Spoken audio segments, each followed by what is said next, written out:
Hello, this is a guy who likes fanfiction and is too lazy to read, so here is the Roboutian Heresy in audio form. Check the description for the links to the author. Times of ending, 2 minutes to midnight. From Agent 587-287-576-869, Codename Silence, Current Assignment, Comeric. 2. Outpost Gamma 39428. My lords. Asdrubaelvecht has sent messages to Eluriak, and made public declarations about how it was time for the heirs of the Eldar Empire to put aside their differences and stand together to reclaim what is rightfully theirs. So far, the tyrant of Shad-Om has been cautious, but it seems he is willing to meet with the Overlord to discuss things further. Their emissaries are discussing location and time. You know what the consequences could be if Vecht succeed in unifying the Dark Eldar. This cannot be allowed to happen. I doubt Vecht's stated intentions are genuine, but I don't question his ambition and thirst for power. I await instructions, and will continue my investigations in the meantime. To the end of glory. From Chemos, homeworld of the 3rd Legion. 2. All Emperor's Children's forces, all astropathic personnel to relay this message at full capacity. Brothers. The hour is dire. The forces of the archenemy have entered the Chemos system. Dozens of ships, estimated to carry thousands of traitor legionaries and many times more of their foul and debased servants, breached the Mandeville Point less than an hour before this transmission. The fleet has been identified as belonging to the Black Legion. Worse, the commander of this dark armada has been identified to be no other than the arch-renegade himself. That's right, brothers. For reasons only his own diseased mind can comprehend, Fabius Bile has come to Chemos, bringing with him a sizable portion of the infamous Black Legion. Our analysts estimate that nearly the entire Black Legion's presence outside the Eye of Terror has come here.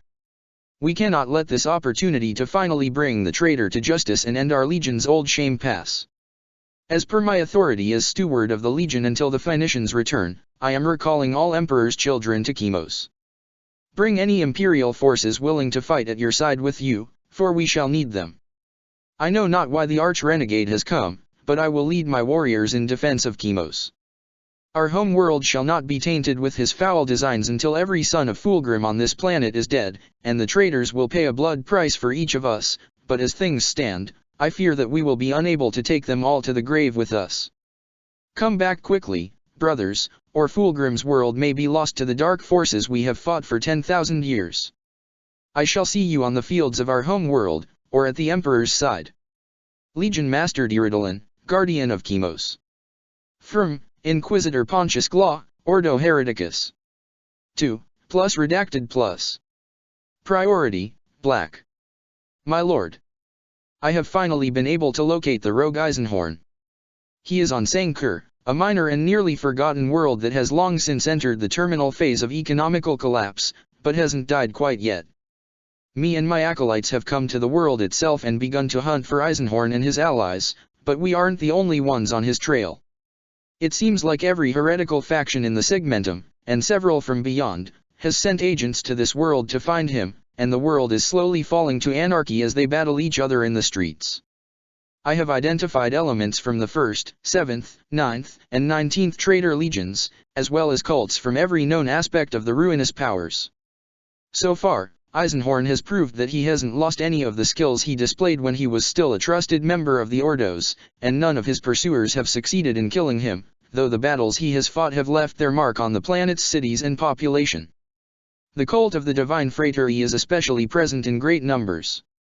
From what I have been able to learn by interrogating one of their initiates, it seems that the seers of that cult are as worried about the potential consequences of Eisenhorn's actions as we are. They have abandoned their efforts on many potential calamities in order to focus their resources on Sankur, and my investigation has revealed that an entire army's worth of cultists and mercenaries is on its way to this planet. Though I know that the Ordo's assets are stretched thin, I formally request reinforcements, both in inquisitorial personnel, but also in military forces. Both, I believe, will be necessary to prevent what we fear from coming to pass. I also ask that the possibility of sentencing Sankur to exterminatus be considered. While I do not believe it would succeed in removing the threat posed by Eisenhorn, he has lived through many supposedly impossible to survive situations, it would at least delay him, and deal a great blow to the heretical factions hunting him down. Furthermore, there is little of value on Sangkur. Its loss would be an acceptable price to prevent the rise of the Yellow King. I trust in your wisdom and assure you that I will do all in my power to track and bring down Eisenhorn before his madness dooms us all. Pontius Glaw. Firm, Warsmith Shantu of the Iron Warriors, Commander of the Hydra Cordatus Garrison.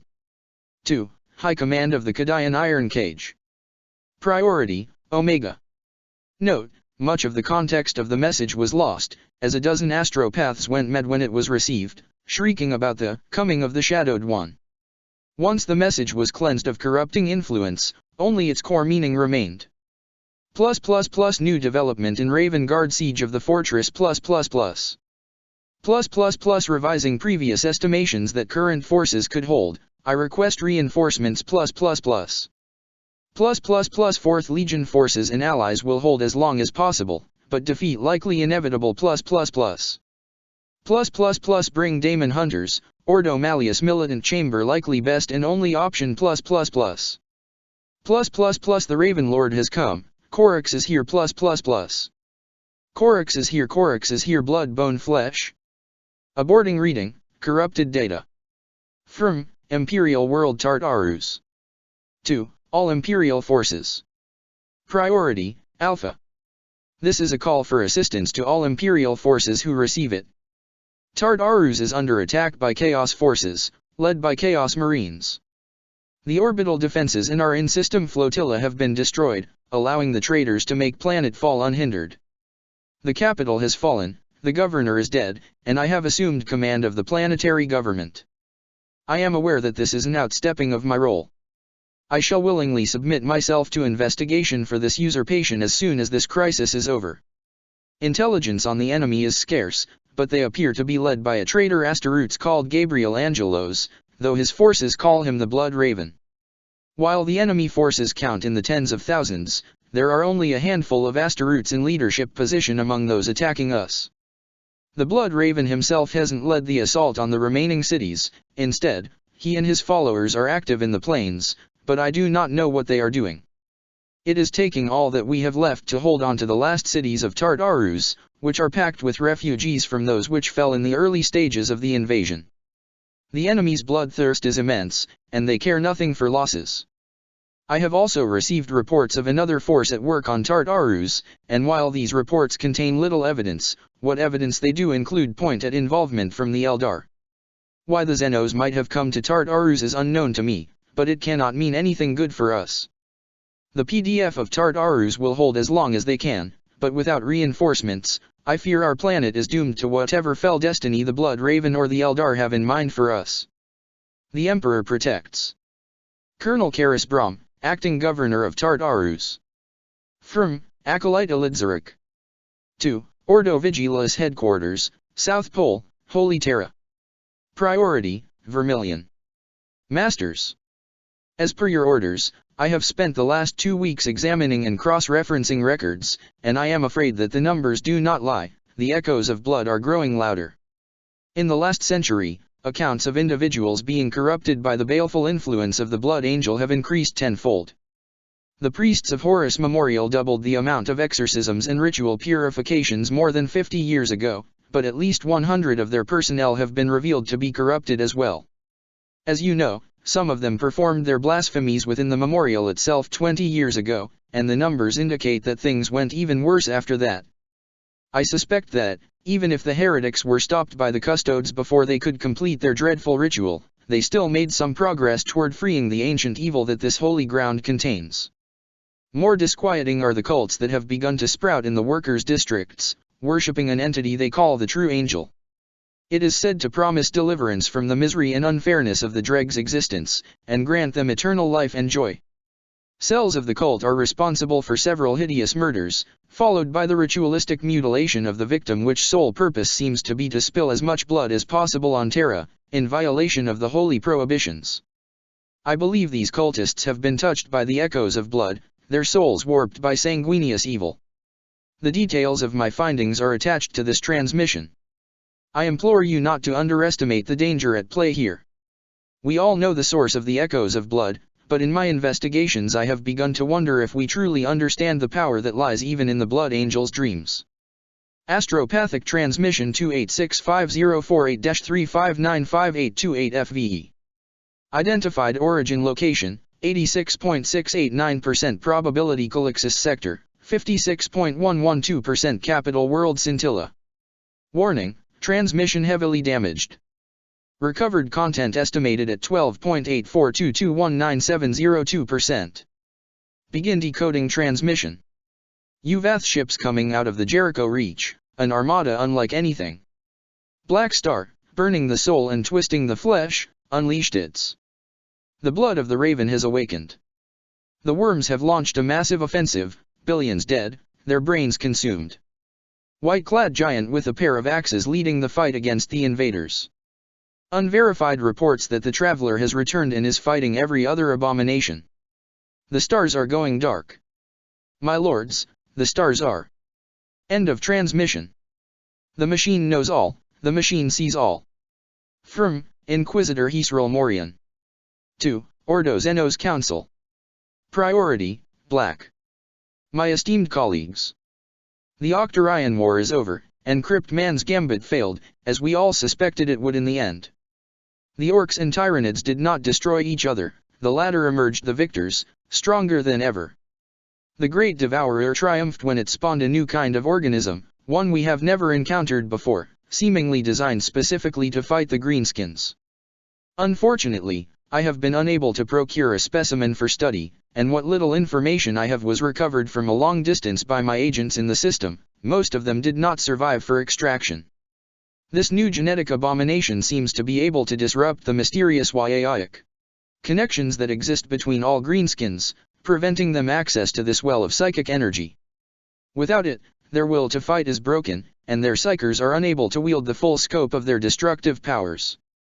With these new Tyranids, Hive Fleet Leviathan struck at the Orcs' fortresses, slaying the war bosses and preventing the rise of new ones. Without leadership, the Orcs have broken apart, and are fleeing the Octarius sector in droves while being slaughtered by the Great Devourer's swarms. Imperial systems in the vicinity are being overrun by the fleeing Orcs, and the Tyranids will not be long behind them. Gajdkul Magir Uruk Thrika, the infamous Orc warlord responsible for the Third War for Armageddon, has also arrived amidst the confusion, rallying many of the fractured mobs to his banner.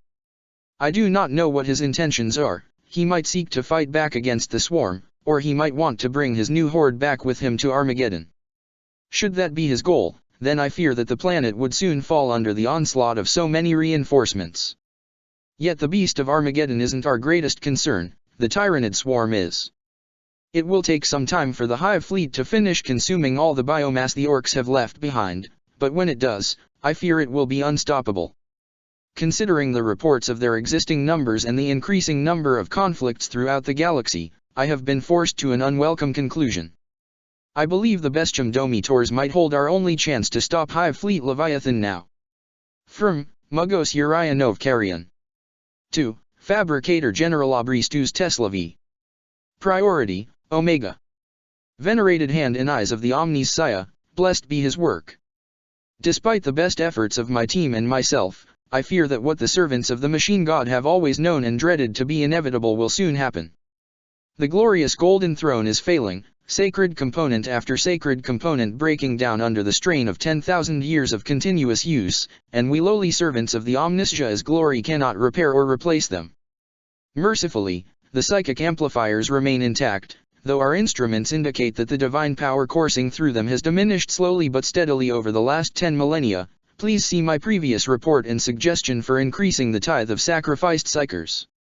But the stasis field and life support systems are in such a condition that they could fail at any moment, bringing the mortal body of the God Machine at the cruel mercies of time. When this happens, the consequences will be catastrophic beyond any simulation. The hour might have come to initiate our last chance protocols, much as it might seem like heresy. May the blessings of the Omnis Saya be upon your circuits, in this darkest of hours, and illuminate the path to deliverance for us all. From Lord Baptiste Leorn III, Governor of Hive World Abrasius, Segmentum Pacificus.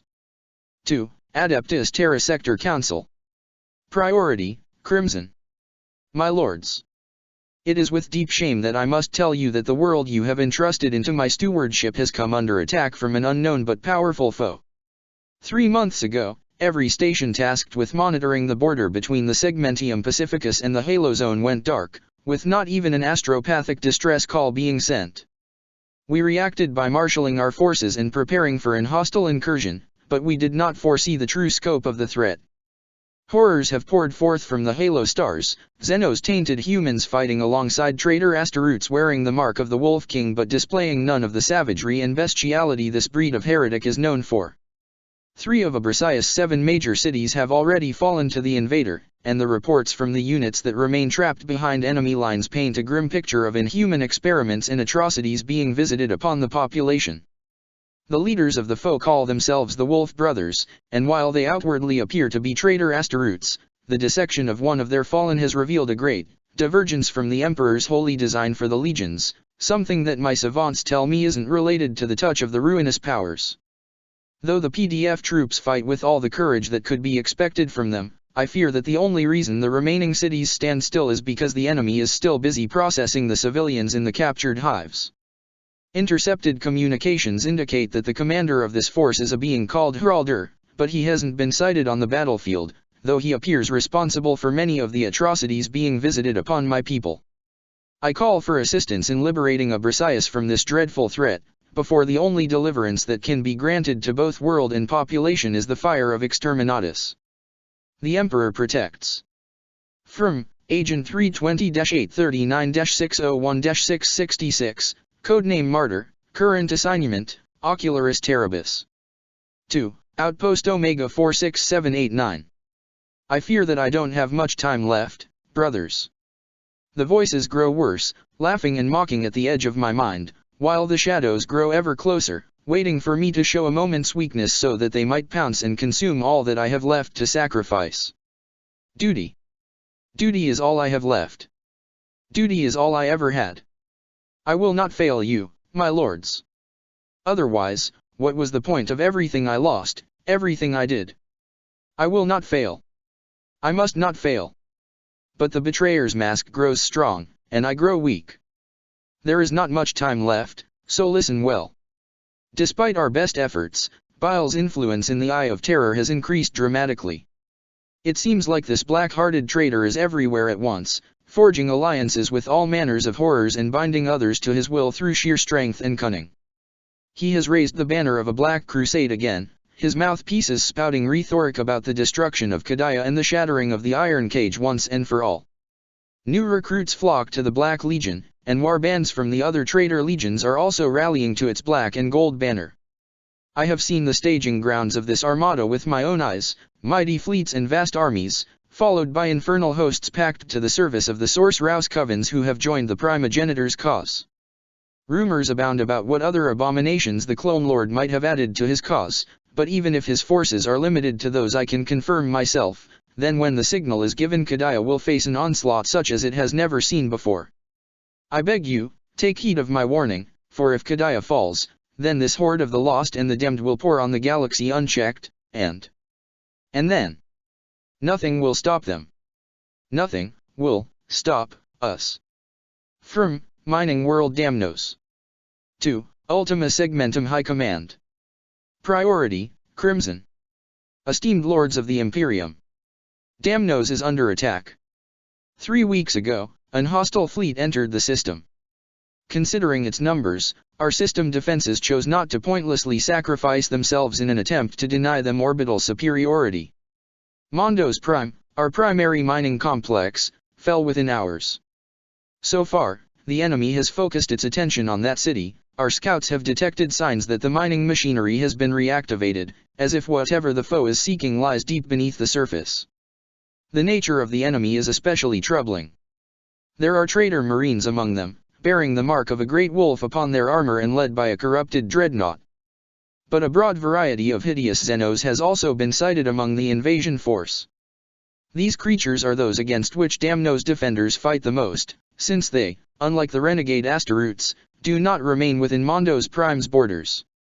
Instead, they raid the other settlements, taking captives and loot.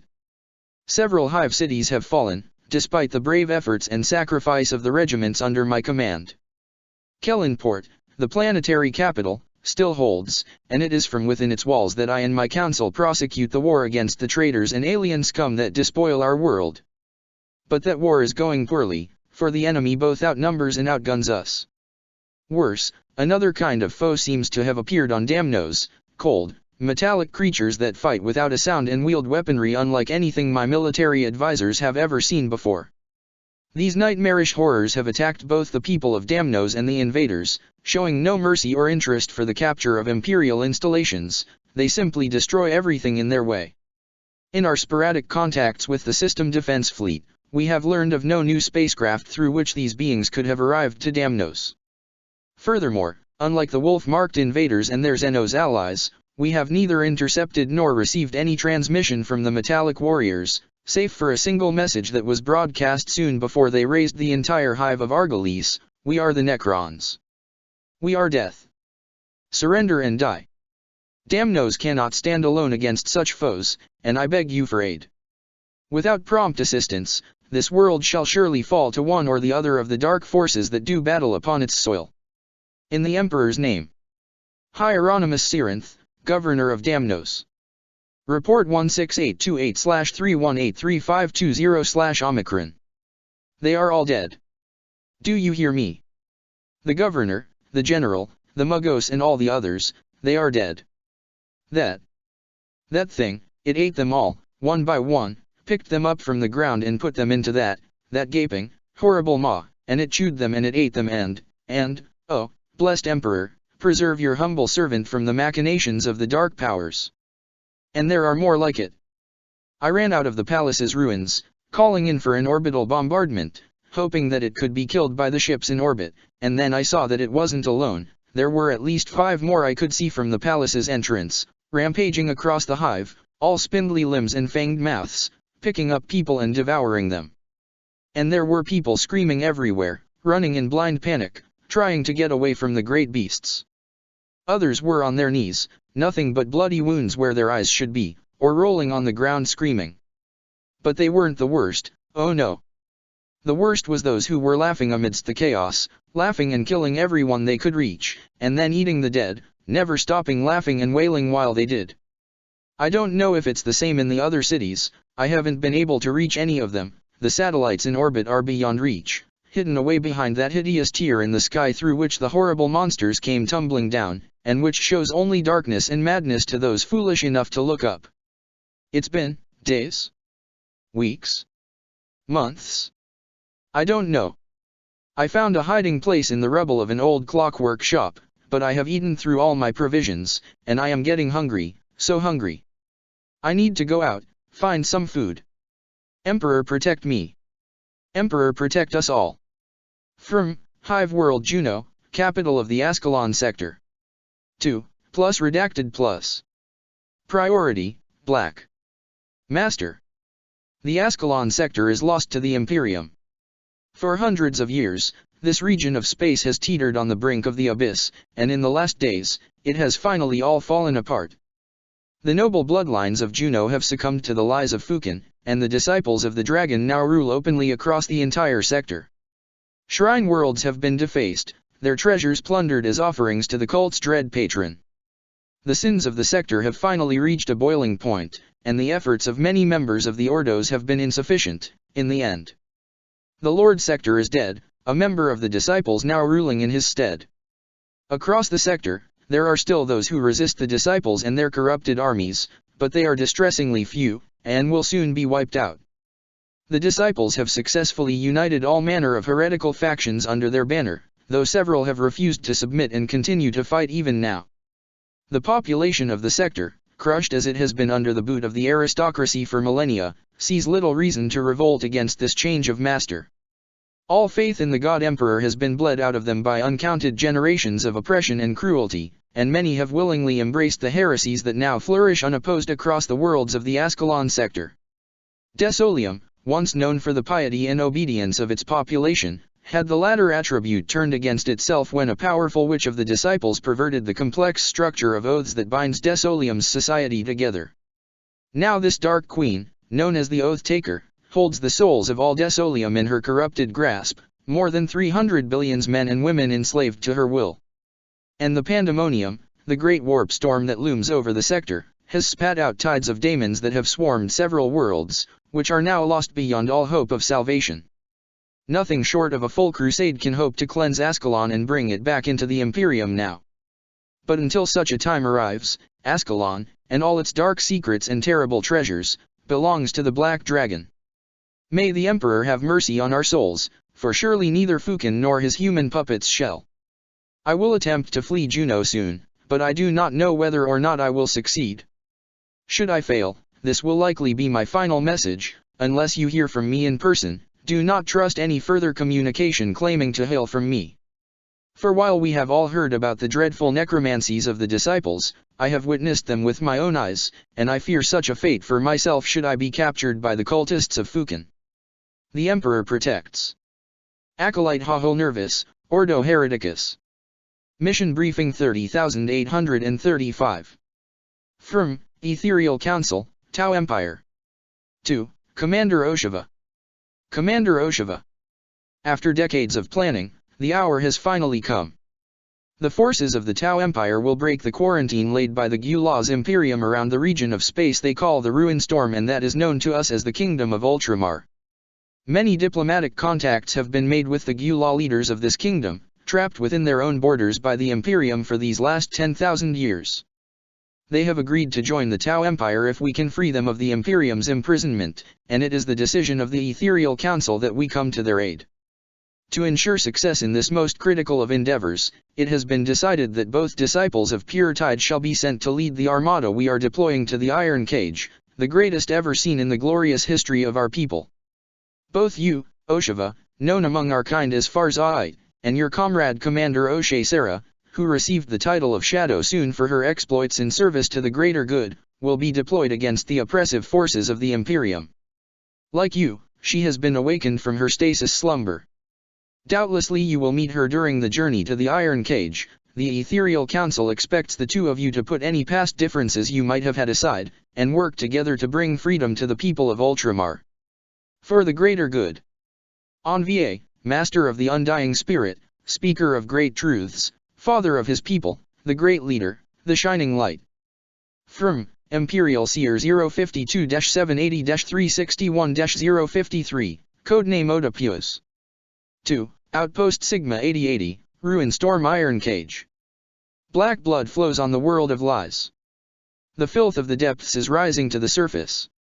The sons of the storm will come together in war, and be forged into a sword by the hand that Slum bears.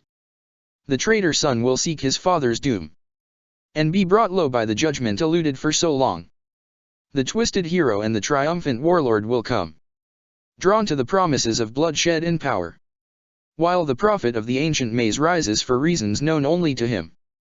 The throne that is a tomb will fall, and the screamless king will stand, sending tremors of fear and hope across the stars themselves. The king's servants shall gather once more, together at the foot of the throne, kneeling before the one chosen to inherit the power of the divine. And the shadowy monarch will rage as his plans come undone. As a lost crown can never be reclaimed, a pawn, once made a king can never be made a pawn again. Nor can the dead ever be brought back to life. Firm, Astra Militarum Segmentum Ultima High Command. 2. Commissar Chafas Kane. Priority, Vermilion. Thought for the day, loyalty is its own reward. Commissar Kane. Due to the recent surges in activity from the Eye of Terror, it has been decided that your retirement will be temporarily suspended once more.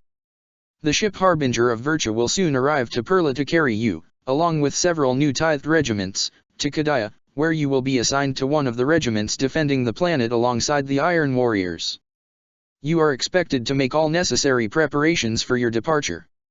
A replacement to the Skola shall be dispatched in due time, and we trust in the abilities of the remaining personnel to make do in your absence. The situation on Kadaya is dire. The heretical presence among the local population has greatly increased in the last few years, with a catastrophic spike in recent months. Your duties will include maintaining morale in the local regiments, something your reputation should make an easy task.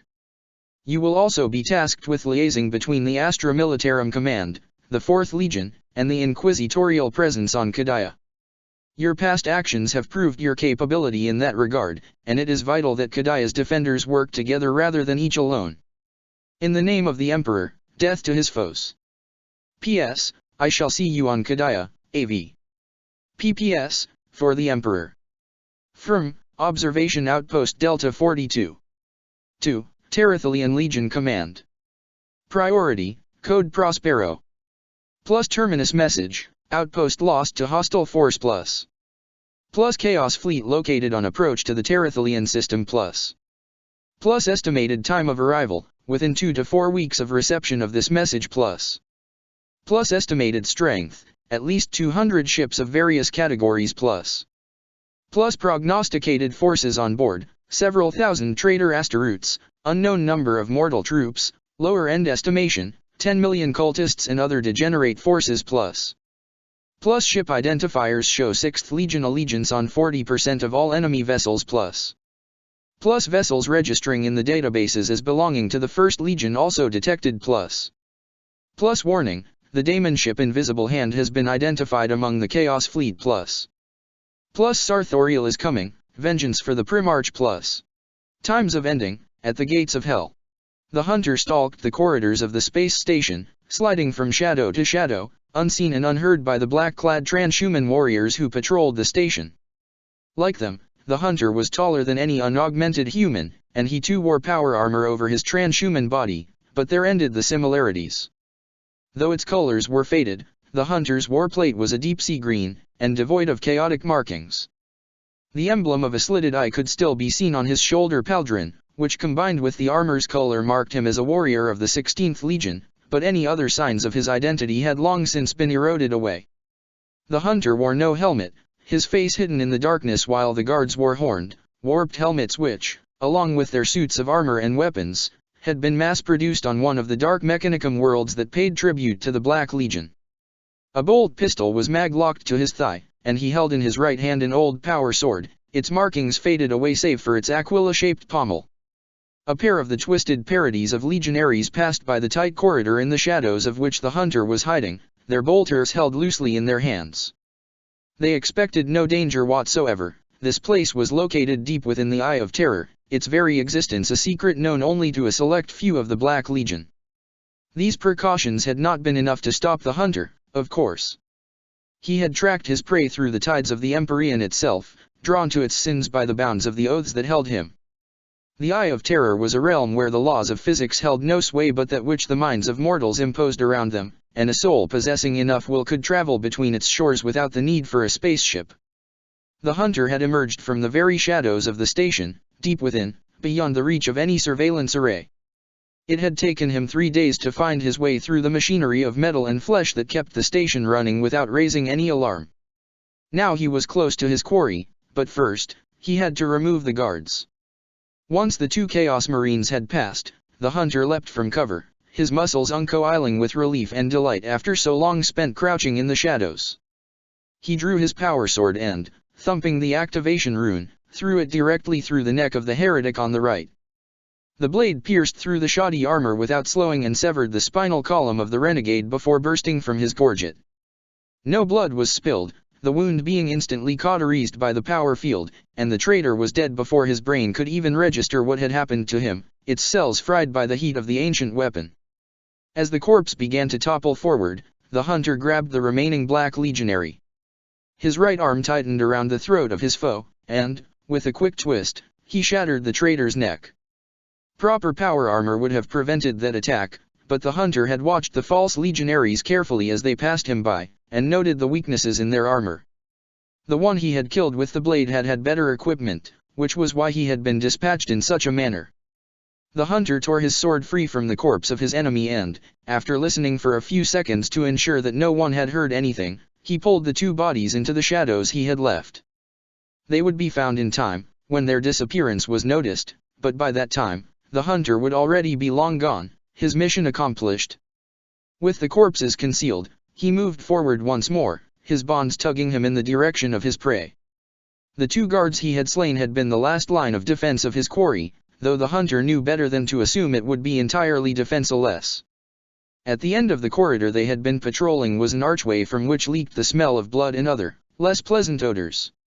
Without slowing, the hunter passed through, and emerged into a vast chamber lit by red lung globes and the glow of torches fashioned from the limbs of nameless monstrosities. Life-sustaining and preservation vats lined the walls, containing all manner of flesh-changed horrors. At the center of the room was an operation table, upon which laid the tied-down form of a mutant with scaled skin and 9 limbs that were neither legs nor arms, its belly cut open and its twitching guts exposed to the cold, sterile air of the laboratory. It still lived, though the stench of its terror and agony was potent, and half-formed Neverborn flashed in and out of existence above it, waiting for it to die so that they might feast upon what passed for its soul.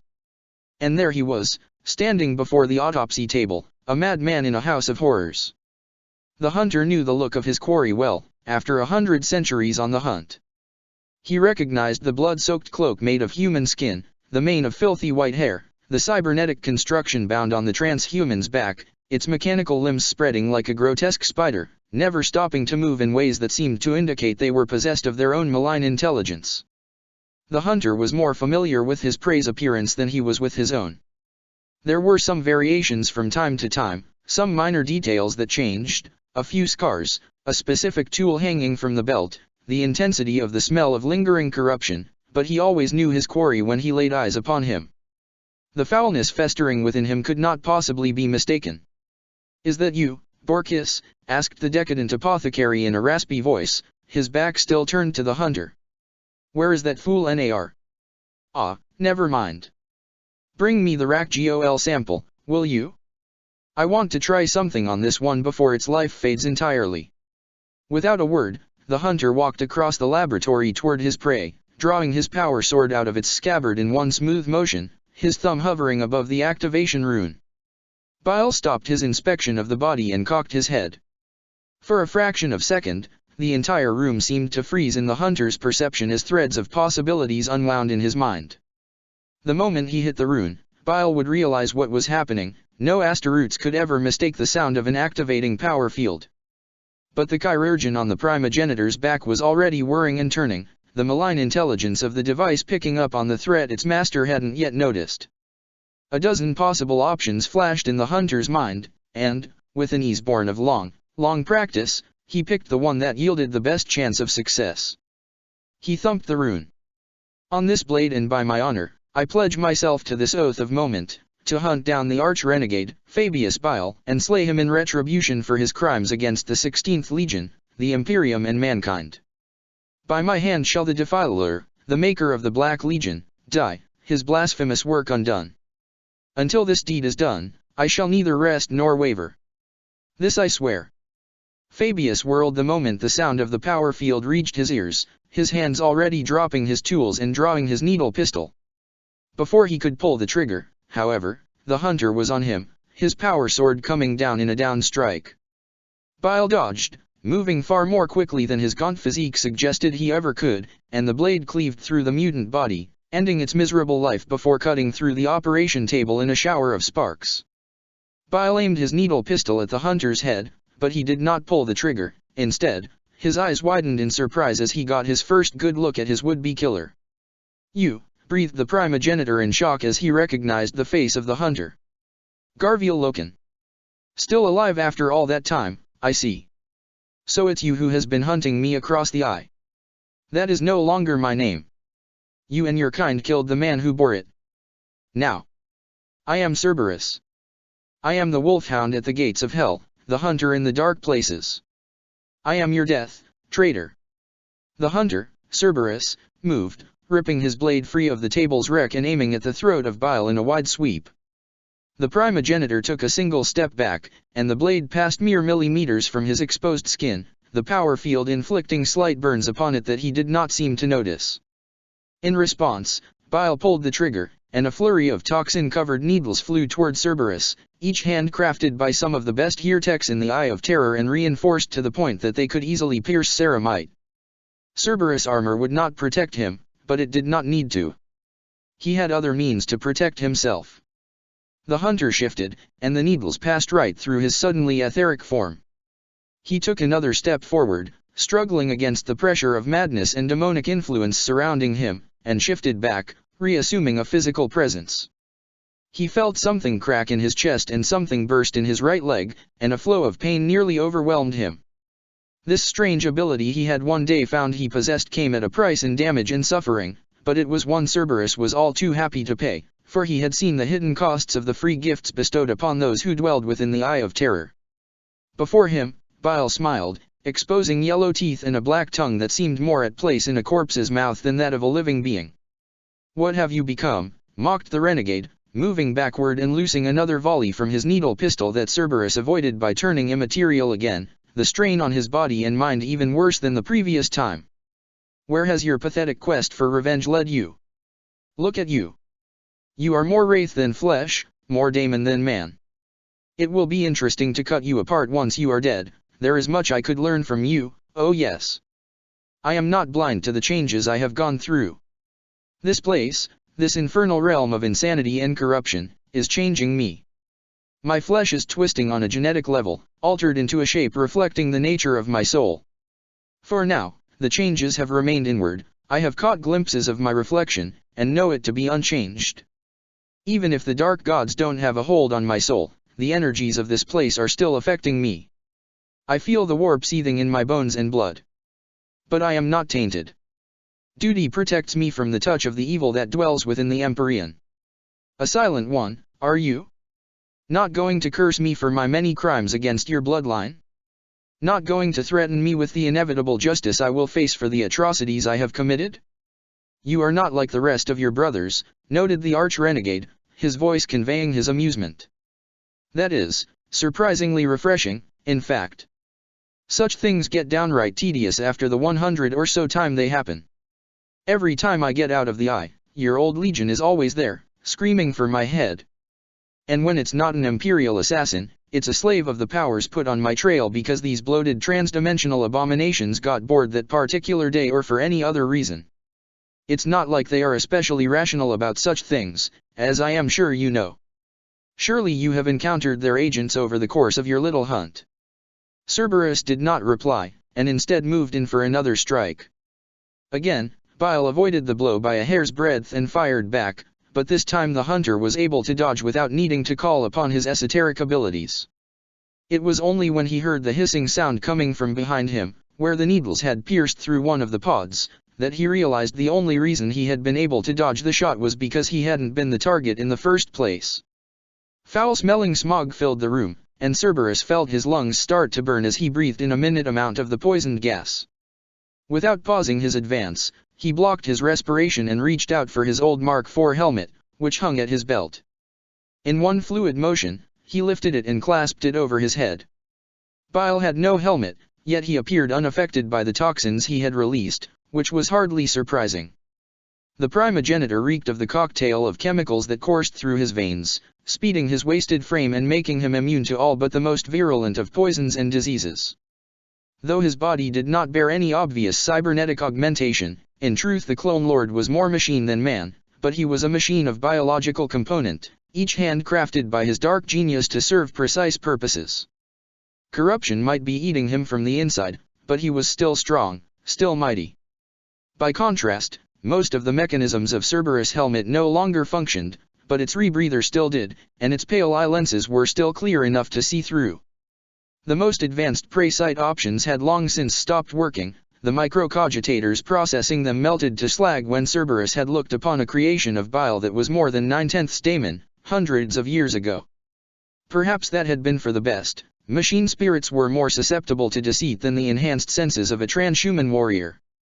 The helmet could no longer help him pierce the smog, but he didn't need it. He could sense his prey's presence pulling at his soul. This close to his quarry, the bonds of oath were even stronger, propelling him toward the arch-renegade with irresistible force. Bile was a blazing figure of dark dreams and shattered lives to the hunter. Cerberus shifted again, and leapt through the poisonous fog, another burst of needles passing harmless through him. His sword struck, and this time Cerberus only turned back to bone and flesh when the tip of the immaterial blade was through Bile's throat. The weapon materialized back into reality, tearing through the arch-renegade's carotid before its power field could start to affect the materium again. The needle gun slipped from Bile's grip as he fell backward. Slowly, feeling the pain of his wounds recede as his body's healing abilities kicked in. Cerberus stepped toward the collapsed form of his prey, his boot splashing into the pool of dark, tainted blood that was growing from the lethal wound. Despite his cut throat, Bile still managed to gurgle out spite-filled words, glaring at his killer with contempt, hatred, and a sliver of fear in his eyes. "Do you really think this matters? You cannot stop me from doing what must be done." Cerberus didn't waste any more time listening to the mad ramblings of the traitor. He had already listened to them many times in the past, and understood the primogenitor's corrupt ideology and beliefs better than anyone else in the galaxy, perhaps even better than the madman himself. Bile's sanity had long since been corroded away by the tides of the warp and the burdens his abominable existence placed upon his wretched soul. He struck downward with his weapon, triggering the power field around the blade at full power as he did so. The sword pierced through the Clone Lord's armor and through his back, stabbing into the deck beneath. Holding his victim in place, Cerberus watched the light fading from the eyes of Bile. For several seconds, the hunter remained motionless, staring at the corpse of his victim, waiting for the burden laid upon his soul to finally vanish. But it did not even budge, and he sighed. It seemed that he still had work to do before the chains of duty would allow him to rest. In truth, he had not expected anything else. After so long spent in the Eye of Terror hunting down his quarries, he had difficulty even imagining any other existence. The warrior who had once been Garviel Loken pulled his blade free and left the room without looking back, abandoning the corpse of Fabius Bile behind him. Already the body was falling apart, decay spreading through it at an accelerated rate as the alchemy holding it together faded with the cessation of its biological function. Cerberus did not need to look to know what was happening. After all, this wasn't the first time he had killed Fabius Bile. Nor would it be the last, for his oath of moment was still unfulfilled. The hunt would go on, until the desecration of the Warmaster's legacy was avenged, the sin against Cerberus Legion washed away in the blood of the arch-renegade. No matter how long it took. He would go back into the shadows, and fade away from this place, moving through the unreal tides of the Eye of Terror as he sought the new incarnation of Fabius Bile that he was now pursuing. He would kill that one, and move on to the next, over and over, preventing the influence of the primogenitor from growing too strong even if he could not put a true and definitive end to it. For that is my vow, unto the end of eternity itself. I am falling. Shadows surround me, inhabited by monsters of eternal hate and hungers, clawing at my soul with talons made of the galaxy's every sin. They seek to drag me into their realms of lies, to tear my spirit apart and feast on the bloody shreds. But I am stronger than they are still. I fight back, even as I fall, lashing out with fire and lightning. The light of my powers burns them, forcing them back into the roiling darkness, but always others take their place. I am tired. So very tired. I know my mind works more and more slowly, thoughts that should have been processed in nanoseconds taking 1,000 times more to cycle through my mind. There is no need for physical rest, for I have no body here but the etheric aspect of my soul, shaped as a one-eyed eagle with broken wings. But my mind is oh so weary. They show me glimpses of the outside world, these enemies of mine. They taunt me with images of what the Imperium has become, showing me the misery, the ignorance, the superstition, and the blind, terrified worship of my father. From the moment we put his dying body on the golden throne and activated that infernal contraption, I knew it was inevitable, but it still hurts to see trillions of souls pray to him without having the slightest idea of who he really was, what he really fought for. They show me my sons, too, especially the one who wear the blood-soaked raven on his armor, and I weep for him, lost to the lies of the blood god. He will find no victory on this path, and all the power Kern grants him will burn him from within until he is nothing more than a withered husk. All traces of what he was and could have been long gone. How they laugh, every time they show him to me as he fights against his own brothers. How they laugh, as they show me what he intends to do. Then there are those of my sons who are still loyal to their oaths, but whose souls are all but drowned in ancient grudges. They walk in the shadows, surrounded by the ghosts of the past, caught in an endless, self-sustaining cycle of vengeance, denying the dead peace just as the dead deny it to them. I sense a greater hand at work in their fate, a power on which my foes have no hold, and one they fear might grow to threaten them. But this is nothing compared to the visions of my ashen dead, the silent ranks of my sons who were consumed by the flame meant to protect them from the influence of the dark.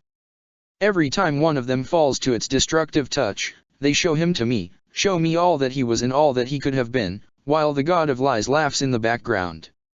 Each time, I weep for the cruelty of fate against my sons, knowing it is the result of my defiance, and fully aware that the alternative would have been much, much worse. Because even now, as the jaws of chaos snap at my heels while I fall ever deeper into the tides of the Empyrean, I still hold hope. There are two of my sons that they never show to me, either because they cannot see them, or because they do not want me to see them. But even if they don't show my two greatest sons to me, I am not without sight of my own, even here, even now.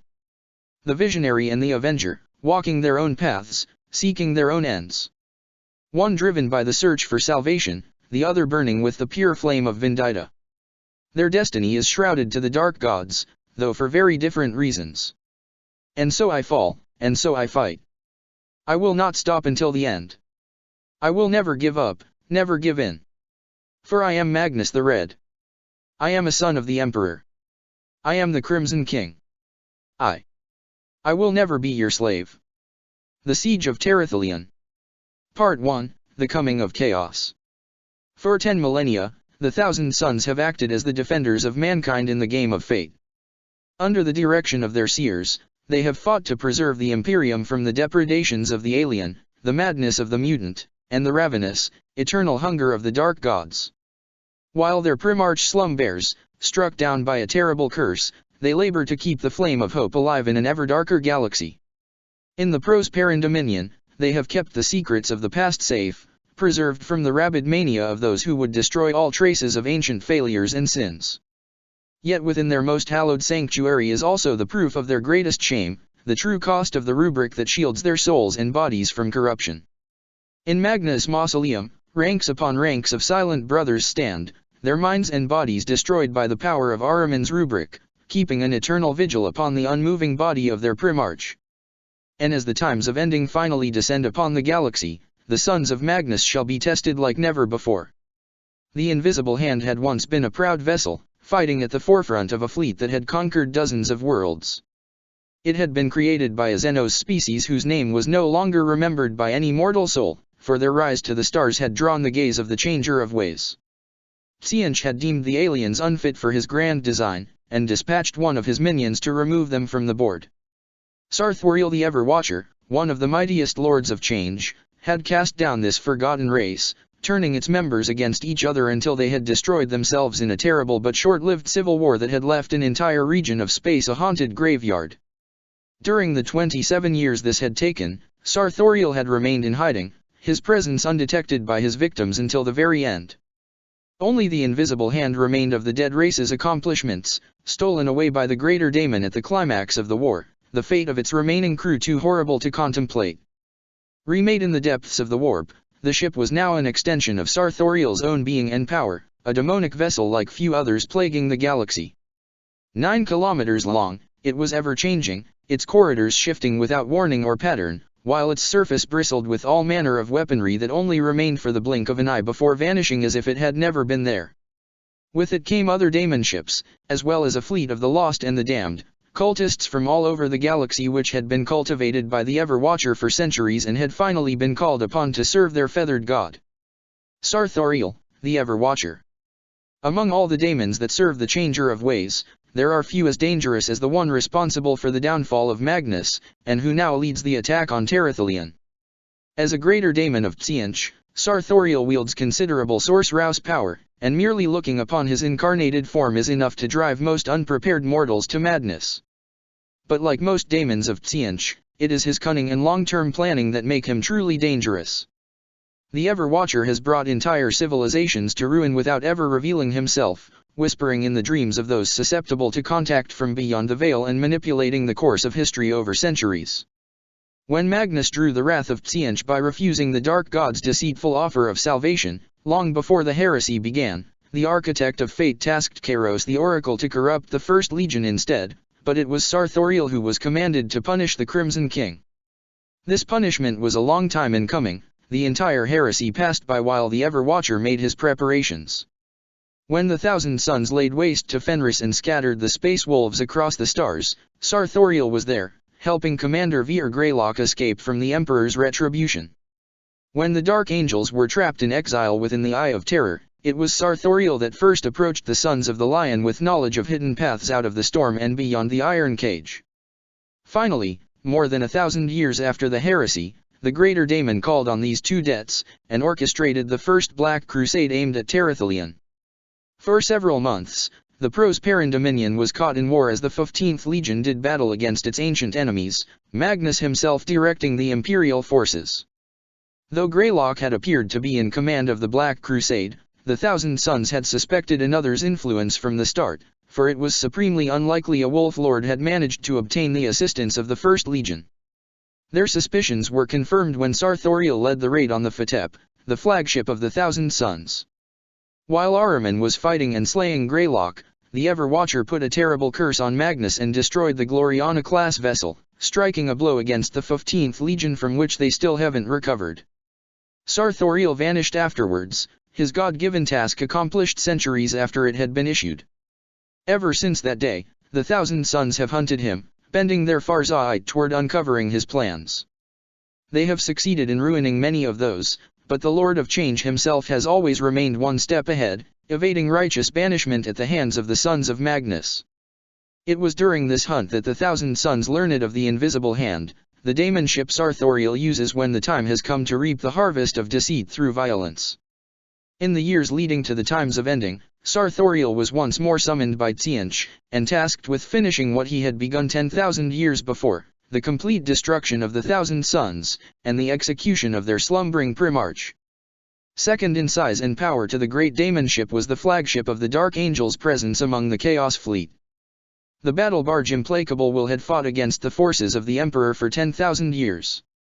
Unlike other ships of the traitor legions, it had never fought for the Master of Mankind. Instead, it had been forged in the secret lairs of the First Legion before the Roboutian Heresy, and its first engagement had been the Istvan Massacre, where it had butchered the Loyalist ships. In the last centuries, the Imperium had come to know the vessel as the personal flagship of Grand Master Azrael, the Lord of Lies, one of the 9 Dark Angels who obeyed only the direct command of the Daemon Primarch Lionel Johnson. Azrael had brought with him the entire order under his command, thousands of Dark Angels legionaries aboard dozens of ships. Never since the heresy had the First Legion showed itself in such numbers. Azrael had called all the captains who owed him their service to gather this host. With the Sons of the Lion came their mortal slaves, massive transports packed to the brim with cultists of Tzeentch and Broken Ones, former imperial subjects whose minds had been shattered by the cruel ministrations of the interrogator chaplains. From the moment the Chaos Fleet entered the Terathelion system, these vessels began to broadcast the tormented cries of the Broken Ones at full power on all frequencies, a symphony of tortured souls begging for release heralding the coming of the Dark Angels. Azrael, the Lord of Lies. The Grand Masters are the highest-ranking officers of the First Legion, the Chaos Lords who sit only one step beneath the Daemon Primarch of the Dark Angels in the complex hierarchy of the Legion belonging to the Changer of Ways. Their names are a curse for all within the Imperium who know of them, few as those are, and each is responsible for atrocities no unsullied mind could imagine. The Inquisition has kept track of them for the last 10,000 years, learning the names of those who rose to replace those who fell in battle, or out of their dread master's favor. Among this shadowy brotherhood, Azrael is the most recently elevated. He might have only been risen to the statute of Astaroths in the last millennium, or he might be a veteran of the Roboutian Heresy who finally earned the Lion's approval, or he might be something else entirely, something no one would ever suspect, no one knows for certain, not even Azrael himself.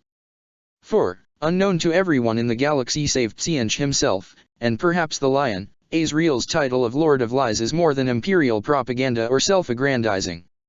Upon being elevated to rank of Grand Master, Azrael's mind, memory, and very soul were reshaped by Tzeentch to turn him into a perfect instrument.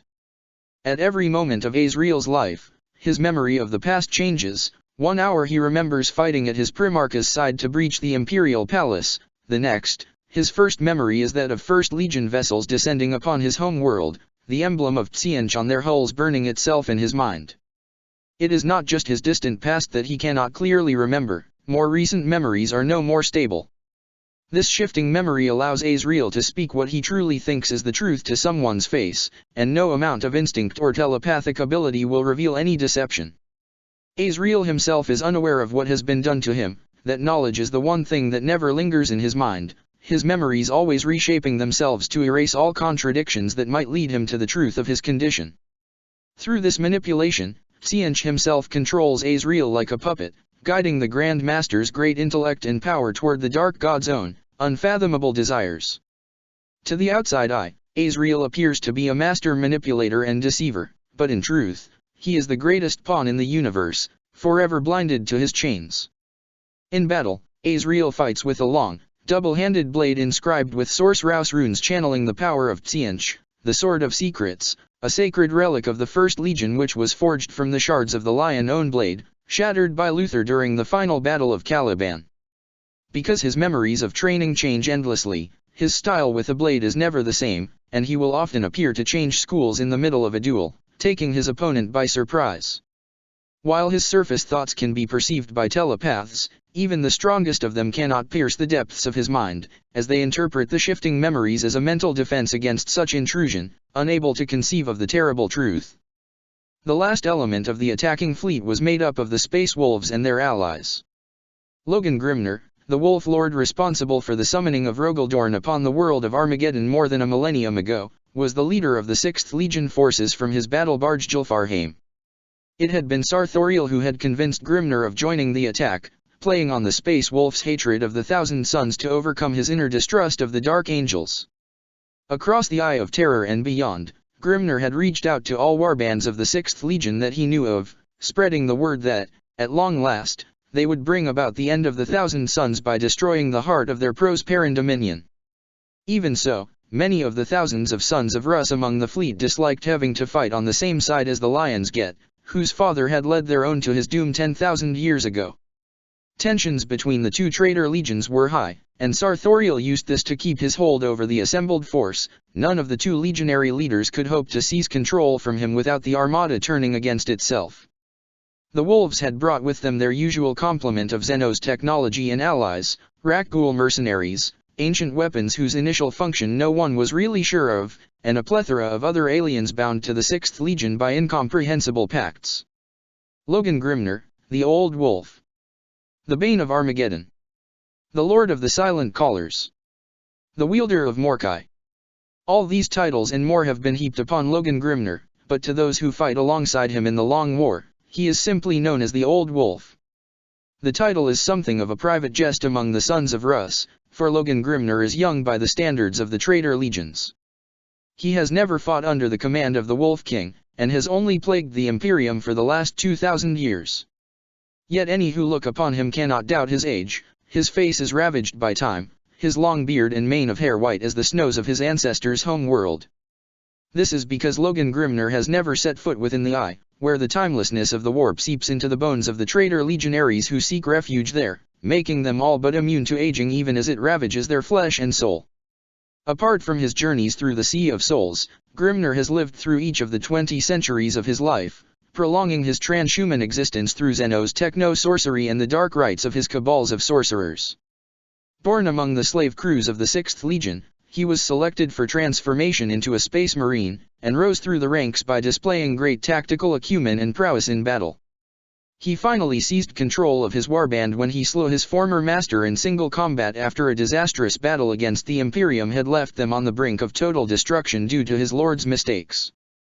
Because Grimner doesn't seek refuge within the Eye of Terror, nor any of the galaxy's great warp storms, he has spent his entire life as a Chaos Lord hunted by the Imperium. First by Navy patrols seeking to end his piratical activities, then, after his part in the First War of Armageddon, by every loyal legion and many operatives of the Officio Assassinorum. But he has survived each attempt on his life, and his influence among the enemies of mankind greatly increased after he helped summon Rogaldorn on Armageddon, unleashing the Daemon Primarch against the World Eaters and their human allies before the Grey Knights arrived and successfully banished Dorn. Consumed by his hatred for the Imperium that destroyed his ancestral homeland, there is no line Grimner will not cross in the pursuit of his vengeance, but he is still possessed of a streak of ruthless pragmatism. He has made pacts with aliens and daemons alike, and always kept his end of such bargains, earning a reputation for trustworthiness that allows him to gather more allies to his side. The old wolf wears a suit of antique Terminator armor at all time, and wields the demonic axe Morkai in battle. This weapon hosts a powerful daemon of Gurn, bound within the metal by the rune priests who swore allegiance to Grimnir.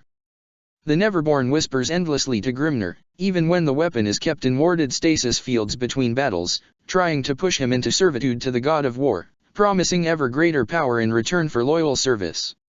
So far, Grimnir has resisted the temptations of his blade, but no soul can endure a daemon's whispers forever. Such a force of daemons, traitor legionaries, chaos cultists, and Xenos reavers had rarely been seen in the galaxy, and never on such a scale. The initial reports of the outpost turned out to have been optimistic, or rather, the station had been destroyed before the entire enemy fleet had reached its sensors. Rather than the 200 vessels it had warned of, the fleet that massed at the edge of the Terathalians system was closer to 500 ships of all kinds. Most of those weren't warships but mercantile craft, captured and repurposed by Sarthoriel's mortal minions, packed to the brim with cultists ready to lay down their lives in service of their master. Others were pirate ships whose captains had been haunted by visions of the Ever-Watcher for decades, manipulated into obeying his commands until they were little more than puppets dancing on his strings, their souls swallowed by their infernal lord, their crews unaware of their terrible fate. For several days, the Chaos Armada mustered at the Mandeville Point, new vessels emerging from the warp in small groups. For all that they had gathered before and followed the same path through the Empyrean, even ships guided by the malign intelligence of a Lord of Change couldn't completely avoid the vagaries of the warp. How many ships they lost to its turbulent tides is something only Sarthoriel himself, and the cackling mad god he calls Master, know, but what survived the journey was more than enough to send shivers of dread into those who stood against the slaves of the archenemy. It became clear then that this was no mere spiteful raid, seeking to bleed the Thousand Sons' resources and make their people suffer for imagined sins. This was truly a host worthy of being called a Black Crusade, a blow guided by the Dark God's hand. The three lords of the Black Crusade did not meet in person, of course. Such a meeting would not have ended well for any of them. Instead, each of them stood in one of their respective flagships' chambers, communicating with the other two through various means. Sarthoriel had established communication through purely Source-Rouse means, while Grimnir used technology of Xenos origin to project his image onto the ships of the other warlords. As for Azrael, he was using the result of one of the Dark Magi enthralled to the First Legion, a machine that was as much infernal sorcery as it was mechanical wonder. It clicked and hissed in the corner of the room, projecting the images of Daemon and Space Wolf in the air before the Lord of Lies. "Here we are," began Sarthoriel, his winged form much reduced in stature in his projection yet still towering above Azrael, despite his attempts to change the settings of the projector. "The greatest armada of the Changer of Ways ever gathered, with the might of the Vilka Fenrika. The sons of the Cyclops do not stand a chance against us." "Perhaps," growled Grimnir. "As long as the Dark Angels can stop themselves from stabbing us in the back long enough for us to actually win the war, at last." Azrael carefully maintained a neutral face. He had already tried to have Logan killed 3 times since the rendezvous in deep space, sending daemons to slay him and making sure they could not be traced back to him. All had failed, 2 had been caught and banished by the cabal of warp dabblers that surrounded Logan, the last torn to shreds by the Kern-marked axe of the old wolf. That was a shame. Grimnir had offended the god of fate many times, spurning his gifts in favor of the brutish strength offered by the god of war. But there would be a reckoning, in time. "Come now, Logan," said Sarthoriel with a crooked smile somehow appearing on his beaked face. "You are just being paranoid. Azrael would never turn on his allies when something as important as what we intend is at stake. Isn't that right, Azrael?" "Of course," bristled Azrael. "Our work is as paramount to the Lion and the Changer of Ways. How foolish did the old wolf think he was? They were here to destroy the 15th Legion once and for all. This was far more important than any other plot. This was the will of Tzientch himself written large upon the galaxy. To sabotage it was unthinkable. He would not turn on his allies until Magnus was dead and Terathalion destroyed. Why, he had even held back from trying to have Logan removed during the trip, knowing that without the old wolf, the Space Wolves' elements of their fleet would disperse. "See," chuckled the Lord of Change. "Now, onto the grim and delicious business of war.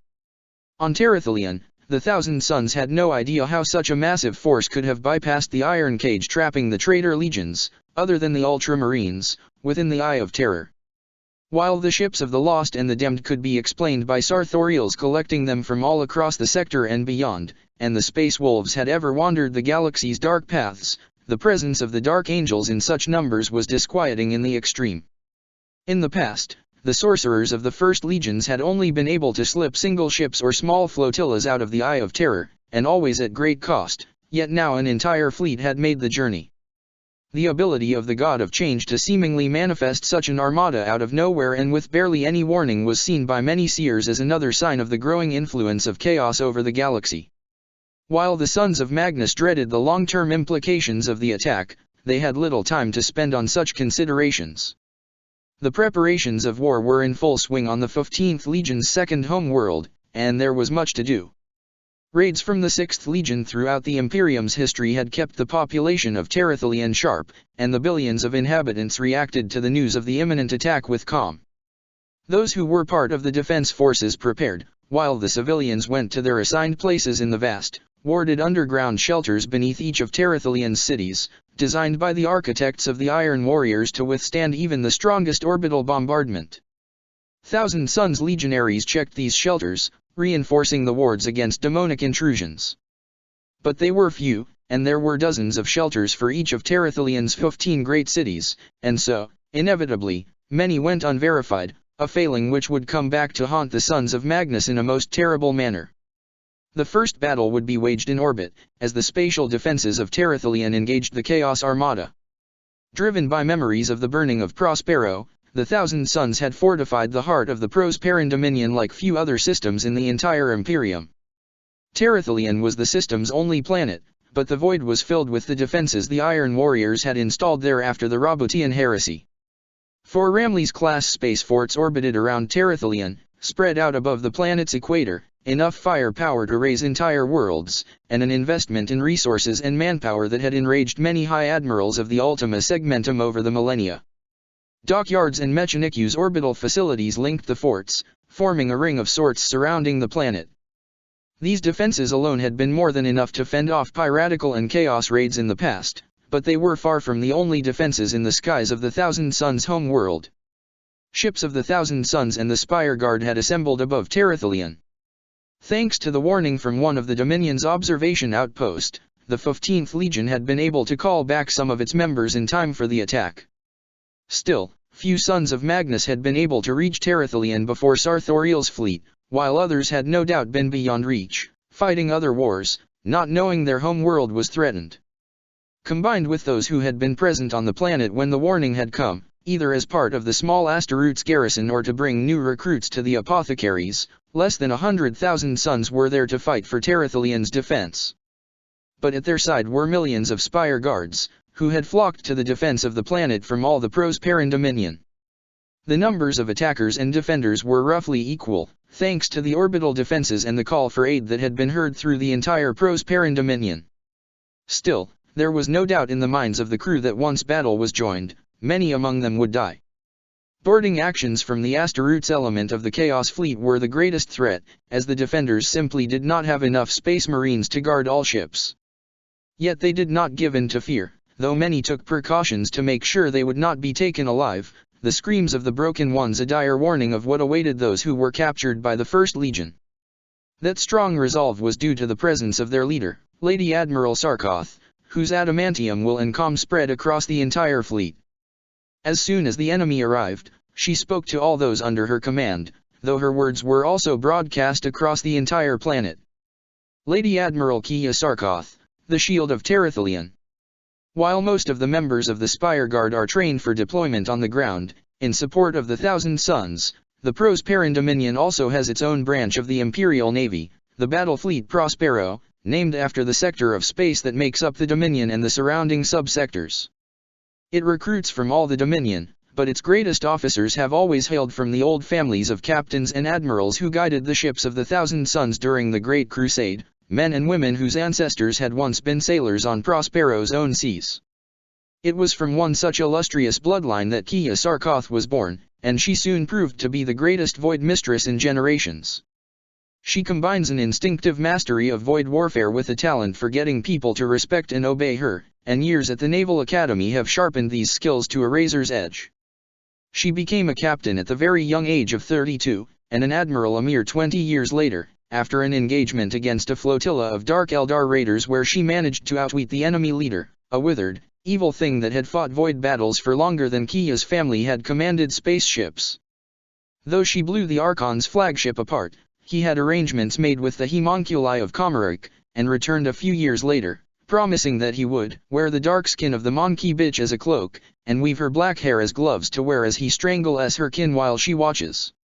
So far, he has not succeeded, and the entire battle fleet knows the story of the long war between Kia Sarkoth and Ulrich Tessithar, Archon of the Venomous Claws Cabal. For the last 100 years, the two have tried to kill each other. Ulrich knows that, if he cannot make good on his vengeful promise, his own warriors will think him weak and turn on him eventually. As for Kia, she remembers exactly what Ulrich did to the people of the First World in whose skies they battled, and has sworn that she will see the Dark Eldar destroyed. By the time Sarthoriel unleashed his Black Crusade on Terathelion, Lady Admiral Sarkoth had become the leader of the planet's space defenses. From the ships patrolling the system and its neighbors to the orbital platforms, space forts, and planetary missile silos, all was her to command. Well into her second century of life, she had already fought off several raids by Chaos forces, and one led by her old nemesis, though none on this scale. As the fleet began to advance on the Thousand Suns home world, she vowed that she and those under her command would make the traitors pay for every centimeter of the Void they took from her. As the Chaos fleet drew near, the Lady Admiral worked day and night to prepare her forces for the coming battle. For 3 days, she worked without rest, coordinating the various elements under her command, familiarizing herself with the capabilities of each vessel and the skills and temperaments of their captains. A Thousand Sun member of the Pavani cult remained at her side. His psychic powers keep her mind and body at maximum capacity during that time, and the rest of the campaign. That son of Magnus had pledged to guard the Admiral with his life in case her ship, the Emperor-class battleship Word of Magnus, was boarded during the engagement. He also acted as a relay between the fleet and the ground defenders, mind-linked to Maddox himself in a communion with which even Sarthoriel could not interfere. Every enemy of the Imperium is out there, brothers and sisters. The Xenos. The traitor. The heretic. They have all banded together, united in their hatred of the Imperium, because they know that they cannot defeat us alone. They have come to bring death, suffering, damnation. They have come to finish what they failed to accomplish 10,000 years ago, when our ancestors' world was lost to the fires of betrayal and barbarity. But they failed then, even though they had the full strength of a Space Marine Legion, and all we had were the men and women of Prospero and a handful of our transhuman guardians. And they failed again when they came to this world with the dregs of that legion. Yet in each of these battles, they took something from us, something irreplaceable. The first time, they took Prospero from us. The second time, they took Primarch Magnus from us, forcing him into a slumber from which he has yet to wake up. And now they are here to wipe us out, to tear the heart of the 15th Legion, to destroy the future of those who, by their very existence, defy the lie that is theirs. Because they cannot bear for us to live. I say, enough. This is where it ends. This is where the cycle stops. They will not take anything more from us. Here, at this moment in history, we will teach the enemies of mankind that Terathelion stands strong against the darkness. They outnumber us, but each of us has the fire of the God Emperor in his soul. They have vile sorcery on their side, but we have his light and the wards of the Thousand Suns to guard us. They have the blasphemous technology of the Xenos, but we have the blessings of the Omnis Saya to strengthen our guns. They are driven to battle by the fear of their slave masters, but each of us fight in defense of his world and his people. For the Emperor and the Crimson King. Death to their foes. From Lady Admiral Kia Sarkoth, at the beginning of the siege of Terathelion.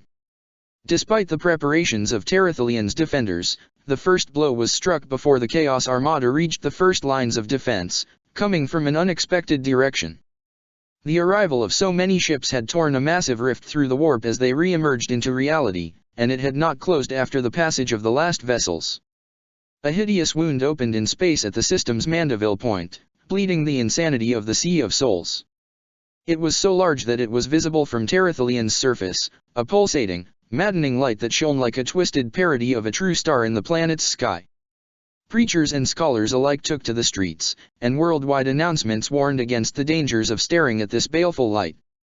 The people of Terrathelian knew more of the warp than most imperial citizens, though even the sons of Magnus knew better than to share its true horror with common folk, and most of them paid heed to that warning. But some, the foolish, the tormented, and the suicidal, did not. They peered into that infernal light, and on the other side of the rift, the things that dwelt amidst the realm of chaos looked back. Violence erupted in the streets as men and women were violently possessed, their souls consumed by the Neverborn. The evacuation was slowed as the Thousand Sons moved to confront the manifested daemons, destroying them all. The seers used their abilities to try and predict where the next incursions would take place, and with that knowledge the legionaries were able to prevent most of the destruction. But not all, for the foresight of the Thousand Sons, never perfect in the first place, was greatly affected by the presence of the Ever-Watcher in the system. Tens of thousands died or were driven mad, and the Thousand Sons suspected that the rift was not merely the result of so many ships entering the system using daemon-touched warp engines, but a deliberate ploy by the sorcerers and warp dabblers among their foe. Such atrocities did nothing to weaken their military strength, for the daemons were weak and easily dispatched by the sons of Magnus. But it hurt the people they were sworn to protect, and such a cruel insult was typical of those who had sold their souls to the archenemy. The wrath of the Thousand Sons, ever slow to build but terrible when it was unleashed, was already growing before the first bolter held by traitor hands ever fired. Brother Maddox, one of the most powerful legionaries on Terrathelian and the overall commander of the Thousand Sons on the planet, led the effort to ensure the people reached shelter alive, wielding his great power against the Neverborn. Maddox the Undying. Among all the living Thousand Sons, few have a destiny as entwined with that of their old enemy the 6th Legion as Maddox, known among his brethren and the imperial forces who fought at his side as the Undying, the Lord of Life, the Great Healer, and many other titles. Born on Terrathelian nigh 6 centuries ago, Maddox displayed psychic abilities from a very young age, his touch bringing relief to the sick and wounded.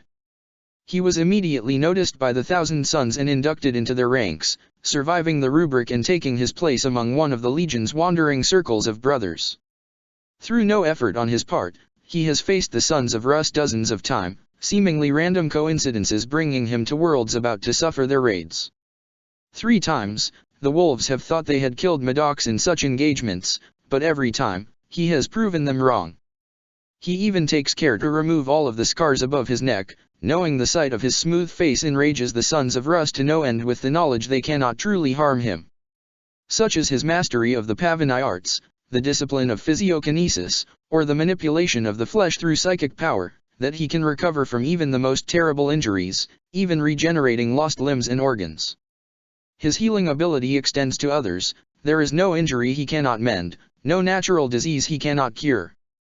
There is nothing short of true death that he cannot reverse, and the brothers who fight by his side all owe him their lives multiple times. However, a few uses of this same ability on Imperial soldiers who had fought and been grievously wounded at his side has caused some among the Legion's critics to view him as a witch, a necromancer capable of bringing the dead back to a perversion of life. Those humans he saves from certain death are often forced to join the retainers of the Thousand Sons, lest they be slaughtered by mobs upon the departure of the Sons of Magnus. In that way, Maddox accumulated a circle of former Imperial guards and other individuals of various ways of life, loyal to him unto death itself. The repeated meetings of Maddox with the Space Wolves have strengthened his hatred of Rusket. He has seen the trophies some of them still wear from the burning of Prospero, and witnessed their atrocities and hypocrisy with his own eyes.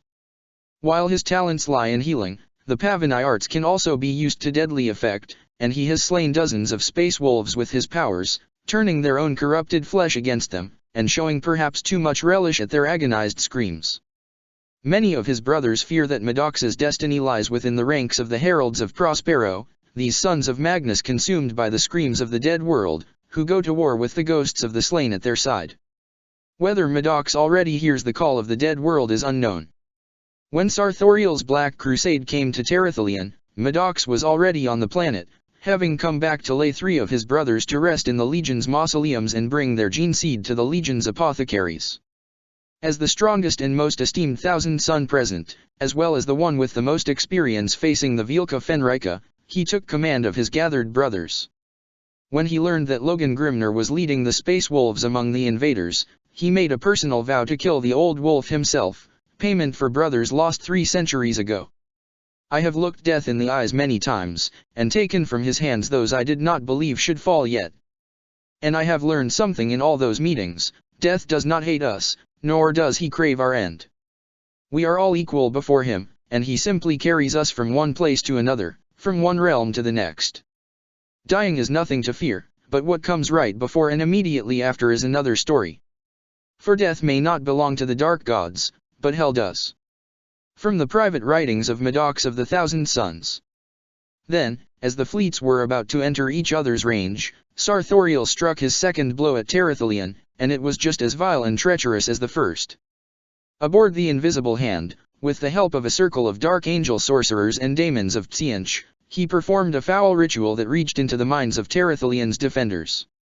The wards of the Thousand Sons held true, diminishing the ritual's power greatly. The power of the rubric shielded the Thousand Sons even further, and the only thing they felt was a tightening of the etheric weave that burned within their very soul as it shielded them from Sarthoriel's spell. Every human in the fleet felt a blinding headache accompanied by terrifying whispers, that vanished after a few seconds, causing no greater damage than a few incidents where those afflicted had been performing delicate tasks. But there were still those minds too frail to resist such a blunt assault of their psyche. They fell, their brains bleeding out through their ears, dead before they hit the floor. And then there were those who had been directly targeted by the ritual rather than caught in the wake of its power. The target of the ritual was the Ramles-class space fort Pythagoras. For 10,000 years it had stood, defending Terathelion from all invaders, its light in the sky a source of comfort and peace for the people below. Like all such immense fortresses, the Pythagoras was a city in space greater than any single ship and housing hundreds of thousands of souls. None of them were spared, the power of the ritual tearing apart the wards engraved on the space fort's walls and scouring the souls of those within.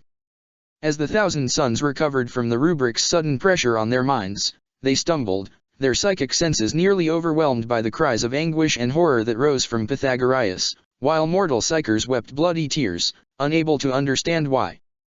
The ritual was a creation of Tsiench, the god of change, and it bore all of his terrible hallmarks. Those who were caught in its full effects had the very truth of their souls rewritten, their loyalties and hatreds reversed with no regard for their sanity. One moment, they were defenders of Terathelion, loyal servants of the god emperor, hating the Xenos and the heretic with all the passion that was to be expected of them. The next, they were heretics themselves, despising the corpse god of Terra, the Imperium, and the Thousand Sons, with nothing but the blackest contempt for their own families. In the blink of an eye, tech priests became heretics and preachers became demagogues of the ruinous powers. No son of Magnus was with them, though whether or not the ritual would have affected a legionary is unknown, and it is perhaps for the best that this question remains forever unanswered. Many of those affected died on the spot, or fell into a coma, their minds simply unable to function under the strain of violently contradicting convictions. The master of Pythagoras, Commodore Nizrak, a veteran of 200 years, who had fought for the Imperium all his life without giving ground even once, was one of the early victims. According to footage later recovered from the bridge's picked recorders, the Commodore killed himself with his service weapon, the expression on his face showing immense tension as whatever remained of his noble soul battled the corruption sown in him by the archenemy's vile sorcery. But even though thousands died or were incapacitated and the command structure of the space fort was completely destroyed, their imperial-bred respect for authority being one of the first things destroyed by the spell, Pythagoras remained extremely dangerous. Driven by their new hatreds, gun crews aimed their weapons at the fleet and the planet below, scouring the nearest ships, who were still maneuvering and hadn't yet put strength in their void shields. Swarms of fighters left the hangar bays, their pilots having replaced their discipline and brotherhood with vicious, selfish, predatory instincts. Ships died in flames, or went down and crashed onto Terathelion's surface, sending shock waves that ravaged the nearest hives. They had trained her to deal with treachery. Of course, that hadn't been part of the official course at the Naval Academy. To openly acknowledge that servants of the God Emperor could turn from his divine light and break their oaths would be unthinkable. But the teachers of the Spire Guard knew that it had happened many times in the past, none more devastating than when the thrice-cursed Guilliman had cleaved the Imperium in twain. As Kyla had risen through the ranks, showing more skill than any of her forebears had for thousands of years, they had added many more lessons to her curriculum, nearly crushing her under their weight. Those had included private seances with the oldest instructors. It had been in those lessons that she had been taught how to react when her supposed allies turned against her. She knew how to isolate them, how to select those forces under her command that could be trusted to not hesitate in gunning them down, how to maintain morale and cohesion despite that terrible blow. But none of their lessons had covered how to deal with the agony in her soul. Treachery hurt in a way no physical wound could ever match. It burned within her, anger and grief and doubt. She had known every man and woman who manned the stations that had turned their guns against her fleet, had spoken and laughed with them. One word echoed in her mind, over and over: why had they done it? Why had they turned against the Emperor? Had they even had a choice, or had their minds been broken by the sorcerers of the Dark Angels? And if they had, a cold voice whispered at the back of her mind, then who else could be turned in such a way? Who could she trust? Her mind was protected by the son of Magnus at her side, but what about the rest of her crew? What about the tech priests who guarded the plasma reactors? All it would take was a moment's control, and the enemy could kill the entire ship. And what about the people on the planet below manning the defense arrays? One miscalculation, one error in the targeting protocols, and the fleet would be crippled.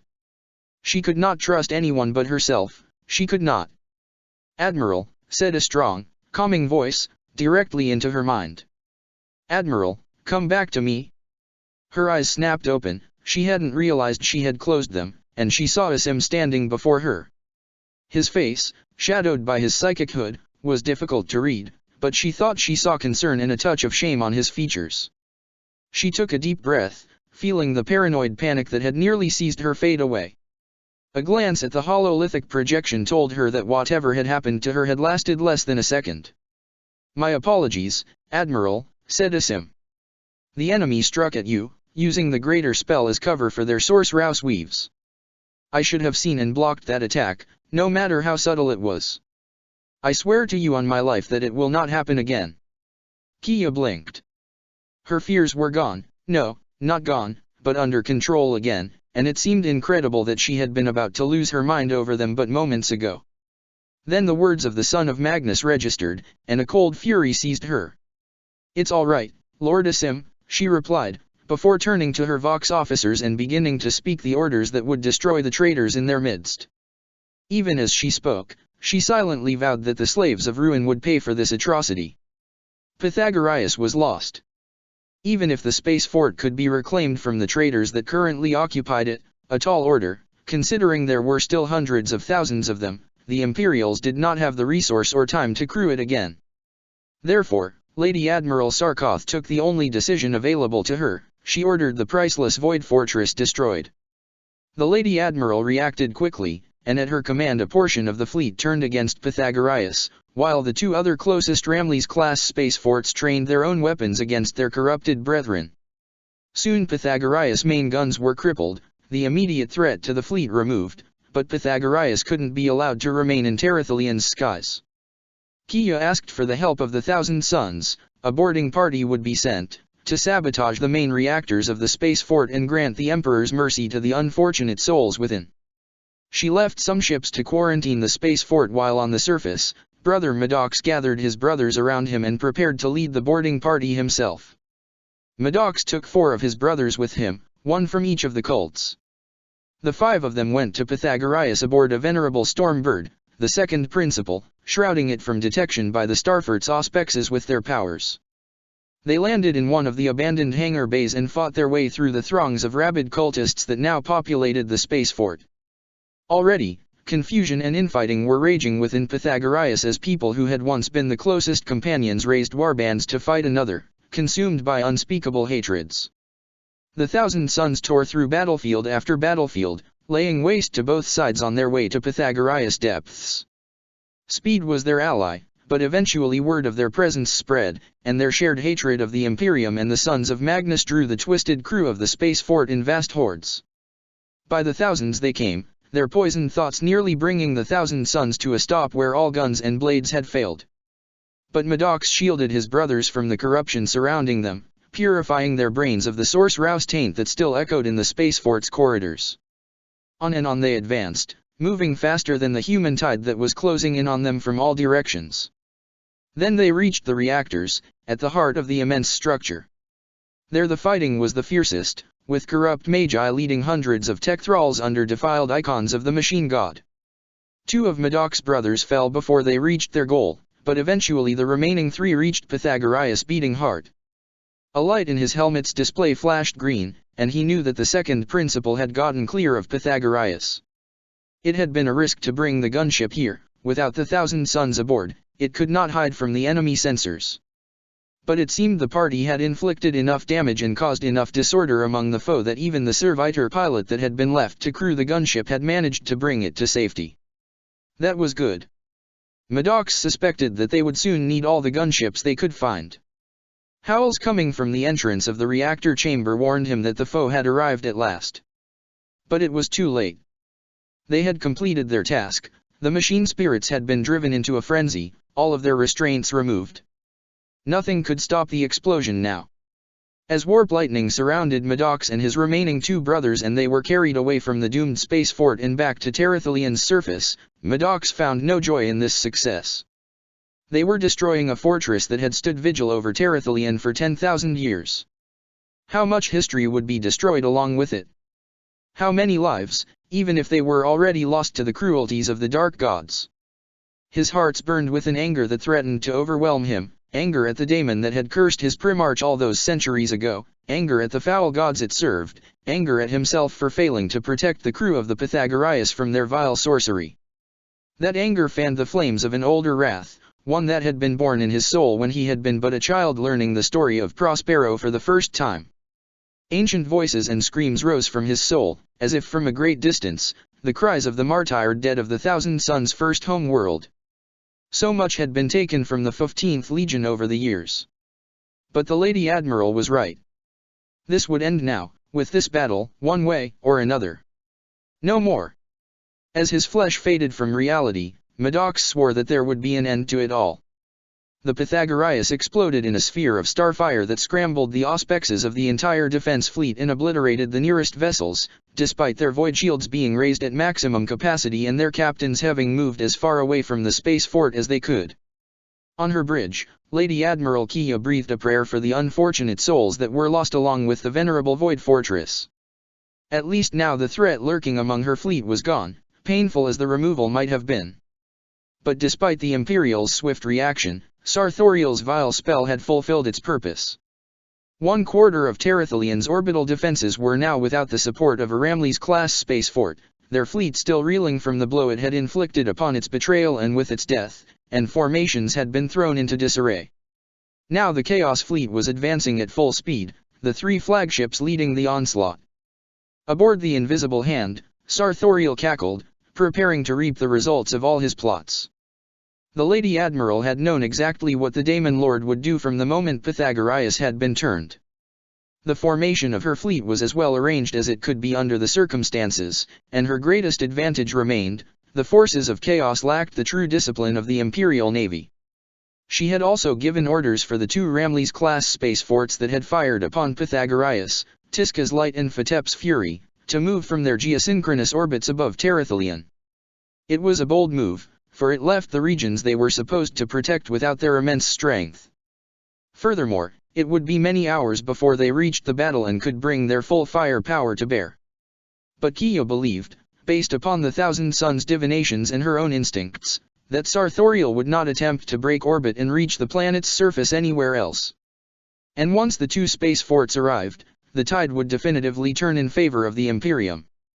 Sartorial's host of cultist vessels crashed against the defenses like an ocean's tide against a cliff.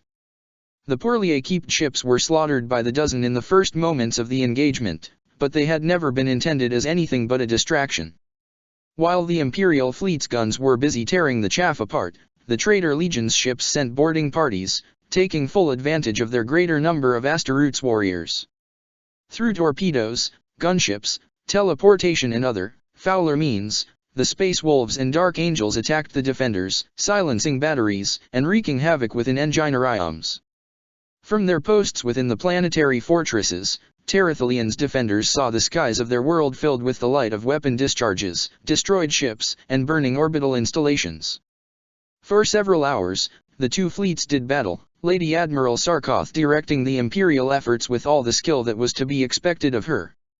Yet for all her talent, she could do little more than try to direct the flow of battle, which quickly degenerated into an anarchic free-for-all as the Chaos Fleet flew right in the middle of the Imperial formation. The Imperial flagship was boarded several times, but always the elite spire guards tasked with defending the vessel repelled the attackers before they could reach the bridge. Such was the confusion, the number of variables, that the seers of the Thousand Suns were all but blinded to the immediate future. Spread out across Terathalian's cities, with the bulk of them guarding the sanctuary of Magnus, knowing it would be a primary target of the foe, they watched the war above, wondering why none of the Chaos ships had attempted to send troops onto the surface. They all knew what that meant. Sarthoriel had another plan in reserve, for he could not accomplish his goals if his Black Crusade remained blocked in orbit. Still, when that plan was revealed, it caught even the most potent seers by complete surprise. On Terathalian's equator, below the melted fragments that were all that remained of Pythagoras, stood the city of Lutaith, a vast metropolis that housed more than 20 million souls. When word of the coming Black Crusade had arrived, the people had evacuated in good order, leaving their homes and going into the underground shelters. Only the Spire Guards, the Thousand Suns, and their other Imperial allies remained on the surface. They were manning the city's defenses, which included cannons powerful enough to reach orbit and beyond. Such was the confusion of the battle above that it was difficult for the guns' crews to get a lock on an enemy target, but they remained at their posts, taking advantage of any opportunity that presented itself. Lutaith was the only city whose defenses could take part in the battle, being closest to it, and they hurled lost bolts that seemed like the Emperor's own lightning and shells the size of tanks into the heavens. Then the madness began. It struck them like a hammer blow, shattering their defenses and tearing at their minds. A wave of agony, of horror, and disgust, so powerful that it could not be ignored, could not be pushed aside. Across the battlements of Lutaith, the Thousand Suns and every human with a shred of psychic potential fell to their knees, clutching their heads and screaming in pain. The other defenders rushed to their side, calling for medical assistance, looking up at the heavens, suspecting some mental assault from their distant enemies and assuming it foretold another attack. They were right in thinking so, but the attack came from another direction. From the depths they came, numbering in the millions. The gates of the underground shelters blew open, and a flow of corrupted humanity poured through. Men, women, and children, screaming and laughing madly, their skins torn where they had clawed at their own flesh in bloody patterns that burned the eyes of any with some shred of sanity left in them.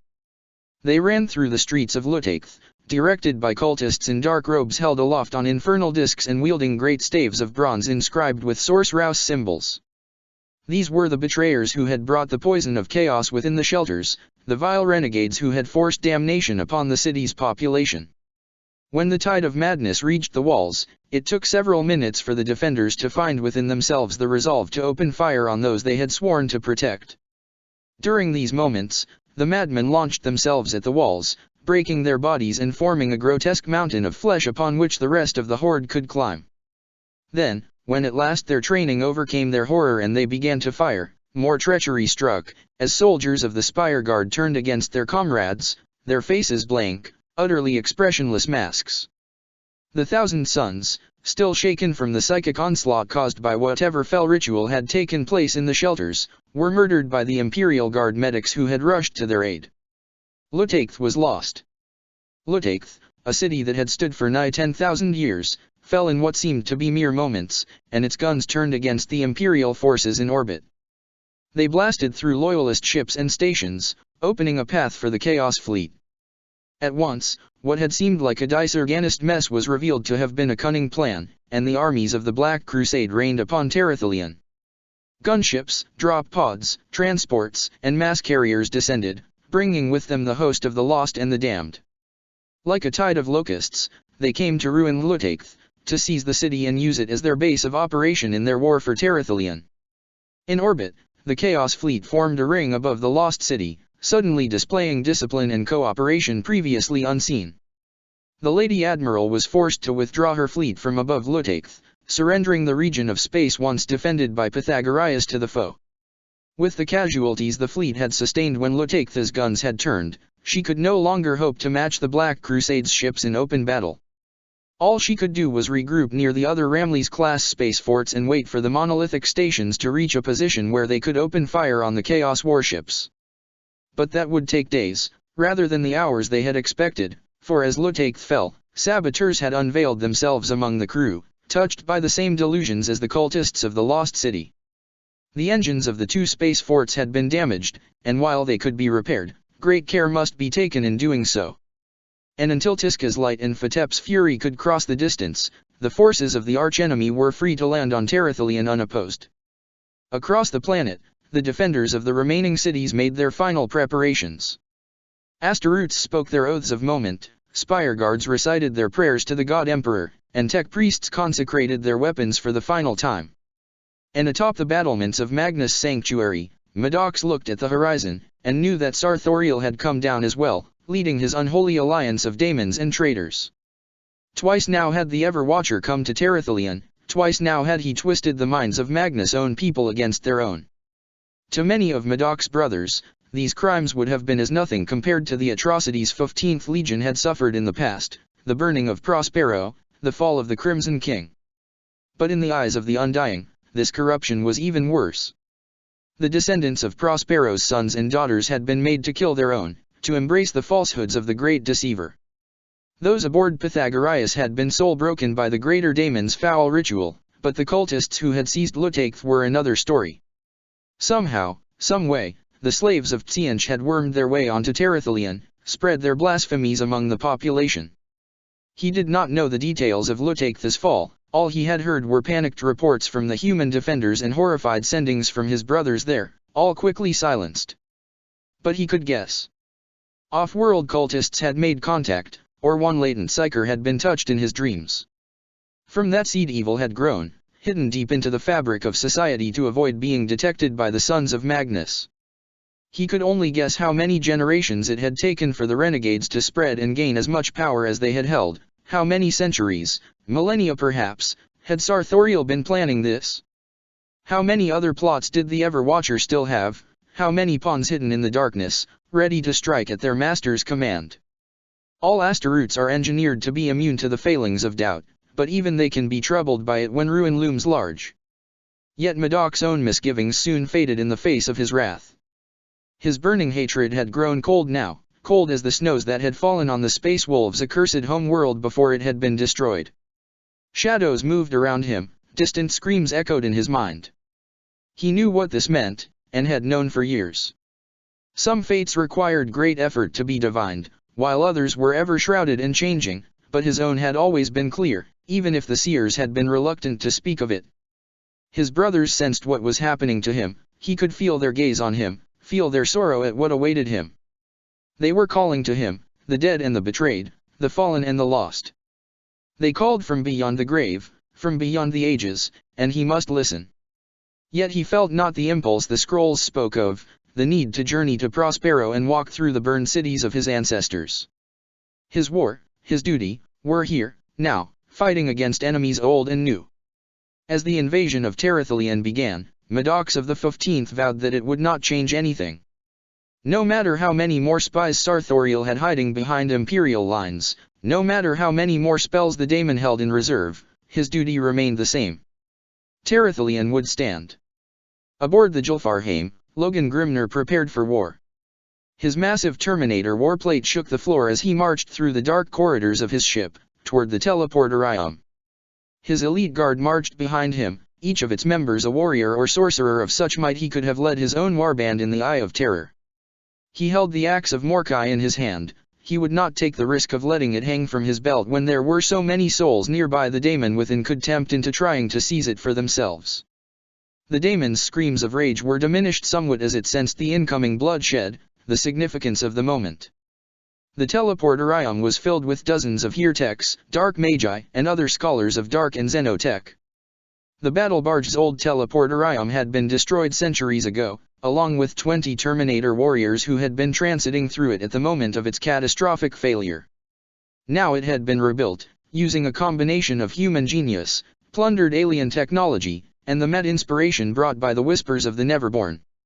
With it, the Space Wolves could bypass all but the strongest shields, yet looking at it filled Logan with bitterness. It galled him that his legion were reduced to using such means to prosecute their war. This was what the Thousand Sons had done to them, when they had deceived the Emperor 10,000 years ago at Nicaea and doomed the Imperium. For 100 centuries, the sons of Leman Russ had sought to bring the witches of Prospero to justice. And for 100 centuries, they had failed. But no more. One warrior was already in the teleportorium when Logan and his guards arrived. He stood alone, a confident grin on his face as he bowed slightly to the older warlord. "Lord Grimner," greeted Ragnar Blackmane. "Shall we begin? I can hear their screams as I fall. Their souls are broken, their minds are gone, but some shard of who they once were remain, buried beneath the tide of corruption and madness. Millions of shards of purity, of sanity, screaming their horror into the void. They never chose to fall, they weren't even deceived into bowing to the evil that lurks within the Empyrean, as nearly all of the lost and the damned are. They were drowned in this abyss, forced down under by the hands of those who were first turned to the darkness. They choked on the corruption of chaos, until nearly all that they had been died in this terrible dark. I can hear their screams, so much pain, so much horror. They beg for release, they beg for death, they beg for salvation, for oblivion. And I wonder, is this what my brother could hear as he walked the stars and witnessed the most terrible fates inflicted upon mankind throughout the age of strife? Is this the plea for mercy that haunted his every waking moment, driving him to isolation among our kin? Mordarian, brother. I am sorry. Now I finally understand why you were willing to do the things you did, but I will never have a chance to make things right between us. The war goes on. My people will stand, they will fight against the darkness as they have always done. I hear their defiant cries, their oaths of moment and their prayers to my distant father. They call out to the light I can no longer see, but my father is far away, and much weaker than he once was, yet still far more powerful than his enemies believe. The wolves have come again, shouting their hatred across the void, unable to see the strings that manipulate them into doing the bidding of the very forces they thought we would unleash. I hear the howls of their souls, the snarls of the beast riding within their blood. They who were once the foremost guardians against corruption are succumbing to its pull at long last, the outer darkness they wield as a weapon strengthening the one within. In their blind quest for vengeance, they have endangered the last shreds of their honor, the last fragments of their sanity. The enemy will claim them all in the end, and the wolf will be broken within the crucible of chaos, reforged into a beast of mindless hatred and bloodthirst.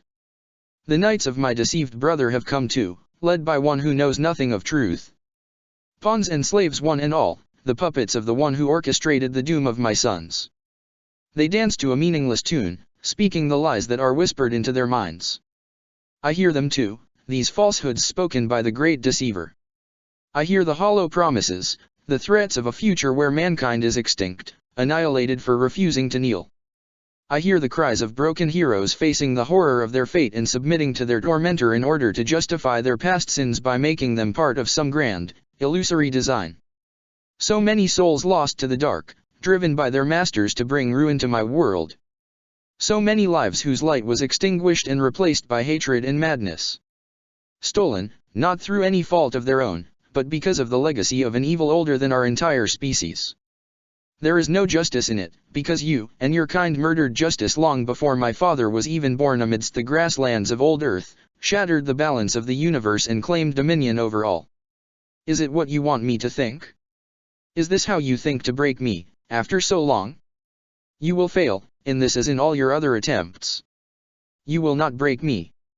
You cannot break me. I am Magnus the Red. I am the Crimson King. I am the Primarch of the 15th Legion, and a son of the Emperor of mankind. These words, these names, they remain in my mind even as the rest of my thoughts burns away, turning into smoke carried away on etheric winds. They are who I am, and you cannot take them away from me, Only try to deceive me into giving them up, like you deceived my lost brothers. But I have seen through your lies with my single eye. I know the secret my father discovered when you unwillingly set him down the path that led him to his throne of broken hopes, burned dreams, and eternal defiance. I know the truth you do not want the mortal races of the galaxy to know, hidden behind your power, your slave armies and your daemons. I know that terrible and wonderful truth, that shatters the will of champions and reforge them into heroes freed of the illusions woven around them for their own protection. I know what you are.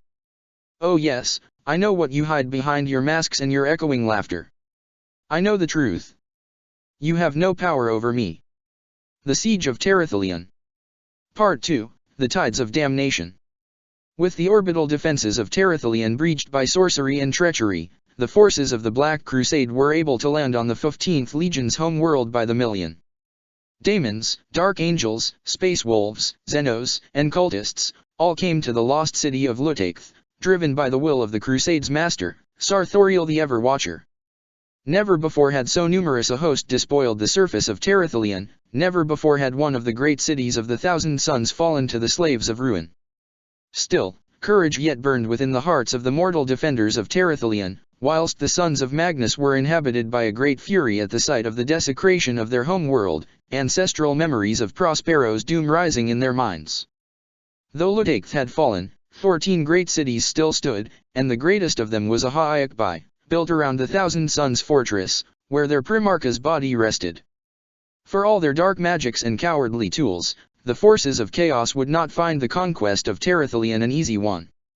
Horror filled the defenders of Terathelion as word of Lutaith's terrible fate spread across the planet. On the walls of the 14 remaining cities, men and women of the Spire Guard trembled, before the words of preachers and commissars shook off the nameless dread that had descended upon them. The Thousand Suns scattered among them deployed their telepathic powers, easing the fears of their human comrades by sheltering their souls from the unnatural corruption the Black Crusade had brought to their home world. In Ahaiakbai, Maddox the Undying himself spread out his consciousness across the city's walls, manipulating the defenders' physiology to prevent panic. From orbit came the warning of the Lady Admiral. The tech priests had evaluated the damage done to the 2 Ramles-class space forts on their way to join the battle against the Chaos Fleet. It would take 6 days for them to arrive, and during that time nothing could be done to stop the flow of heretics, traitors, and Xenos that landed in Lutaith. An attack on the fallen city would be suicide, such was the foe's numerical advantage.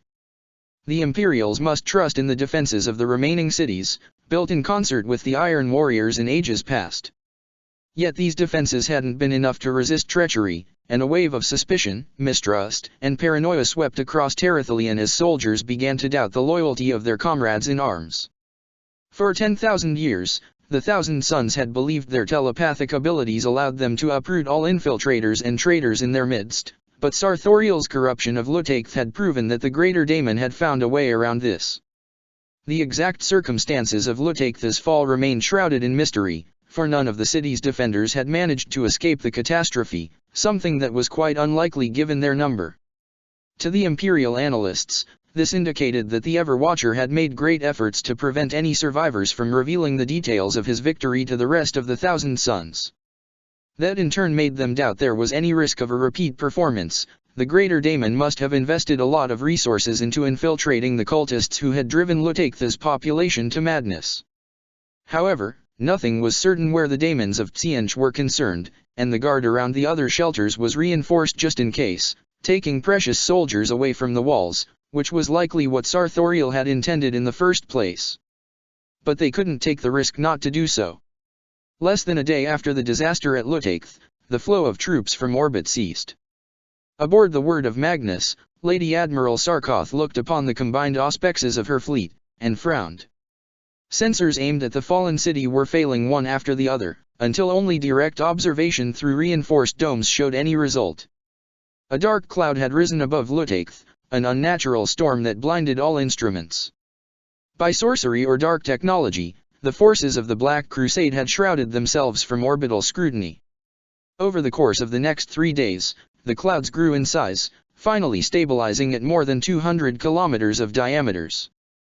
Then, to the shock of officers throughout the fleet, it began to move, on a straight line that would take it directly to Ahaiakbai. Communications between the ships in orbit and the thousand suns on the ground grew more and more erratic, as the storm interfered even with telepathy. On Terathelion, Maddox and his brothers quickly divined what had happened. With the Imperial fleet closing in on their ships, the heretics couldn't rely on their vessels to protect them from orbital bombardment during the long trek to Magnus' sanctuary. It was inevitable that the Lady Admiral would be able to get some shots at the moving army during the day's long trek. But the dark clouds they had summoned would grant them protection from that. Psychic probing at the darkness in the heavens revealed that it was indeed the product of sorcery, and those who had faced the forces of Logan Grimner before recognized the etheric signature of the infamous Silent Callers. The Silent Callers. Though Logan Grimner is seen as the one responsible for summoning Rogaldorn to Armageddon in the 40th millennium, it wasn't the Wolf Lord himself who performed the unholy ritual.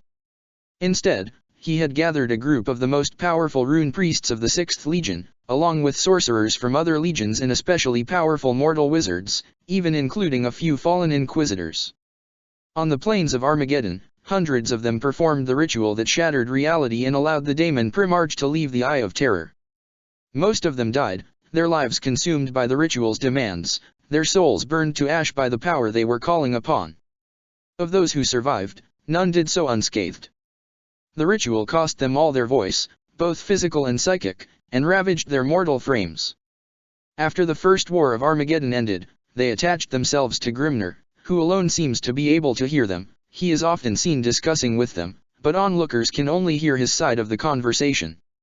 Now known as the Silent Callers, they hide their faces at all times, the traitor Marines among them with their helmets, the mortals with masks or other headpieces. No one knows what they hide beneath. Despite the price they paid to bring forth Rogaldorn, the Silent Callers remain very dangerous warp wielders.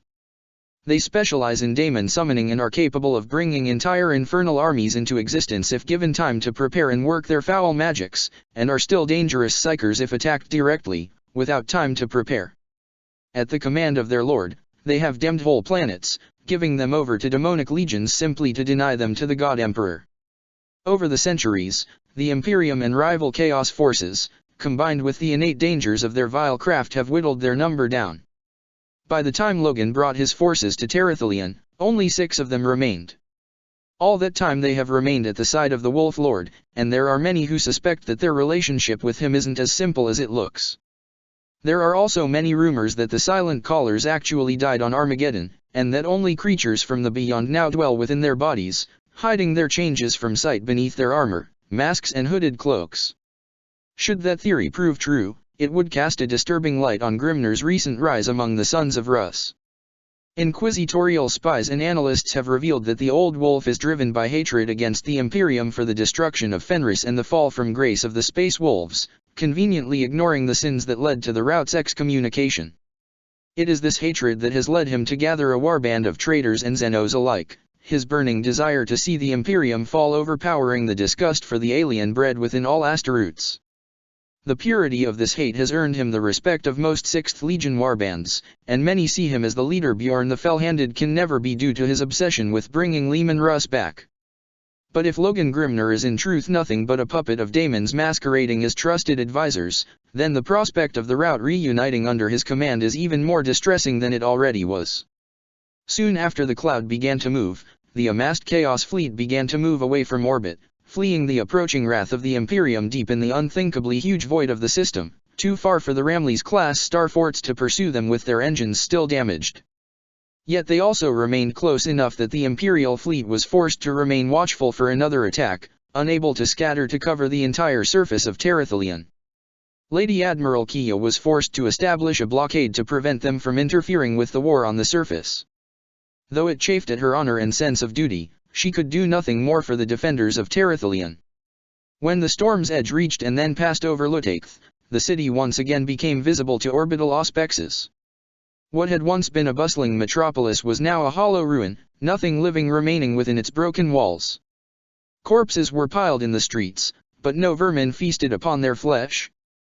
By some foul artifice, Sarthoriel had frozen Lutaith in time, turning it into a grotesque monument of the Thousand Sons' failure to protect their people, one more insult to add to the tally of bloody debts the Sons of Magnus owed the Ever-Watcher. But the bodies were nowhere near numerous enough to account for the whole population, and it soon became evident that most of the 20 million souls that had inhabited Lutaith now marched alongside the forces of the Black Crusade, a mass of twisted, insane bolter fodder to further bolster the ranks of chaos. At first, the defenders of Terathalion thought to send all their forces to Ahaiakbai, as it seemed the enemy was focusing their attack on that greatest of cities. But before the decision was made, it became clear that Sarthoriel had planned for that possibility. Smaller armies emerged from the storm, led by lesser warlords of the Black Crusade's host, one for each of the 13 other cities of Terathalion. Though each of these hosts was but a fraction of the whole, they still counted hundreds of thousands of soldiers and war machins. To gather all of Terathalion's defenders on Ahaiakbai, or even just the 1,000 Suns, would have been to abandon the people hidden in the shelters to the terrible fate reserved by Chaos Lords to those unable to defend themselves, never mind the logistical nightmare such an operation would have represented. The sons of Magnus refused to make that choice. They would not abandon their people to save themselves. One by one, the leaders of the defending forces of each city vowed to come to the other's aid once they had dealt with their would-be invaders. Yet the Imperials were not content to simply remain in their cities and await the coming of the foe. The enemies fracturing into 14 different war hosts opened new opportunities of attack. Terathalion had many minor settlements spread out across its surface, which had been evacuated in the coming of the Black Crusade, emptied of all resources that could be looted by the enemy. A lifetime living in the shadow of possible raids by Chaos forces had hardened the people living away from the protection offered by the main cities, and each settlement had its own militia.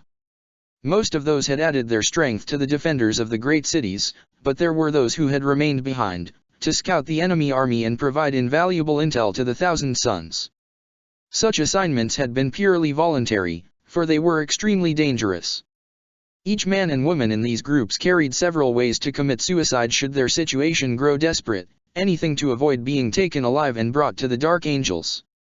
The Shroud of Darkness had made these scouts even more important to the war effort, but as the Black Crusade splintered, some of the groups decided to do more than spy on the foe.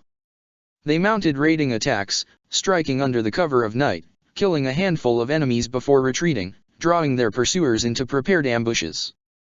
Traps were laid in the path of the armies, bridges were rigged and water sources poisoned. Logistics, rarely a strong point in any Chaos army, became even more of a nightmare, thousands of cultists dying every day from starvation and thirst. Squads of the Spire Guards elite were sent to bolster these efforts, along with Psykers and even the occasional 1,000 Sun to help those who had the unenviable honor of attacking the main force. Without psychic assistance, no raid or ambush could succeed against an army led by one of the most powerful greater daemons of Tsianch and counting one of the Grand Masters of the Dark Angels in its ranks. Even with it, many of those brave soldiers were lost, but those who escaped grew more and more experienced at this kind of guerrilla warfare. Of the 12-men squad that had knelt before the 1,000 Sun and received his blessing before leaving the safety of the city and returning to the wild, only 5 remained. The other 7 had died over the last 2 weeks, and their remaining comrades comforted themselves with the knowledge that none of them had been taken alive, even if it had taken a long-range shot to make sure of it in one case. Now they hid in the ruins of a small tower, left over from the world's distant past, before the 1,000 Suns had come to Terathalion for the first time and made it a library world. "We have to get back to Jeriad Ha," whispered the first soldier into his vox. Even here, none of them dared to raise their voice, or they were simply too exhausted to. "We can't stay out there any longer. We barely got away last time, and their pursuits get closer to us every time." "You swore the same oath we all did," replied his squad mate. "Our lives for Terathalion." "Yes, but we would accomplish more by dying on the walls." "Wait. Did you hear that?" Before anyone could answer, the night's quiet was shattered by a horrible sound, something similar to a howl, but twisted and perverted. Another followed, and another, coming from all around the ruin. The survivors raised their weapons, falling into a circular formation with an ease born of practice and desperate survival. Their thermal visions showed them shapes running up toward them, moving faster than any living thing they had ever seen.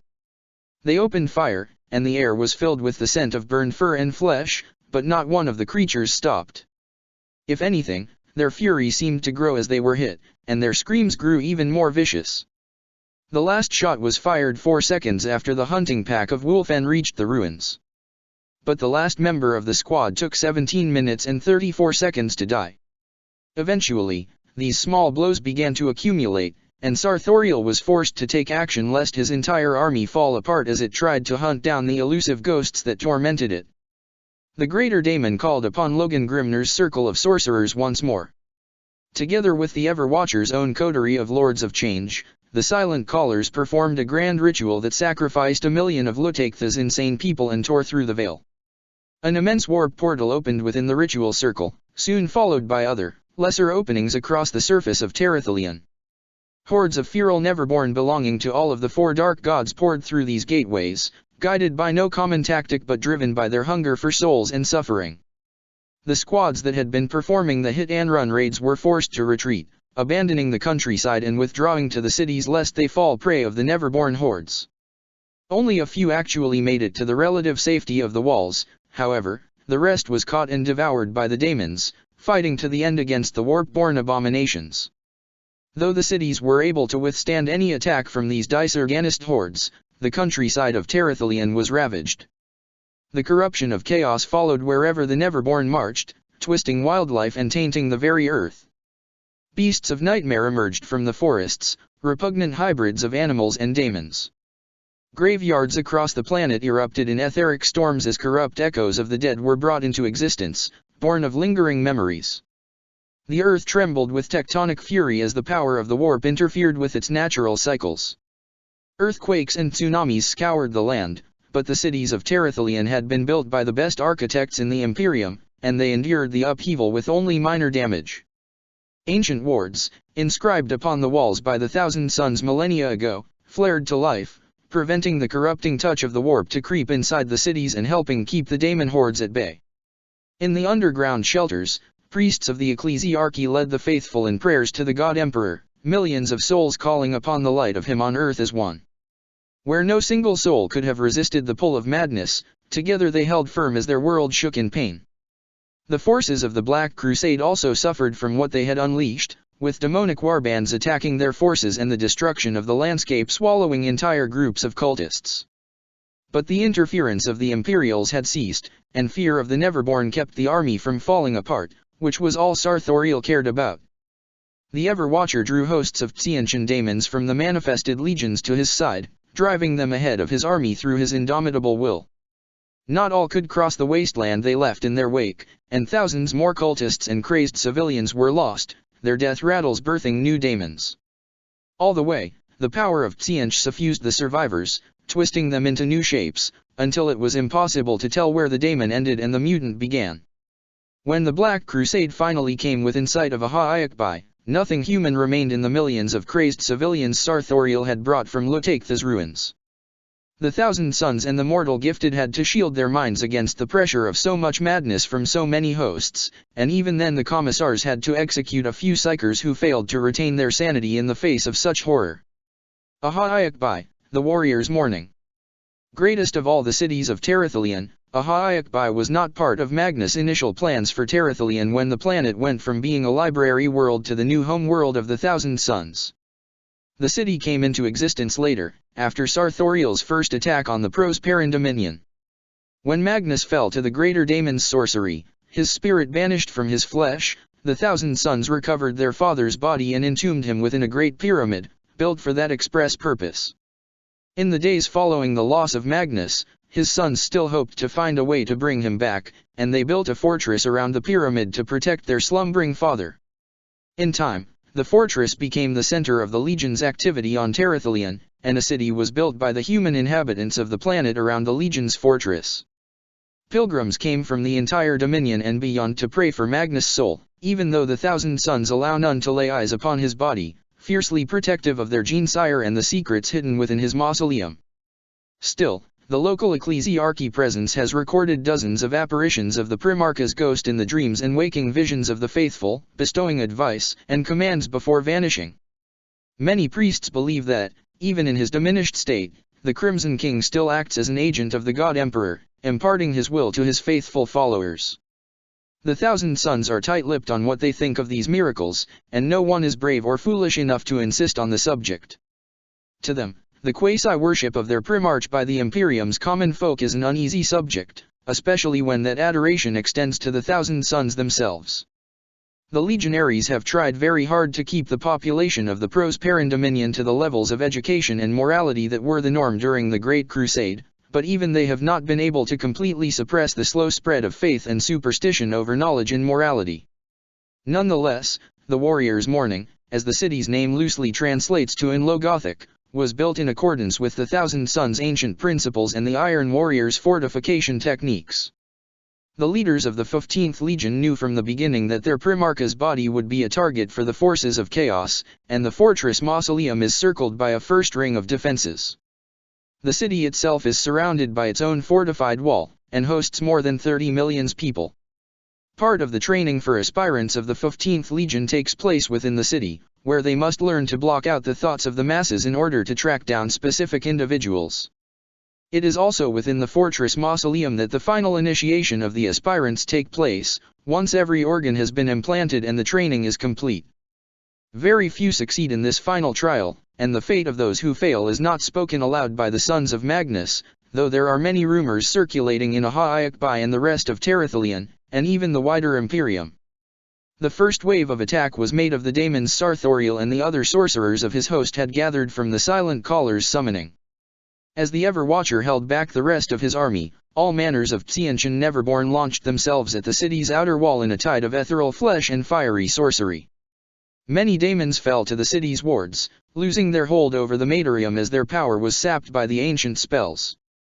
But more and more came, climbing over the dissolving forms of their predecessors. In fact, the destruction of so many Neverborn weakened the dimensional barriers even further, and, to the horror of the defenders, towers of crystal and bronze rose from the morass, high enough to reach the battlements. Atop each of these infernal siege towers was a giant green-orange jewel that glowed like baleful eyes, the gemstones that were Terathalion's pride, twisted into vessels for the warp's unholy power. Daemons climbed up the towers as they approached the walls, and though the defenders' guns brought several of them down, many more came crashing against the fortifications, unleashing their demonic passengers onto the battlements. Battle was joined on the battlements of Aha-Iakbai, while reports came in through distorted Vox transmissions that the other cities of Terathalion were also under attack. War erupted across the 15th Legion's home world, and the fate of the entire Dominion laid in the balance. The Greater War. Though the forces of chaos were mainly focused on Aha-Iakbai, 13 hosts also laid siege to the other cities of Terathalion. These are the troops that were deployed against each of the great cities. Jeriadha, Space Wolves, Wulfen, and Mutants. Led by Wolflord Morik the Headhunter. Myriads, Dark Angels and Cultists. Led by 1st Legion Sorcerer Lord Elikas the Whisperer. Nilhas, Daemons of Tsianch and Mutants. Led by the Lord of Change Azierol. Nuarams, host of Kiernate Daemons, which slaughtered the army sent by Sarthoriel. No leader. Arztanok, 1st and 6th Legions Asteroutes, along with cultists. Led by unidentified robed figure. Yevarak, human and Xenos enslaved thralls. Led by the Psyker Overlord Garax. Perverik, human and Xenos pirates and mercenaries. Led by Hestus Helok IV. Nostimir, Dark Mechanicum War Cohort. Led by Exagramus, Archmugos of Hell's Mount 4. Zuramir, Rakgol Horde brought by the 6th Legion. Led by the Abomination Xerxelion. Brexari, Dark Angels, Chaos Knights and Cultists. Led by the Daemon Prince Belphegor. Selder Nox, Cultist Army identified as the Liberated. Led by Interrogator Chaplain Sheol. Eraith, 10 regiments of Traitor Imperial Guard. Led by Renegade General Telrian. Furhen, unknown. Storms blocked out all transmissions, and the city had vanished by the time they stopped. All that was left in its place was a giant hole that went several kilometers down. Soldiers of the Spire Guard fought side by side with the Thousand Suns, but they were not alone. Others had heeded Terathalion's call for help. Regiments from all over the Imperium who had been transiting through the Prosperan Dominion when the Black Crusade fleet had been sighted, Adeptus Mechanicus Skitarii cohorts descended from the orbital docks and the nearby Forge worlds, and hundreds of the Daughters of Magnus, all stood upon the walls of Terathalion's cities, ready to lay down their lives in defense of the world. Psychic lightning rained down upon the foe along with lost bolts and conventional ammunition. All manner of sorcery was unleashed, and the veil between reality and the warp thinned more and more with every passing hour. The Daughters of Magnus. The relationship between the Prosperan Dominion and the Adeptus Astra Telepathica can best be described as tense. The Thousand Sons' ways of psychic training are far from being as restrictive and soul-searing as those employed by the Adeptus, and the psychers they produce are far more powerful and versatile, but the training also require far more resources, and the guidance of one of the few sons of Magnus who can be spared from the battlefield. As a result, the 15th Legion can only take in and train those male psychers of great potential, leaving the rest to be harvested by the Black Ships, to be trained in the ways of the Adeptus, or give their lives to fuel the Golden Throne and the Astronomicon. Over the centuries, some Thousand Sons have argued that this culling of the psychic population is holding back mankind's evolution into a psychic species, but the archives of the Legion are very clear. The dream of humanity becoming master of the psychic realm died when the Emperor's Webway project was destroyed by the self-righteousness of the Space Wolves. Any attempt at breeding more psychers will only result in disaster. Yet while the Thousand Sons provides a place for the strongest male psychers, the female ones cannot hope to join the Legion. For reasons known only to him, the Emperor designed the Asteroutes to be created solely from male aspirants, and any attempt to adapt the gene-forging process to female subjects would require an absurd amount of heretical modifications. But the 15th Legion was ever loath to waste psychic potential. And so, soon after the end of the Scouring, when the Thousand Sons were finally able to focus on the rebuilding of the Dominion, they created the various orders that are collectively known as the Daughters of Magnus. Initially, the orders were led by Prosperan refugees who had particular talents in one of the many branches of psychic powers and had been taught within the Prospero's famous academies. Some of them are battle-oriented, while others are dedicated to healing. Most of the psychers within the Spire Guard come from the Daughters, though there are also sanctioned psychers of the Astra Telepathica, and no little tension exists between the two groups. The indoctrination undergone by those trained by the Schola Psychona makes them regard the Daughters as dangerous for their lack of soul binding, while the Daughters consider sanctioned psychers to have been deeply broken by their training. In the 41st millennium, there are many who believe the Daughters of Magnus to be a branch of the Adeptus Sororitas, but nothing could be further from the truth. For one thing, the Daughters of Magnus are a far older organization than the Sisterhood, which was only founded after the Age of Apostasy and the Passive Decree. For another, the Sisters of Battle are violently anti-psycher, banishing those of their number who are revealed to hold psychic abilities and often executing them after prolonged atonement that can more accurately be described as torture. The various orders that make up the Daughters of Magnus worship the God Emperor and Magnus as his son, and believe wholeheartedly into the prophecies that the Crimson King will one day return from his slumber. They follow the Imperial Creed, but it is only their close relationship to the Thousand Sons that prevent them from being declared heretical for their psychic practices. Even with that protection, the Inquisition is ever watchful of them, since they lack the power of the rubric of Ahriman to keep them safe from the warp's depredations. Few of the Daughters have ever succumbed to the lure of chaos, but like the Thousand Sons themselves, the few who have become some of the most dangerous foes of the Imperium to ever plague the galaxy with their existence. The Thousand Sons were most numerous on the walls of Aha-Iakbai, ready to die to defend their Primarch's resting place. Members of the Piri swept the battlements clean with streams of etheric fire, while those of the Raptora cult tried to force back the infernal towers. But the demonic crystals atop each structure radiated a malevolent influence that shielded them against psychic attacks, and eventually the Sons of Magnus relented, preferring to use more conventional methods to tear down the warp-spawn siege engines. For hours the defenders of Aha-Iakbai fought against the demonic tide, until finally the last of the towers was brought down and the last of the Neverborn having set foot upon the battlements was banished back to the realms of chaos.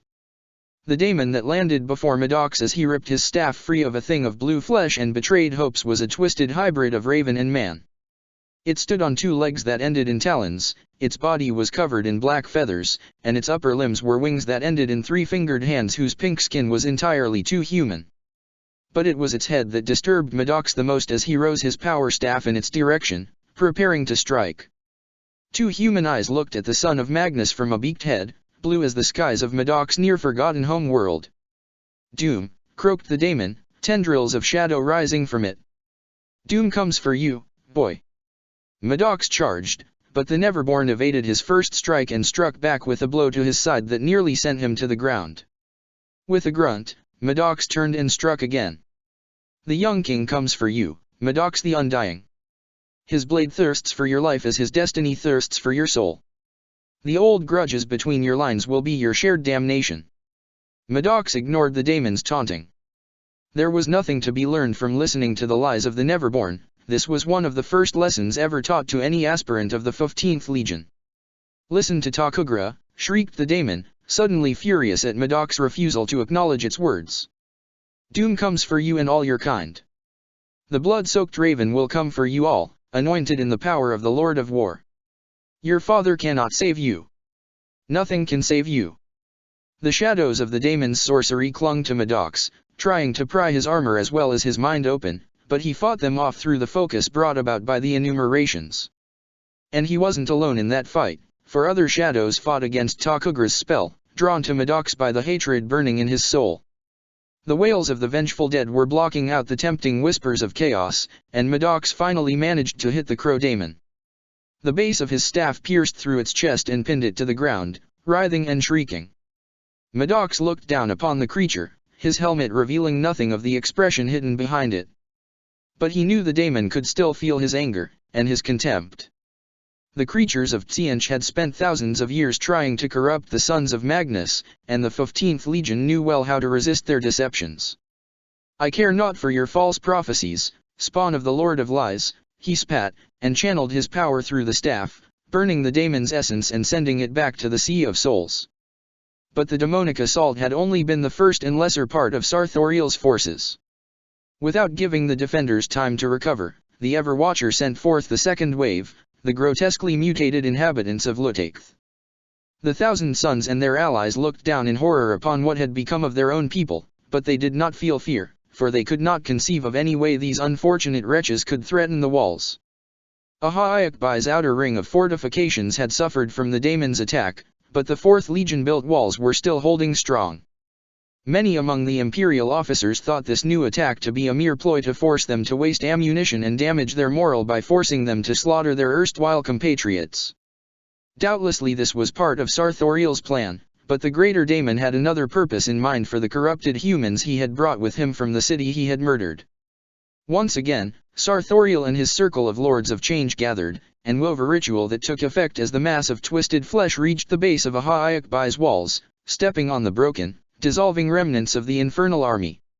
When the infernal siege towers had been brought down, the gemstones atop them had broken apart, their shards spreading across the killing field. These shards now reacted to the ritual, the power that still lingered within them answering the call of Tzeentchian sorcery. They began to glow, and the mutagenous energies flowing through the mutants' twisted bodies reacted in turn, like calling to like, following one of the oldest principles of the Great Sea. Like a tidal wave, the mutated people of Lutaith rose, their flesh melting together, and struck a point of the wall. At the moment of impact, there was a terrible flash of eldritch light that melted the eyes of those who stood closest to it, and the entire wall trembled. When visibility returned, the purpose of the ritual became clear. The flesh of tens of thousands of mutants had been transmuted into one giant, hideously shaped statue of gemstone. The hardness of the material combined with the force behind the living battering ram before its transformation had proved to be enough to overcome even Iron Warrior's construction, and a spider web of cracks spread along the wall. The Thousand Sons shouted for those nearest to the blow to flee, but soon the inevitable happened and an entire section of the wall collapsed in a deluge of debris that crushed thousands more mutants, but also created a direct stairway to the streets of Ahaiakbai. The remaining mutants started to climb it at once, crushing the shattered pieces of the great gemstone statue under their feet. From the battlements, Maddox looked upon the devastation, and gave the order to withdraw. The outer wall was lost, and with it likely the city itself as well. But the fortress holding the Great Sanctum and the Thousand Sons base of operations on Terathalion remained, as well fortified as any other Imperial stronghold in the galaxy. And the wards on these walls were strong enough that Sarthoriel wouldn't be able to pull that trick again. Then, within the ranks of the traitor Astaroths, Sarthoriel raised his staff, and the forces of the Dark Angels and Space Wolves began to advance, while the Everwatcher took to the skies.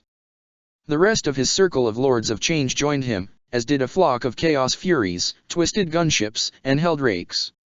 The earth trembled under the impact of thousands of ceramite boots, tanks, and the steps of chaos titans.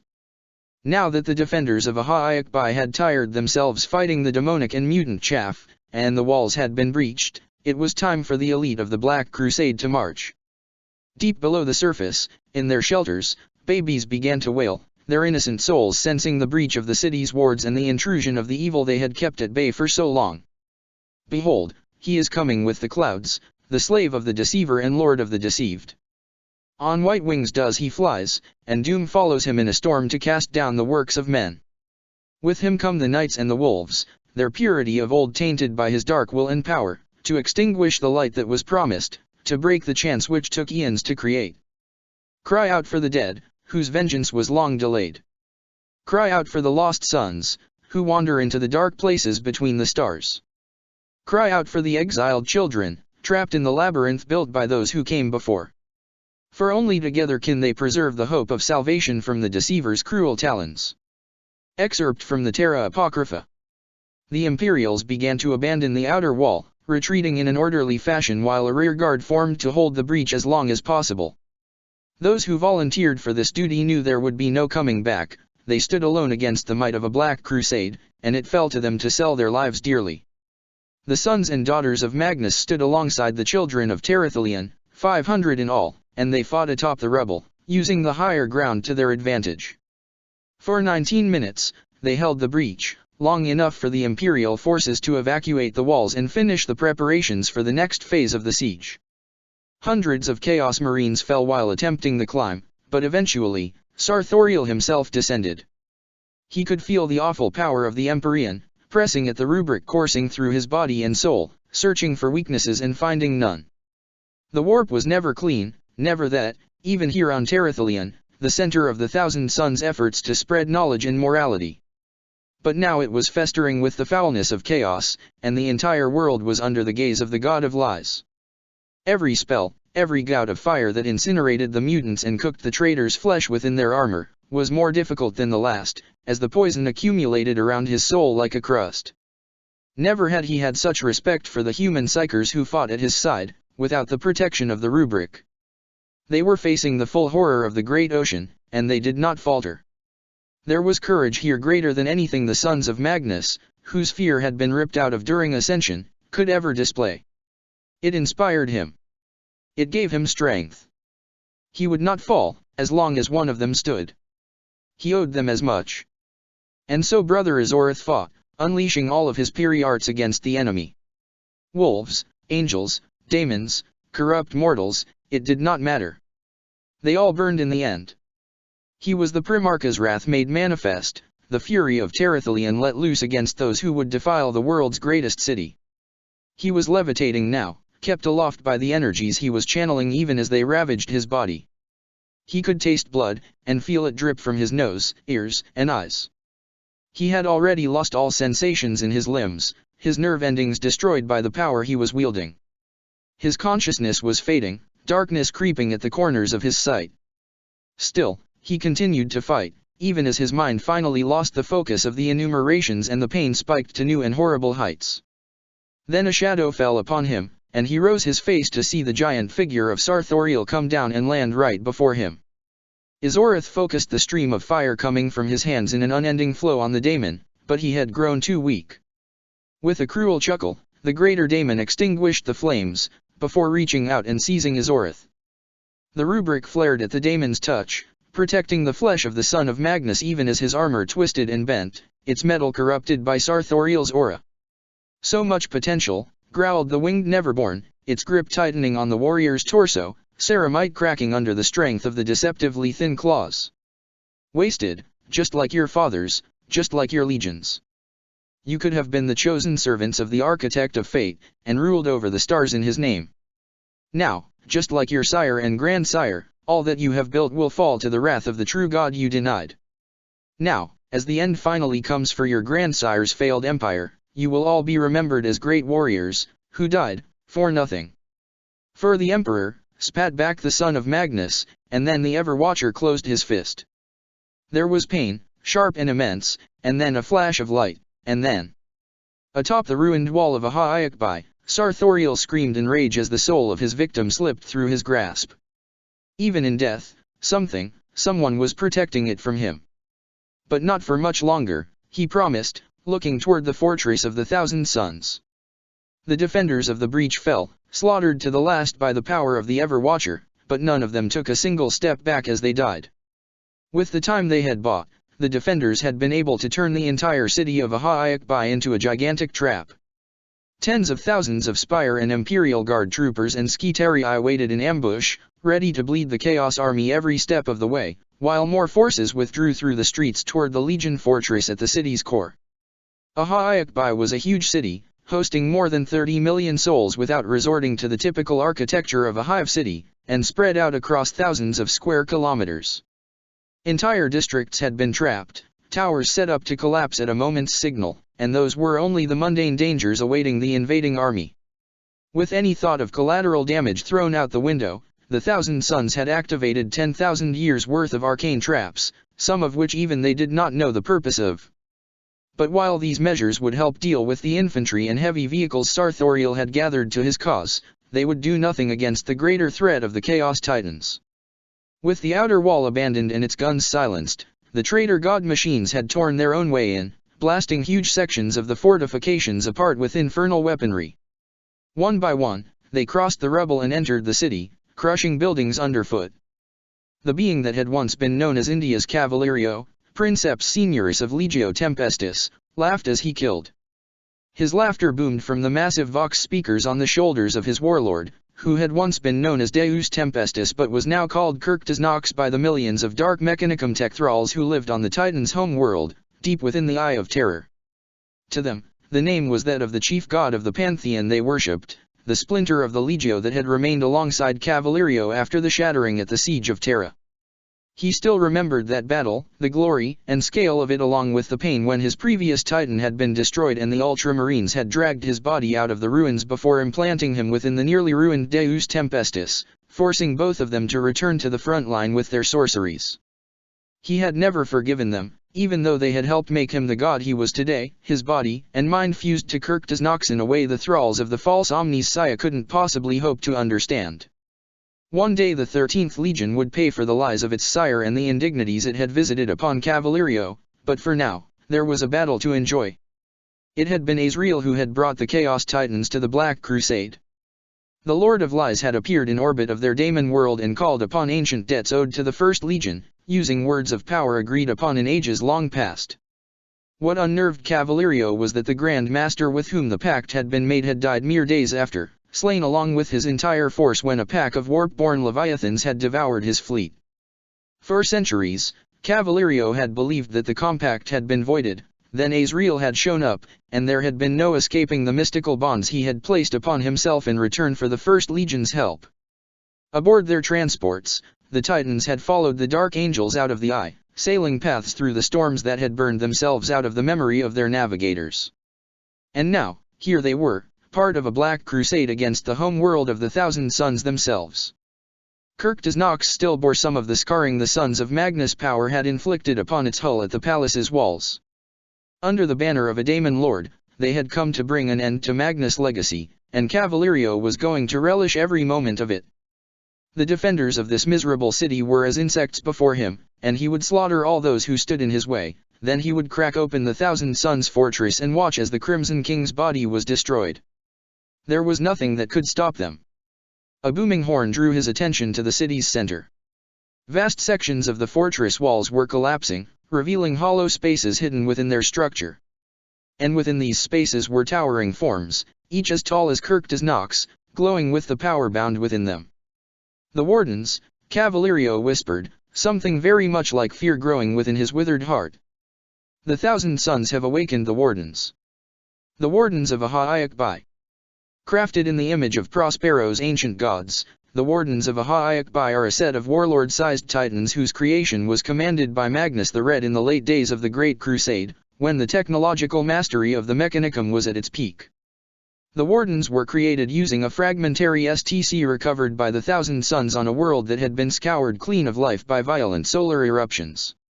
It took many tech priests many years to extrapolate the missing parts of the schematic from the remaining data, as well as insights from the Crimson King himself and the dedicated help of his sons.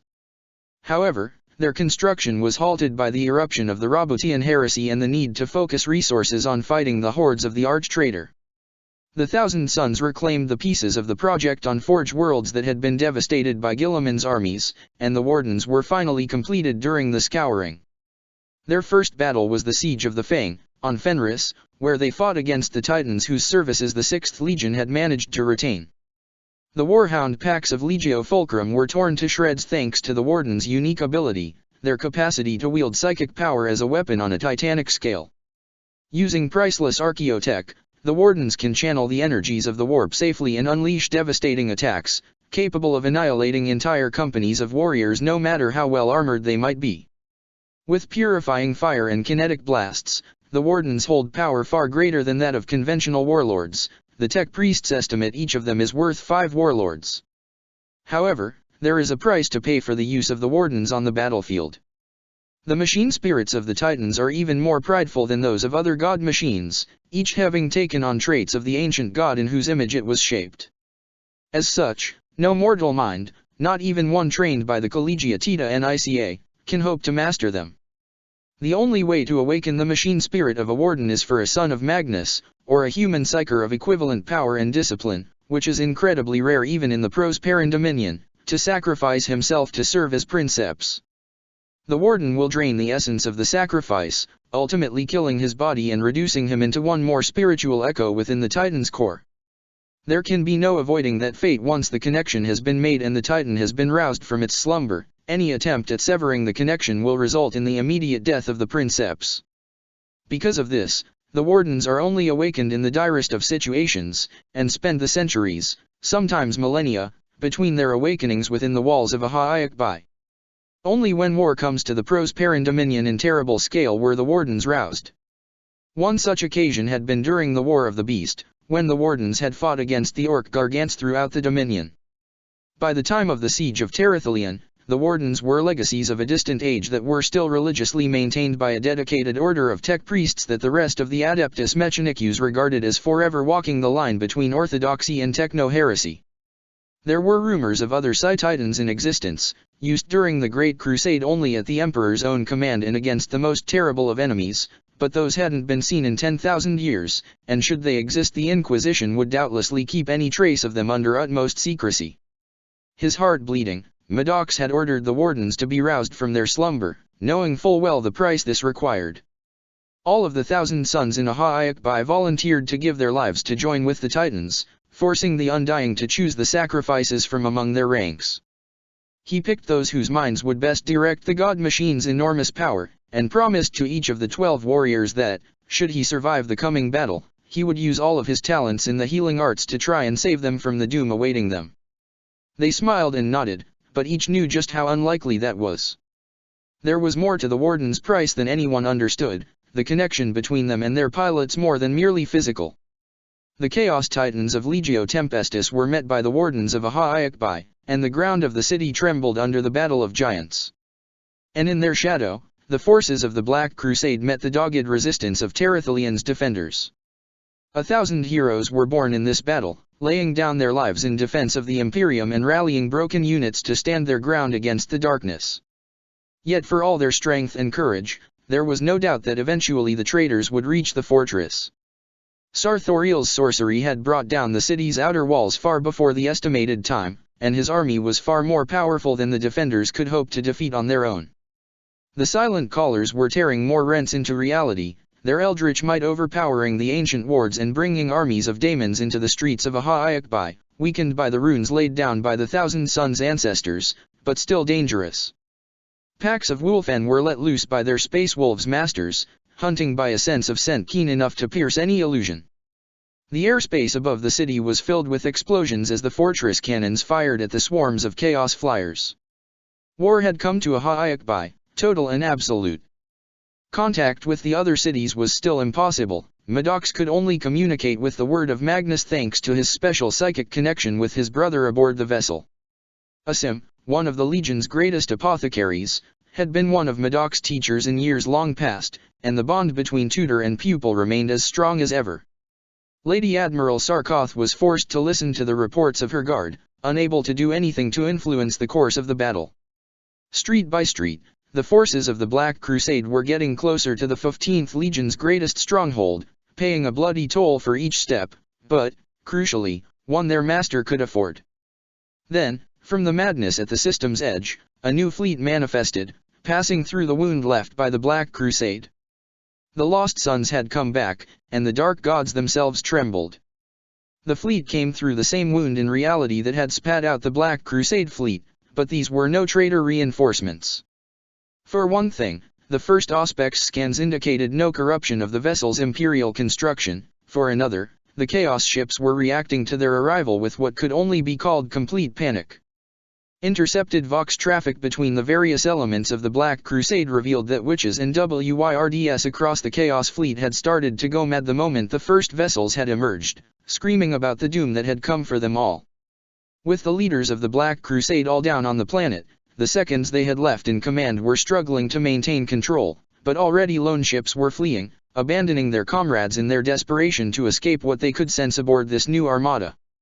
On the bridge of the Word of Magnus, Lady Admiral Kia Sarkoth looked at the Auspex readings coming in, listing the numbers and types of the incoming fleet.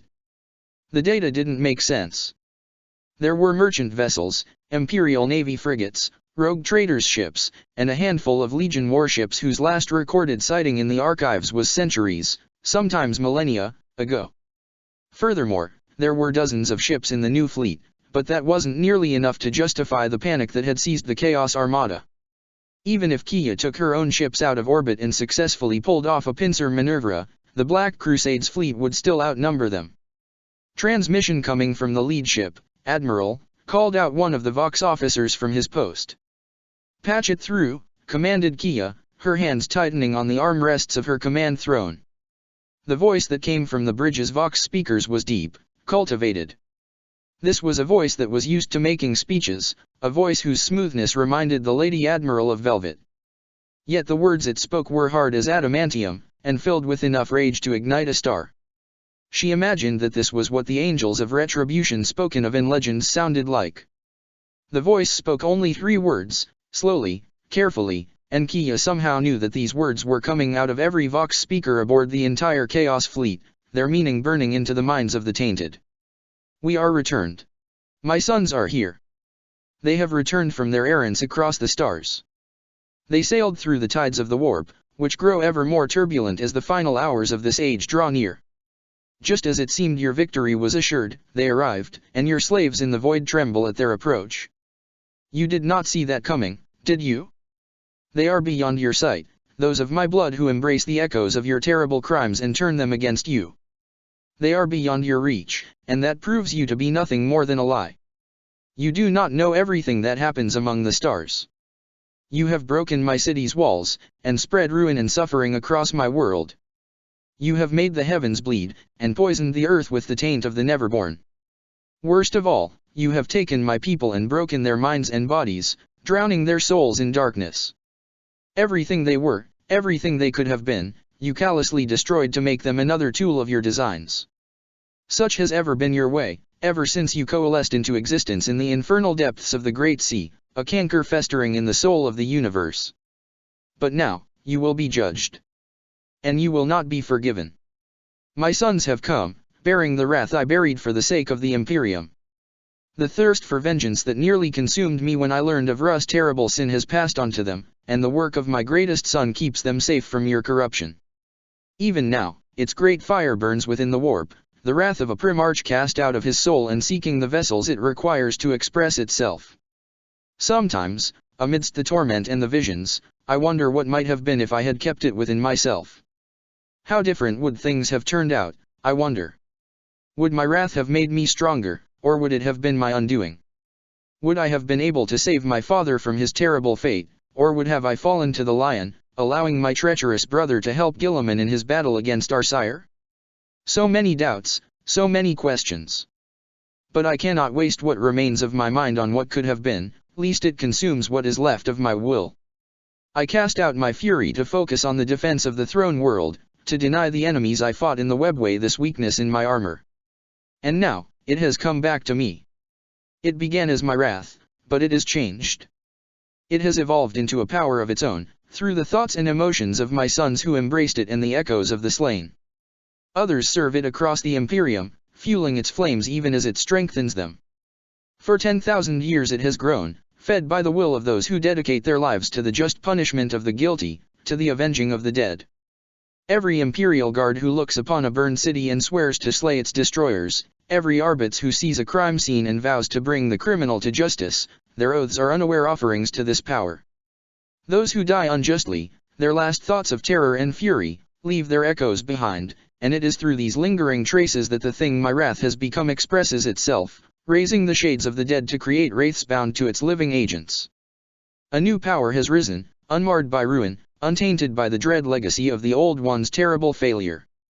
Its name is Vendita, the rightful retribution of the slain, and it comes for you. Passing through the tides of madness, forged by 10 millennia of war, a vengeful angel empowering those who have dedicated their lives to the punishment of the guilty. Fear its judgment, for it shall show you the same mercy you showed to all those you crushed underfoot. And if powers can be born, then they can also die. The Siege of Terathelion. Part 3, The Wrath of the Dead. From the warp came the heralds of Prospero, carried on winds of vengeance, drawn to the greatest concentration of Leman Russ blood in the galaxy. With them came the ghosts of the Thousand Suns' long-lost home-world, spirits of mortals and Asteroutes possessed with a burning need to avenge the wrongs inflicted upon them in ages past.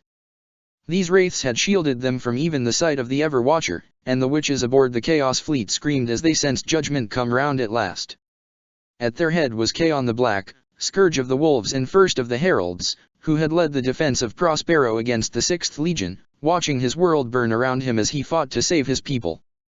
To the embattled Thousand Suns, these returned brothers were a miracle, but their journey to Terathelion had been far from an easy one, and even with their help, the issue of the war against Sarthoriel's armies remained to be decided. One thing, however, was certain: before the end, the dead would have a chance to claim their revenge. It began with a call, a distant voice crying out to the scattered heralds of Prospero, long before Sarthoriel's Black Crusade entered the Prosperan dominion. Across the galaxy, the sons of Magnus who had heeded the voices of the vengeful dead sensed something ominous on the horizon, and the instincts that drove them to battle against the minions of chaos and the children of Russ woke once more. Within the Imperium and beyond its borders, hundreds of heralds knew that a terrible threat was rising, a new power being forged in the darkness that would be aimed at the legion they had left behind, but that they still adored. It was a pull on their consciousness, far stronger than anything they had ever felt before. Each of the heralds had walked the path leading to his status alone, hearing the call of the legion's dead home world until they had journeyed there and bonded with the restless spirits of Prospero's ruined cities. They had all left their brothers behind, claiming small ships as their own, navigating them through the warp through their own power. And amidst the desolation left by the burning, they had embraced the power that had been born from Russ' betrayal, the psychic imprint left by the slaughter of billions of psychically sensitive souls. A Thousand Sun descended to Prospero, and a herald returned, wreathed in the ghostly shades of long-dead humans and Asteroutes. So it had been for 10,000 years, and during all that time the heralds had remained isolated from each other, walking their own paths, only rarely crossing one another when a particular battlefield called to several of them at once. Yet now, they were returning to Prospero for the first time, all of them. Though the heralds of Prospero fought alone, not even they could hope to sail the galaxy for long without aid. Each had gathered a warband at his side, of those who had survived the darkness thanks to the haunted warriors. In their errance, they had found allies, men and women who could be trusted in the long war against the slaves of chaos and the sons of Leman Russ. Rogue traders, inquisitors, but also captains of the Imperial Navy who had willingly followed these wraith-wreathed warriors. Some heralds only had a single, small ship, made warp-capable only through the exercise of their power, but other brought small flotillas to Prospero, with entire regiments they had rescued from the fires of war aboard. It was an eclectic mix, and only the exchange of old 15th Legion codes kept the various elements from turning hostile against one another. The defenses left in place by the Thousand Suns did not open fire, acknowledging these codes as well. Several weeks after the arrival of the first ship, without any special exchange, every herald suddenly descended to the planet, the call that had brought them to the system intensifying. None of them brought any of their forces with them. Whatever was about to happen, they all knew it was a matter only for the sons of Magnus. 52 heralds of Prospero returned to the world that had forged them into what they were, their transports landing on the edge of what had once been Tisca, the city of light, capital of Prospero and center of the Thousand Suns dominion. The world reacted to the new arrivals, and as the heralds moved through the ruined streets, echoes of the city's lost glory appeared around them, the ghosts of buildings long since destroyed. But soon, the images changed, showing the buildings as they had been during the burning, with half-formed specters fleeing from their destruction, hunted by red-eyed monsters in grey armor. The minds of the heralds were filled with the screams of the wounded and the dying as they retraced the path their ancestors had followed 10,000 years ago, toward the pyramid of Fatep. There the Thousand Suns had made their stand against the 6th Legion, and there they had escaped the misguided judgment of Lehman Russ. The wound in reality through which the survivors of Prospero had escaped remained, even after all these years, the energies of the warp leaking through it, infusing the bones of Tisca and all of Prospero. Lesser minds would have shattered under the pressure, unable to cope with the suffering surrounding them. But the heralds were used to such things, their psyches inured to the screams of the lost, which they always heard in the back of their skulls, even between battles. All of them had renounced any form of peace, sacrificing even the tenuous tranquility Astaroths might know in the pursuit of retribution. The ghosts of Prospero only strengthened their resolve, and they came together before the ruined pyramid, emerging from the illusion-wreathed Tisca one by one. Then, from the spectral mists came the first and greatest of them, Chaon the Black, Scourge of the Wolves. All present recognized him, and the 51 heralds bent the knees before the warlord who had led the doomed defense of the world on which they stood. Here was a living legend from the legion's distant past, wreathed in the same ghostly fires that raged through the devastated city. Iskandar Chaon had vanished after the scouring, when the rubric had been cast and the 15th Legion had been all but destroyed by its unintended effects on those not strong enough to bear it. Since then, he had never been seen by any Imperial, and the Thousand Suns themselves thought him long dead. But, when the black-clad legionary entered the circle of his younger brothers, none doubted his identity for a moment. His armor, blackened by the fires of Prospero's burning, his axe, bearing the mark of the wolf, that he had claimed from the last champion of the 6th Legion he had killed before leaving Prospero, and the aura of ghosts that surrounded him, thicker than any other heralds, all were incontrovertible proofs of who and what he was. For nigh 10 millennia, Chaon had wandered the galaxy aboard his warship, the Tlaloc, fighting beyond the borders of the Imperium against threats both new and ancient, the Xenos enemies whose very existence had been forgotten amidst the heresy's destruction. He had hunted the traces of Rus folly, these disturbed Xenos worlds where the Wolf King had awoken horrors that predated the rise of mankind. Though the Imperium would never know of his deeds, Chaon had prevented countless atrocities over the centuries. He had been spared even the slow aging of the Astaroths, preserved by the same power that flowed around the heralds and bathed all of Prospero. Like them, he had been called here without knowing why, unable to resist the pull of his lost home world. And, like them, he had many questions and precious few answers. But before he could do anything, a terrible vision fell upon the assembled heralds of Prospero, brought to them by the power that had gathered them, Vendita, the warp entity that had grown from the wrath of Magnus. For thousands of years, it had slumbered, empowering the strange abilities of the heralds, and, perhaps, others fighting against chaos and the wolves. But now, as the Dark Millennium came to a close and the enemies of the 15th Legion rose to destroy it once and for all, it was awakening, roused by the echoes of a potential future that must be averted, no matter the cost. See the artwork Vendita's Warning by Nemeris, on DeviantArt. They saw madness. They saw the fortress of Ahaiakbai torn down, its walls breached by armies of daemons and chaos marines. They saw their slumbering Primarch slain, his body torn to bloody pieces by the claws of the greater daemon that had plagued their legion for 10,000 years. They saw Sarthoriel use the defiled remains of their gene-sire to weave a vile spell, perverting the rubric and turning it against the Thousand Suns, wiping out every living scion of Magnus in the galaxy. They saw the Ashen Dead, these brothers who had not survived the rubric's power, enslaved to the cruel will of the Ever-Watcher, waging war against the Imperium side by side with infernal horrors. Their armors had been defaced with symbols of Tsianch, and they wielded new, sorcery-infused weapons of terrible power, while the souls trapped within were forced to do the bidding of the Changer of Ways. They saw Terathalion burn and crack, the planet unable to bear the strain of the atrocities committed upon its soil as the 15 cities were lost to the depredations of the ruinous powers. And they saw the Prosperan dominion fall to the armies of Tsianch, brought low by the Black Crusade unleashed by the Chaos God of Change to fulfill his ancient vow to destroy the Thousand Suns. Library worlds set ablaze, billions made playthings for the Neverborn, a kingdom of the damned and their victims, to suffer in the fires of anarchy for the rest of time. Warriors who had witnessed the darkest horrors chaos was capable of fell to their knees, weeping like children, unable to cope with the monstrosities they beheld in their mind's eye. Their screams of revulsion drowned out the sound of Prospero's own wailing, a shriek of outrage and terror and pure, absolute denial. They vomited in their helms, twitched on the ground, paralyzed by shock, or remained eerily silent and immobile while the air around them was filled with psychic projections of their terrible anguish. Only one remained on his feet, though even he was shaken by what he had seen. Kaon the Black threw his head to the storm-filled heavens and shouted his defiance. No. This will not be. I will not allow it. Never. The strength of his words, backed by the indomitable power of his will and his tremendous psychic might, shattered the hold of the vision on the herald's mind, allowing them to rise again.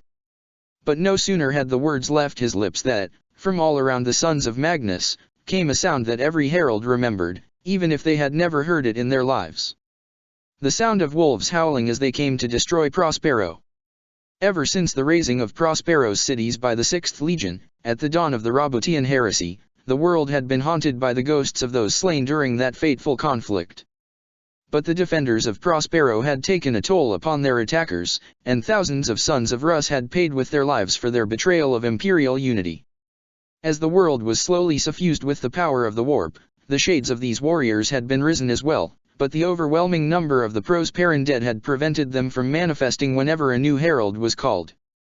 However, they were still there, fiends of shadow, fang, and claw, lurking in the deserts and wild places, still consumed by the same blind, self-righteous rage that had driven the rout to the Thousand Suns' home world. And now, these wraiths had been strengthened by the foul rituals of a servant of darkness, a being that had once been mortal but had long since transcended the laws of life and death, Augustri the Necromancer, undying servant of Fukin, the Black Dragon. Augustri the Necromancer. Centuries ago, Augustri was an inquisitor of the Ordo Sepulchrum, the branch of the Inquisition whose members take it upon themselves to hunt down those who would disturb the slumber of the dead.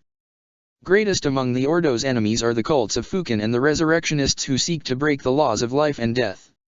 Augustri served well as an acolyte for several decades, finally earning his inquisitorial rosette when he slew the Great Defiler, an unidentified Xenos creature whose psychic abilities had turned a whole hive city into a kingdom of walking dead. Agastri's loyal service continued for nearly a century, until his path crossed that of a cult of Fukin known as the Arisen Dead. These debased worshippers of the Black Dragon originated from all strata of imperial society, their minds blasted to ruin by the call of Fukin.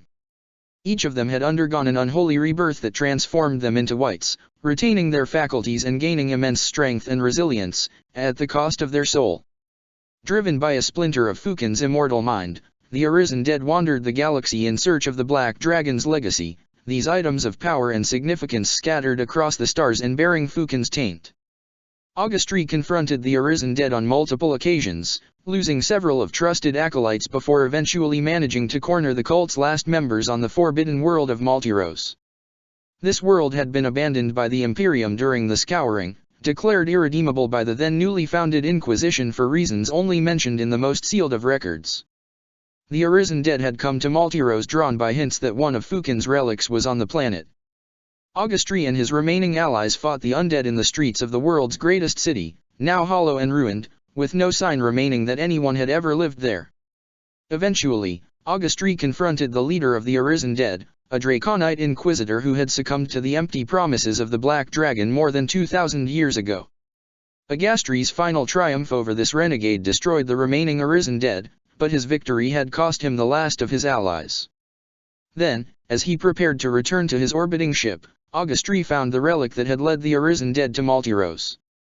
In the ruins of the governor's palace, the Inquisitor found a ring, crafted by Fukin himself during the Great Crusade and offered to Maltiro's ruler when he had bent the knee to the Salamanders without fighting, back when the 18th Legion still served the Imperial Truth.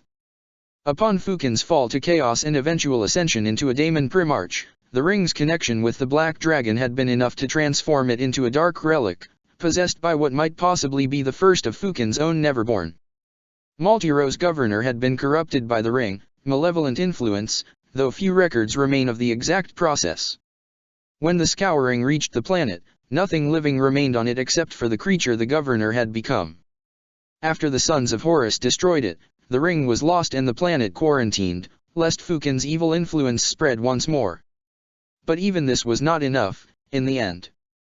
Weakened by his recent battles and the loss of his friends, Augustri was unable to resist the power of the ring and claimed it for himself, unaware at the time of what he had done.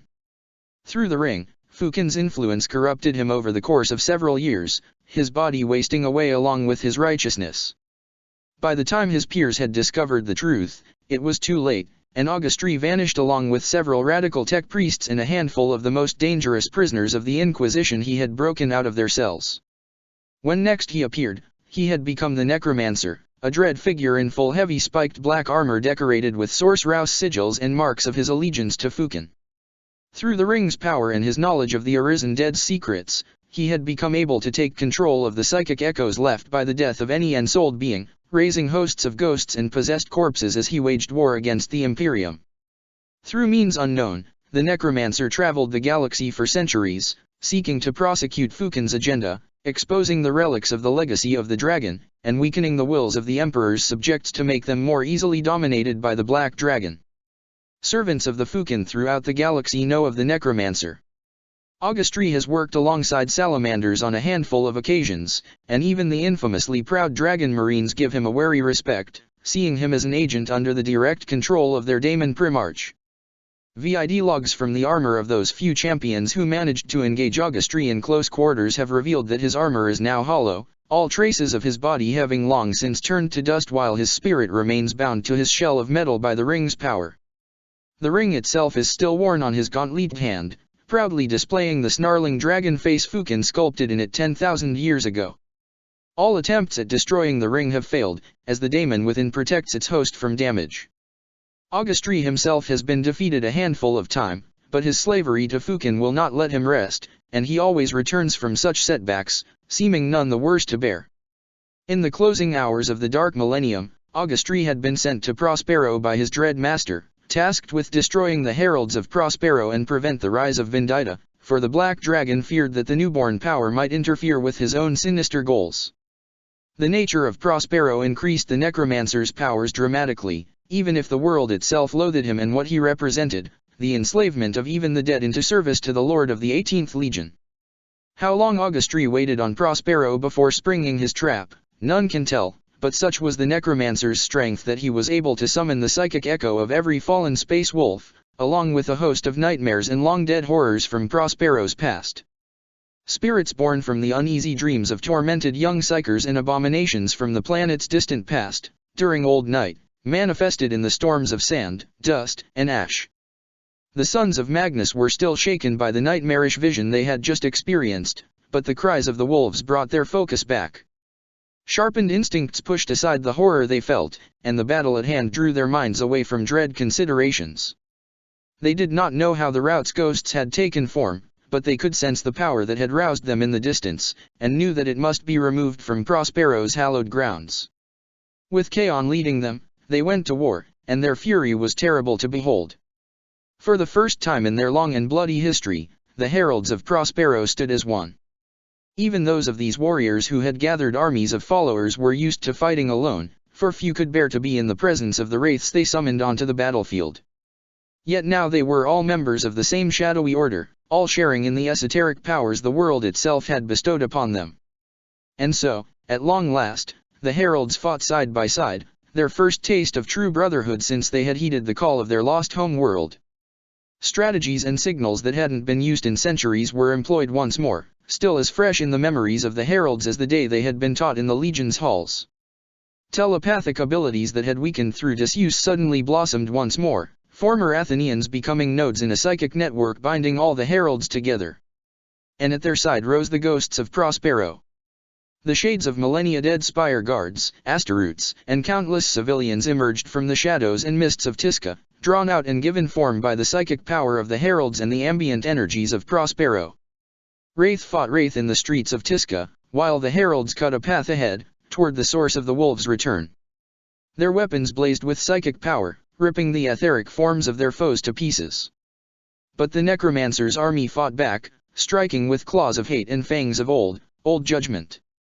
Torbeck-Colum, who had saved the worlds of the All-Irian cluster from destruction at the hands of a Blood Angels warband, fell, his hearts ripped out by the claws of something with 3 wolf-like heads and cloaked in snow-white fur.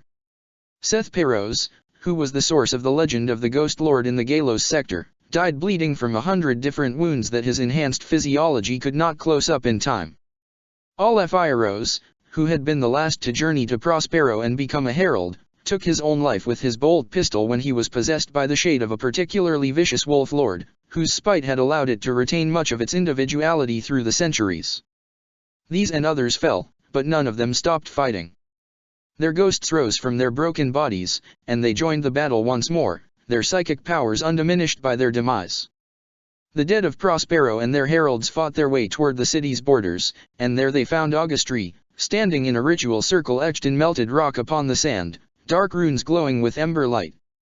Around the circle were the echoes of Prospero's ancient predators, the Psychnuine, beasts that fed upon the brains of those psychically gifted. They had all been wiped out long ago, but the memory of their terror lingered, and the necromancer's spell had unwittingly brought them back. Augustri could not control them, but neither could they cross the arcane barriers surrounding him.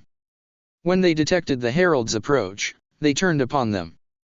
The Thousand Sons fought these ancient horrors with their blades and their fists rather than their psychic powers, just as their Primarch had done millennia ago in the confrontation that had cost him his eye. The wraith of the very creature Magnus had fought was present, a towering thing of tendrils and fanged maws that Chaon cut in twain with his axe before facing the necromancer, passing through the ritual circle unhindered, his mortal body breaking the protection it offered. Augustri raised a spiked mace inscribed with infernal runes, and the two masters of the dead came together in deadly melee combat, matching their martial skills even as their psychic powers clashed. The air around them was filled with the roar of the dead and the clashing of weapons. Throughout the centuries, Chaon had faced many champions too powerful to be dispatched by the ghosts he carried with him, but even he had to admit Agastri's skills were superb. The renegade had only grown stronger since the last time Chaon had fought him in the crystal halls of Azeno's tomb, within the Halo stars. That time, Augustri had escaped him by releasing the tomb's guardians and setting them upon Chaon, but now there was nowhere for the necromancer to run. "You are only delaying the inevitable," declared Augustri. "The Imperium's demise can no longer be stopped. The age of mankind is over. The age of the dragon will soon begin." "Shut up," spat Chaon, his wrath at the desecration of his home world overcoming his usual tempered behavior. If not for the murmuring ghosts at the back of his mind and their cold fury, he might have been completely overwhelmed and lost control to his rage. On and on they fought, while around them the armies of the dead clashed.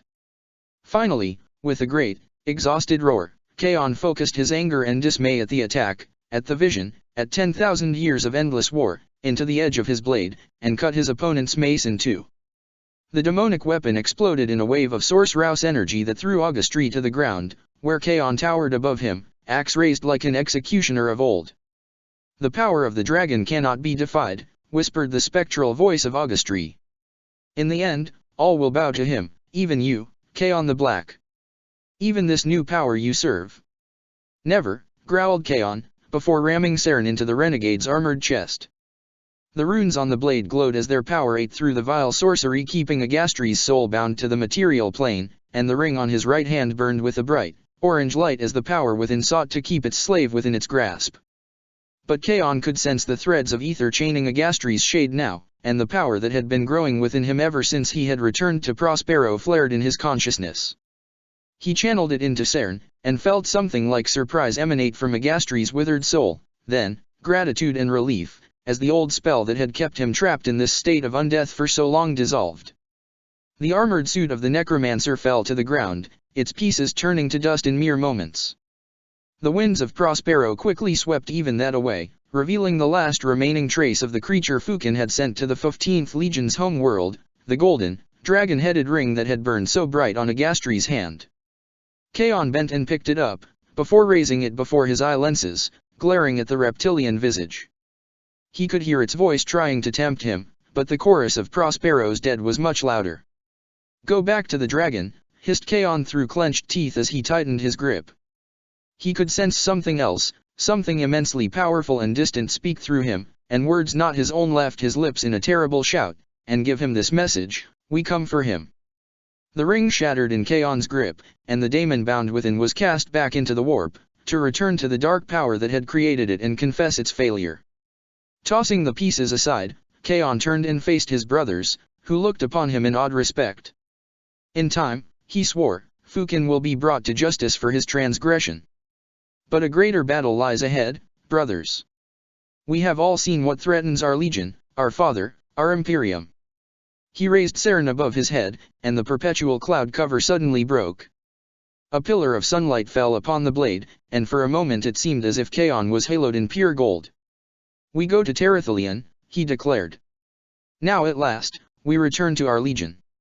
With Agastri's defeat and the destruction of the ring, the wraiths of the 6th Legion were banished, and the power of Prospero was allowed to flow freely at last. The strength of Vendita flowed through the heralds of Prospero, restoring their power and healing the wounds they had taken in the battle. But nothing could be done for the 12 heralds who had fallen in battle. Returning the dead to life was beyond Vendita's power. However, their ethereal forms remained strong, their spirits unbowed by death. They too knew what horror threatened Terathelion, and the power of Vendita anchored them into the material plane. Baptized as the Vengeful Ones by Kaon, they spread across the fleet, each following one of their living brethren, like all ghosts of dead heralds, but still fully aware and capable of clear psychic communication. The Vengeful Ones were not the only manifestation of Vendita's newly awakened power. Above Prospero, the warship Tlaloc, which had carried Kaon through the stars for 10,000 years, suddenly blazed with psychic power in the eyes of the fleet's navigators and astropaths. Deep within its machine heart, the Anamnesis, an entity born of Kaon's own blood sister as well as the brains of hundreds of scholars and convicted criminals, was reforged by Vendita. The mind of Itzara Kaon, who had all but vanished amidst the chorus of the Anamnesis voices over the centuries, was suddenly invigorated, her ancient psychic ability serving as a conduit for the power. 10,000 years ago, Itzara had watched Prospero burn through 1,000 eyes, observing the destruction wreaked by the space wolves with her ship's every sensor. Now, with her damaged soul restored, her hatred of the 6th Legion might surpass even her brothers. She took the name of Ultio, the High Gothic word for vengeance, and vowed to lead the assembled ships of the heralds to where they were needed, to Terathelion, where the forces of chaos had gathered. I am the Anamnesis, 1,000 minds speaking as one, bound by the secrets of the Omniscia. I am Itzara Kaon, sister to Iskandar Kaon, daughter of the sands of my murdered home world. I am the vengeance of Prospero rendered into cold iron and burning plasma. I am Ultio. Transmission from the Tlaloc to the rest of the Herald's fleet in orbit around Prospero. And so, with the Tlaloc leading the way through the tides of the warp, the fleet of the Heralds of Prospero came to Terathelion. Despite the many attempts by the dark gods to obstruct their journey, they were spurred onward by the power of Prospero, the same etheric currents that had delivered the Death Guard from the White Scar's pursuit during the Roboutian Heresy. Ships were destroyed in the journey, their crews succumbing to demonic possession and their Geller fields collapsing in an orgy of horror and torment. But no ship aboard which there was a herald was lost, and none haunted by the Vengeful Ones was even boarded by the Neverborn. Though it was difficult to tell, Kaon was fairly certain the daemons were scared of his Wraith brothers, and of him, too, or perhaps of his sister. Despite not having any of the Vengeful Ones on board, the Tlaloc crossed the Sea of Souls without any of the torments usually suffered by ships sailing the great ocean, its crew unburdened by nightmares and madness. However, the tides themselves were cruel and violent, etheric energy clashing against the Geller fields of the fleet with enough strength to shake the vessels from prow to stern. From his position on the Tlaloc's bridge, acting as the ship's navigator in psychic communion with his sister, Kaon could sense the titanic predators lurking around the fleet, their ravenous hunger for the souls within it, and their instinctive, bestial dread for the power it contained. The fleet had entered the warp in battle formation, but when it finally emerged into the Terrathelian system, after what only seemed to have been days rather than months or years of travel, that arrangement had been thrown wildly out of shape by the vagaries of the warp. However, Kaon lost no time in re-establishing communication with his brothers across the fleet and restoring the battle formation. Reports flooded in from Auspec's crews, while the Herald's psychic senses painted them a grip picture of the situation on Terrathelion. Daemons walked the land, and a black crusade marched upon Ahaiakbai. Kaon recognized the psychic stench of Sarthoriel, whom he had witnessed in the first attack on Terrathelion more than 9,000 years before. Upon hearing that the creature responsible for their Primarch's slumber had returned, the fury of the Heralds of Prospero grew even further. Their psychic power radiated ahead of the fleet as it sailed toward the planet. The Black Crusade Armada was caught directly in their path, and those psychically sensible aboard were driven mad by terrible whispers of Vendita and the rightful retribution it promised to all servants of chaos. Nearly all slaves of Tsianch are psychic in one way or another, and the captains of the Dark Angel's ships and Sarthoriel's cultist wretches were terrified. With the Everwatcher and nearly all Dark Angels on Terrathelion, order quickly broke down, and the Chaos Armada began to dissolve as every ship attempted to run. The vessels that had brought the 6th Legion and their allies to the system fared better, though several of the Xenos breeds with which Logan Grimner had forged alliances also lost all discipline. The Herald's only goal was to reinforce their brothers in Ahaiakbai and prevent the horrible vision they had beheld on Prospero from coming to pass. But as they punched their way through the disorganized Chaos fleet, they still took the time to unleash their powers upon the enemy ships. Armies of ghosts manifested within the twisted corridors of the heretic vessels, preying upon their crew and adding to the general panic. From the bridge of the Word of Magnus, Lady Admiral Kia saw her opportunity, and immediately seized it. She rightly suspected that these new vessels held reinforcements loyal to the Golden Throne. This was a gamble, even if their identification codes proclaimed their imperial allegiance, and Vox officers called out to her, telling her they had successfully established contact with the humans aboard. But the Lady Admiral trusted in her instincts, which told her that this strange coalition could be trusted. There was nothing she could do to help in the surface war of Terrathelion, but that wasn't the case in the void. The traitor fleet was falling apart, but given time and enough distance from the Heralds of Prospero, it might be able to recover. Even if it did not, and shattered into 100 different pieces, these remnants would plague the Prosperan Dominion for years to come, and require an extensive campaign to purge completely. With the reports of doom and horror coming in from the rest of the galaxy, this was not something the Imperium could allow. At her command, the Terrathelian fleet left the planet's orbit in battle formation, sailing through the void toward the confused Chaos ships. They were soon joined by part of the Herald's own fleet. As the Herald's armada came close to Terrathelion, Auspex's and psychic senses had been able to detect the unnatural storm that covered Ahaiakbai and its surroundings. This cloud cover was impossible to cross by normal gunships and transports, the source Rouse energies raging within would tear them to shreds. Only the psychic protection of a herald could allow a craft to reach the surface and deliver reinforcements to the besieged city. Aboard the Tlaloc, Kaon quickly decided which forces his brothers would lead down to the planet, and commanded the rest of the fleet to turn back and aid in the destruction of the Chaos fleet. His choice was partly commanded by simple pragmatism. The forces aboard ships carrying heralds of Prospero were given priority.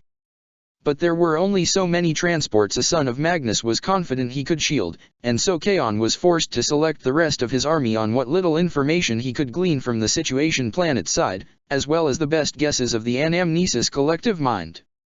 The Vox transmission had video this time, and it went both ways. On the bridge of the Word of Magnus, Lady Kia looked at the screen showing her the one leading the armada that had turned away from Terrathelion to sail alongside her fleet. He was human. Every Asteroutes in the fleet was on his way to Terrathelion's surface, and handsome enough, in a roguish sort of way. He called himself William Magellan, rogue traitor and sworn ally of the Heralds of Prospero, who had saved his life and those of his crew more than 50 years before, in an ambush by an ultramarine warband. She had listened to him talk for 2 minutes now, and every second of it had been a revelation that had shaken her world around her. She knew of the Heralds. One could hardly serve within the Prosperan Dominion as long as she had and not hear the legends of these ghost callers. But she had never thought that they would command a fleet, let alone gather together. Then there had been the news of the Battle of Prospero, though the captain had known little of what had transpired on the 15th Legion's ancient homeworld. His Astaroth's masters had been tight-lipped on the subject. All he knew was that the heralds had been called to Prospero, and there, they had learned of the threat faced by Terathelion and their slumbering Primarch. Then, after a brief battle against the forces of chaos, they had left to come to their brother's aid. She had known the Black Crusade attacking Terathelion was something that would shape the fate of the Imperium, but this was different. Events like this belonged with the legends of the heresy, of the time when the Primarches and the God Emperor himself had walked the galaxy. And yet here she was, part of one such tale in the making. She resolved that she would prove worthy of such an honor, she would not fail in her duties. Her grip tightened around the long-suffering armrests of her command throne, and she rose to her feet. On the picked screen, William fell silent. He was looking at her, and something in her expression was making him smile. "All ships at full speed," she commanded. "Align formation with our new friends. If these Chaos scum think they can run away after attacking our world, they have another thing coming." A cheer of pride and bloodlust rose from her crew as they moved to relay her orders, and she allowed herself a tight smile. Now the traitors would pay for what they had done. Together, Lady Admiral Kia and rogue traitor Magellan, appointed fleet leader by Kaon himself on the basis of his experience and courage, led the battle against the Black Crusade's fleet. With the heralds focusing their attention on shielding their transports as they descended through Terathelion's tormented atmosphere, the ghostly borders had faded, and a measure of order was returning to the heretic armada. But before those left behind by the triumvirate of Daemon and Astaroths could restore their control over the ships who could still be reached by Vox and sorcery, the Imperial fleet entered range for their long-ranged weaponry. The barrage of Nova cannons and lance weapons spread confusion once more, and the Chaos fleet soon fell apart, each captain seeking to save his own skin. With a masterful four-dimensional pincer maneuver, the Imperials were able to catch and destroy more than 80% of the ships that hadn't begun to flee the moment the heralds had arrived. They took losses in the process, of course. The word of Magnus itself was badly damaged in the engagement, and Magellan's ship, the Emperor's Compass, had to be abandoned after sustaining catastrophic damage by Logan Grimner's own flagship as it fought its way to the Mandeville Point. Magellan went down with his ship, raising a glass of priceless amasec to the Lady Admiral over a blurry-picked transmission as the bridge went in flames around him. On the planet, the three leaders of the Black Crusade received news of this new development from their sorcerers and psychers left aboard, the only form of communication that could pierce the supernatural storm roused by Sarthoriel's circle to shield the army's approach from orbital bombardment. Even so, with the ghosts of Prospero interfering, the witches could only transmit the most basic details. The Everwatcher was unconcerned by the fleet's fate, but Azrael and Grimner were dismayed, afraid that they would end up trapped on Terathelion, where the full might of the Imperium would fall upon them and destroy them eventually. The Everwatcher told them, laughing in their minds all the way, that they now had no choice but to follow him and do their very best to help him accomplish his goals. With their fleets destroyed, and incoming Imperial reinforcements, only the power of Tsiench could rescue them, and the God of Change would not deliver their salvation if they failed in their unholy mission. Sarthoriel's plans could yet bring victory to the Black Crusade and doom to the 15th Legion, if the Greater Daemon could only reach the sanctum of Magnus and perform his vile work onto the Primarch's slumbering form. Then, Sarthoriel promised with uncharacteristic sincerity, they would hold the power to defeat all that the Imperium could throw at them, and the favor of Tsiench would be theirs forevermore. Gritting their teeth, chafing at the Daemon's imperious command, but irresistibly drawn to the lure of the selfsame promise that had convinced them to join the Black Crusade, both Azrael and Grimner fought their way through a Ha'ayak Bai. Each was leading a group of warriors from their legions, all of whom were masters of their own warbands. On the battlements of the 15th's greatest stronghold, Maddox listed the names of Russ' sons as his brothers, and the human defenders of the city recognized them. Lucas the Deceiver, who had replaced one of his hearts with the organ of some monstrous warp spawn after the original had been lost to the clawed gauntlet of a dark Eldar warlord. Lefer the Immortal, who had died 5 times and returned from each demise a little more changed by the Faustian bargain he had made back when he was still a human cultist of the 6th Legion. Egil Ironborn, who had been born in the warp with half his body made of a living, dark metal, yet had not only survived but earned ascension into the ranks of the Space Wolves. Gunnar Moonchild, whose body had long since succumbed to the curse of the Wolfen but had retained his mind through an unholy combination of Eldritch Pacts and Zeno's technology. And, most dangerous of all, Ragnar Blackmane, the young king. That Grimnir had somehow managed to get the bloodthirsty, ambitious warlord to agree to his command was a dire sign of just how determined the Sixth Legion and the Dark Gods themselves were to destroy the Thousand Sons. For Grimnir and Blackmane were both devotees of the Blood God, and the champions of Khurn rarely accept to submit to the authority of another of their vile creed. It seemed Tzeentch was not alone in his obsession to destroy the 15th Legion, though Khurn's hatred was motivated by the Thousand Sons' use of psychic abilities, not the refusal of submission. Members of the Corvidi saw this new move in the Great Game of Chaos and filed it away to be studied in greater detail later, once more pressing concerns had been addressed with bolter and blade.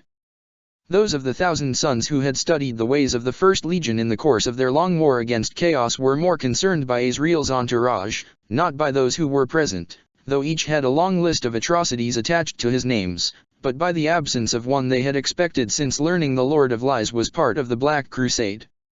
Asmodee, the self-proclaimed Lord of Redemption and Azrael's infamous second-in-command, was absent from the Grand Master's circle.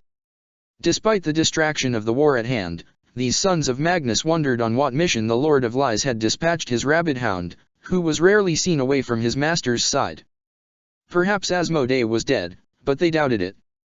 A creature as foul as he would not go quietly into the night, it would kick and scream and drag as many as possible with it.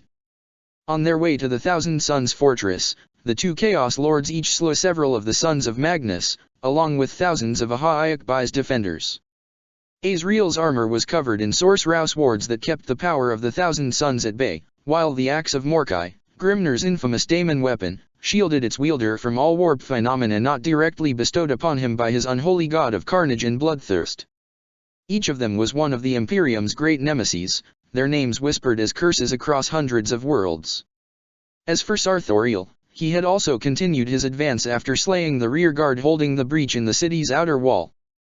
The Everwatcher hadn't taken to the air again, instead gathering his coterie of Lords of Change nearby him. None of Ahaiakbai's defenses could stand against so mighty a pack. Wards sputtered and died, their power broken by the twisting sorcery of Tzeentch, and all mortals who stood in their path were either hideously murdered or even more horribly transformed. However, even the greater daemons feared the power of the Wardens, and Sarthoriel guided his group down a labyrinthine path through the burning city, using his powers of precognition to avoid encountering any of the psychic titans. The Thousand Sons who had sacrificed themselves by bonding to the god machines tried to hunt down their arch-nemesis, but Sarthoriel always remained a step ahead, not hesitating to throw entire warbands in the way of the titans to escape their wrath himself. Yet while the Lords of the Black Crusade soon reached the walls of Ahaiakbai's inner fortress, most of their army had lost its direction the moment it had entered the city. Traps and ambushes had separated squads of Chaos Marines from the rest of their brethren. Space Wolves packs ran rampant, the beast within their blood pushing them forward. Many succumbed to the curse of the Wolfen that day, their genetic instability increased by the Tzeentchian magic saturating the air. With Sarthoriel's attention focused entirely on reaching the fortress, the remains of his cultist armies was lost, their leaders no longer hearing the voice of their demonic master in their corrupted minds. It was this disorganized rabble that the heralds of Prospero met first when they entered Ahaiakbai. With Kaon the Black leading them, the heralds, the ghosts of Prospero, and the mortal armies they had gathered struck the traitor hordes like the Emperor's own righteous retribution. Mind-linked, the heralds kept their forces into one cohesive whole, an arrow aimed straight at the city's inner fortress, where they knew the Lords of the Black Crusade would be going. Fafnir Bloodbroder didn't laugh as he ripped off the head of another spire guard. Slaughter had long since lost its appeal to him. He missed the joy of battle, just like he missed the members of his old pack. Those who now followed him into war were young compared to him, they had not tasted the ashes of Prospero, not spilled the blood of innocents in the Wolf King's name. They reveled in this war, in this chance to bring death and ruin to the hated witches of the 15th Legion. Blind fools, all of them. Fafnir despised them, for all that they shared his blood. They were not true wolves, they were curs, rabid dogs descended from a line that had once been noble, but was now corrupted beyond salvation by infernal and alien influences. And they were tearing a bloody path through Ahaiakbai, fighting against the humans who stood their ground even before such monsters as the Rout's warriors had become. Fafnir himself had killed dozens, including several of these female witches who wielded the power of the Wyrd against their foes. Their skills, honed as they were, could not pierce the runes marking Fafnir's armor, wards first laid down thousands of years ago by one of the 6th Legion's greatest rune priests. Nothing, it seemed, could stand in their way, as long as they kept out of the way of the Titans fighting amidst the ruined city, of course. But then, "Cousins," shouted a voice, great and terrible. "We are returned." He knew that voice. He had heard it before, first laughing in the time before madness and sorrow, then cursing him and all his kind with hatred colder than Fenris' own winters when they had fought against the Alfather after the Wolf King had called him false. But it was impossible for him to be here. It was impossible that he would come for them now, after so long. Yet here he was, in his armor blackened by the fires that had burned his home world, holding the axe he had taken from the champion he had slain. He was here, and death followed with him. The wraiths hit Fafnir's pack and tore them to shreds, the young bloods screaming as they finally learned the meaning of terror. Only Fafnir remained, his warded armor protecting him even from the wrath of Prospero's dead. He stood, numb, watching as Iskandar Khaon walked toward him. Fafnir could smell the power radiating from the other Astaroths. Never before had he seen the likes of it, at least not within a being of flesh and blood. "Khaon," he called out. "You have changed." "So have you, Fafnir," replied the Scourge of the Wolves. "I have become Vendita's voice, and you, what has become of you, cousin?" "Where were you?" Fafnir asked, refusing to answer and remembering a time, millennia ago, when that question had haunted his knights and those of his Jarl. "Where were you during all this time?" "Out there," replied the black-clad legionary, gesturing with his axe to the tumultuous sky. "Fighting to protect mankind from the legacy of your father's folly. Because someone had to. Someone had to remember the spirit of our oaths, rather than their words." Fafnir laughed weakly at the unspoken accusation, and the sound was utterly without joy. "Tell me, Khaon. If your father had ordered you to do something you knew to be wrong, would you have had the strength to defy him? To pit your will against that of your own Primarch?" "Yes," replied Khaon, and in that moment they both knew it was true. "I would." "Then you are a better man than me, cousin," said Fafnir, bitterness dripping from every word. "I could never go against the Wolf King, even when I had my doubts. It is a terrible thing, Khaon, the bond between Primarch and Astaroths that the Alfather created. Even now, with Russ gone for more than 10,000 years, the weight of his commands still hangs around my throat. My Wyrd is not my own, it hasn't been since the day I was taken from Fenris to join the Rout. Go ahead. Finish it." Despite all his resolve, Fafnir still flinched as the axe bit deep into his armor and into his chest. He knew that this pain was only the beginning of his torment, a mere prelude to what awaited him on the other side. The claws of the Neverborn would tear his soul apart, and he would suffer for the rest of eternity, slowly descending into madness until pain was all left to him. A just and fair punishment for his sins. He could still see them, forever watching him with eyes full of judgment, not their own, for they had died knowing nothing but terror and pain. His own judgment, his own self-hatred for all that he had done. For the lies he had served, for the innocents he had slain. For the war he still fought, even though he knew it was the wrong thing to do. Yes, Fafnir knew he deserved to burn in the fires of hell for the rest of time, in the circle reserved for traitors. He deserved to burn for the rest of time in the pitiless abyss. Except there was no pain, when the darkness closed in and all sense of his body failed away. There was no burning claw ripping at his spirit, no agony as everything he was became feed for the daemons his evil deeds had created. Instead, there was a brief cold, and then there was silence. Crushing all chaos forces in their wake, the heralds of Prospero finally encountered the elite of the Black Crusade before the walls of their legion's greatest fortress, the original Aha-Iakbai, around which the human city had been built. Even then, the archenemy's host vastly outnumbered the Imperial troops. Upon seeing Khaon marching at the head of the heralds, Logan Grimnir was seized by a terrible rage, triggered by ancestral memories that had been passed through his gene seed. Raising high the axe of Morkai, the old wolf called upon the power of Kern and strode forth to challenge the Scourge of Wolves. His guards followed him, as did the silent callers and their summoned infernal armies, and some of the Xenos mercenaries he had brought to Terathelion who had not yet succumbed to bloodlust and the call of their baser instincts for plunder and carnage. Sarthoriel and Azrael were content to let their ally deal with the heralds, and instead focused their efforts on breaching the fortress' hallowed walls to reach their true objective. The two warlords met head to head, neither calling upon his comrades for help. Grimner craved to claim Kaon's skull and offer it to Kern, knowing in his hearts that such a mighty gift would earn him tremendous rewards, perhaps daemonhood itself, and freedom from Sarthoriel's bargain. Kaon saw all of Grimner's many crimes written into the old wolf's aura, and Vendita's song of was hot and loud in his blood. Grimner had no remorse, no regret, no doubt. He was the personification of everything Iskandar had ever hated about the 6th Legion. A butcher, blind to the truth of his deeds, perverting the Emperor's gifts to perpetuate his hate. Reality bled around Logan Grimner, daemons stepping from his shadow, summoned by the strength of his emotions and bound by the power at his command. And behind Kaon was the host of the Prosperan dead that had followed him constantly since Agastri's destruction. See the artwork Echoes of Prospero by Nemeris, on DeviantArt. They came together at last, two champions of powers old and new. Saren clashed against the axe of Morkai, and the daemon bound within Grimner's weapon roared in frustration as Vendita's strength proved its match.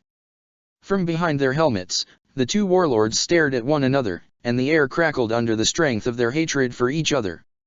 The heavens above rumbled and the warp itself shouted their names, for through them two gods were confronting their will. One was a champion of justice, sought in the name of the innocent dead, the other, a servant of war and slaughter for their own sake, without justification or meaning so long as the blood flowed. "You die now, little witch," spat Logan Grimner, his warped helmet twisting his words into a barely understandable growl. "Your ghost friends will not save you from my blade, necromancer." "It is time to face your sins, son of Rus," replied Kaon, his voice as calm and cold as the void. Something reacted to the clash, some ancient pact suddenly coming due, and a creature shaped like a great Fenrisian wolf emerged from the shadow of Grimner. Its fur was grey like the smoke of Kaon's burned homeland, its fangs glittered with the light of toppled spires. With his powers of perception enhanced by Vendita's blessing, Kaon saw through the daemon's borrowed form and into its malevolent essence.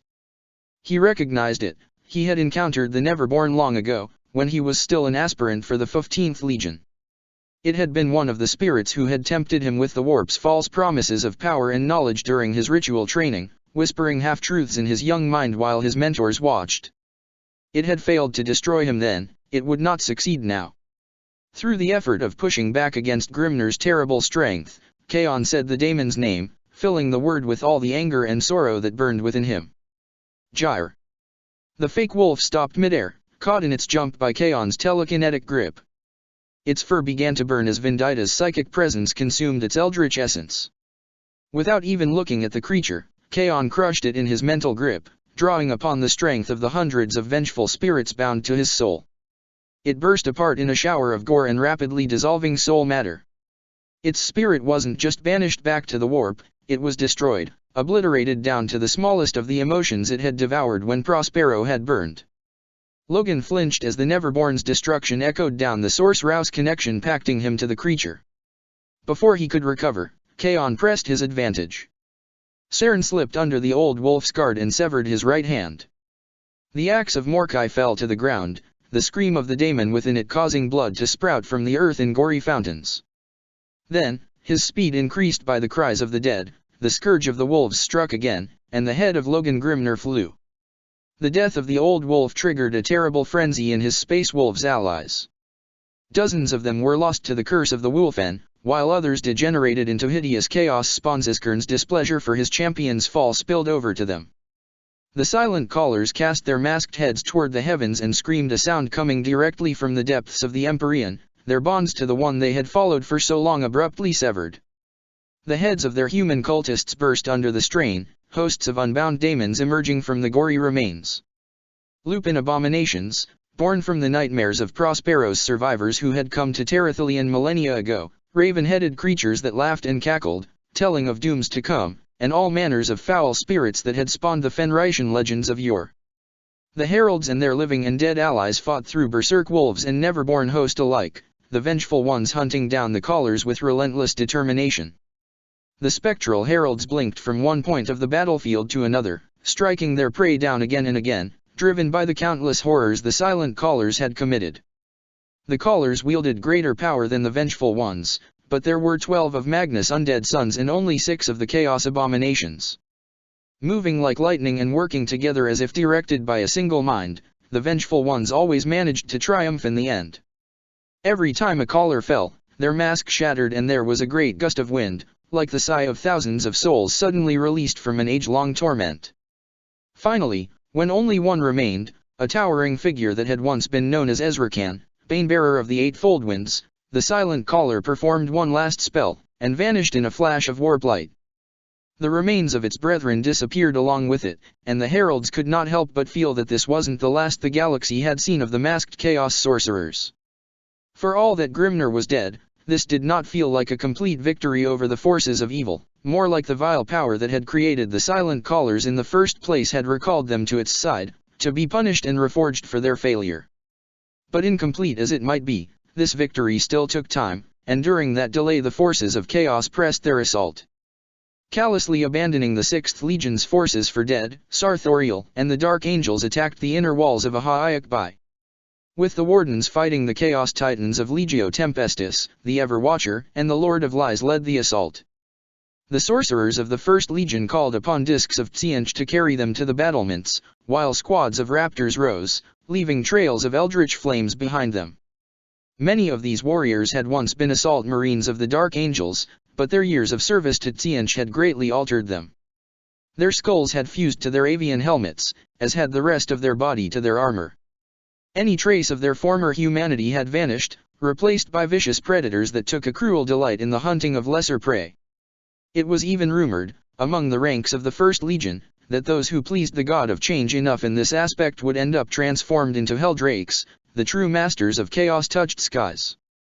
Considering that such infernal engines usually come from altered gunships, one shudders to imagine the depths of evil and cruelty to which a warrior must sink in order to earn such a great transformation.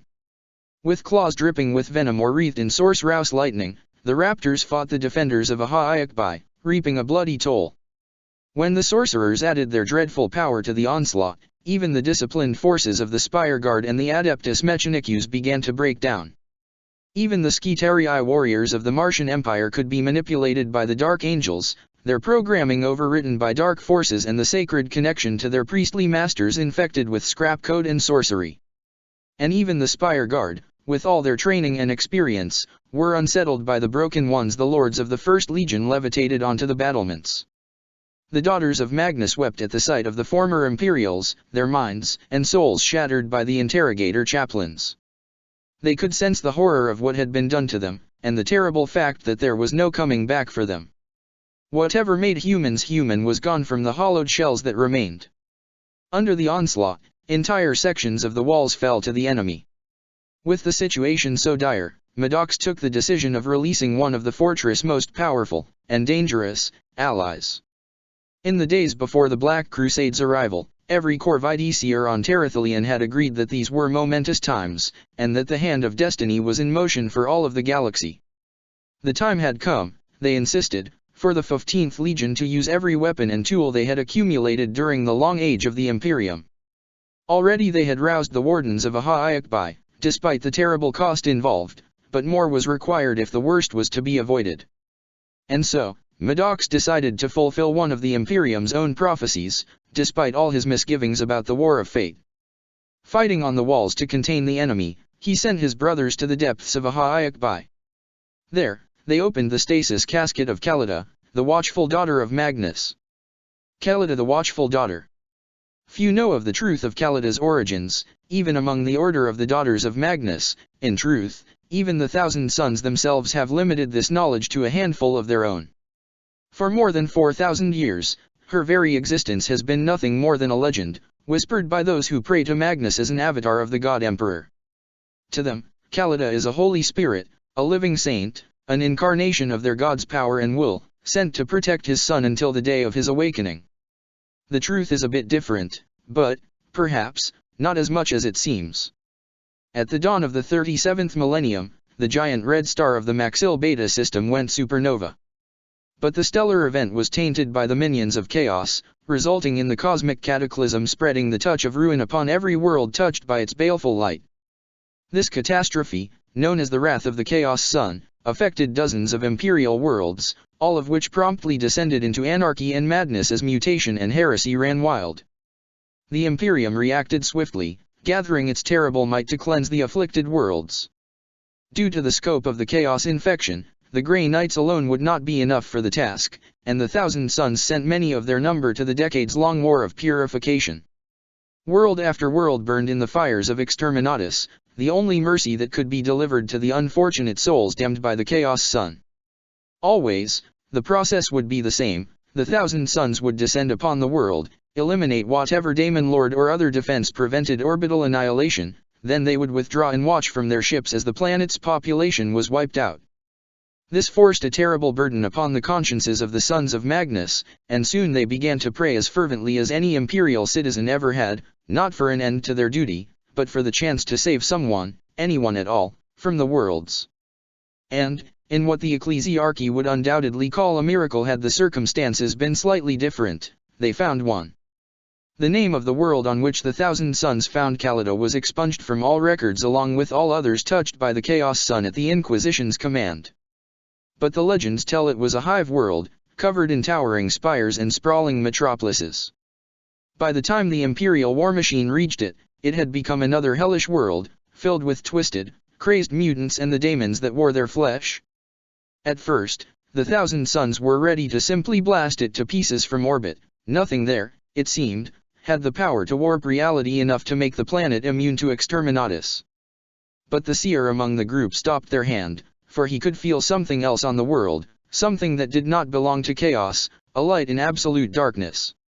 It did not take much effort to convince his brothers to descend onto that world and try to rescue whatever the source of that light was. And amidst the madness, they found it, a living girl, less than 20 Terran years old, who shone with psychic gold as she knelt before an unsullied icon of the God Emperor. The mutants and daemons that stalked the world could not approach her, and there she remained in prayer, unchanging as the years passed.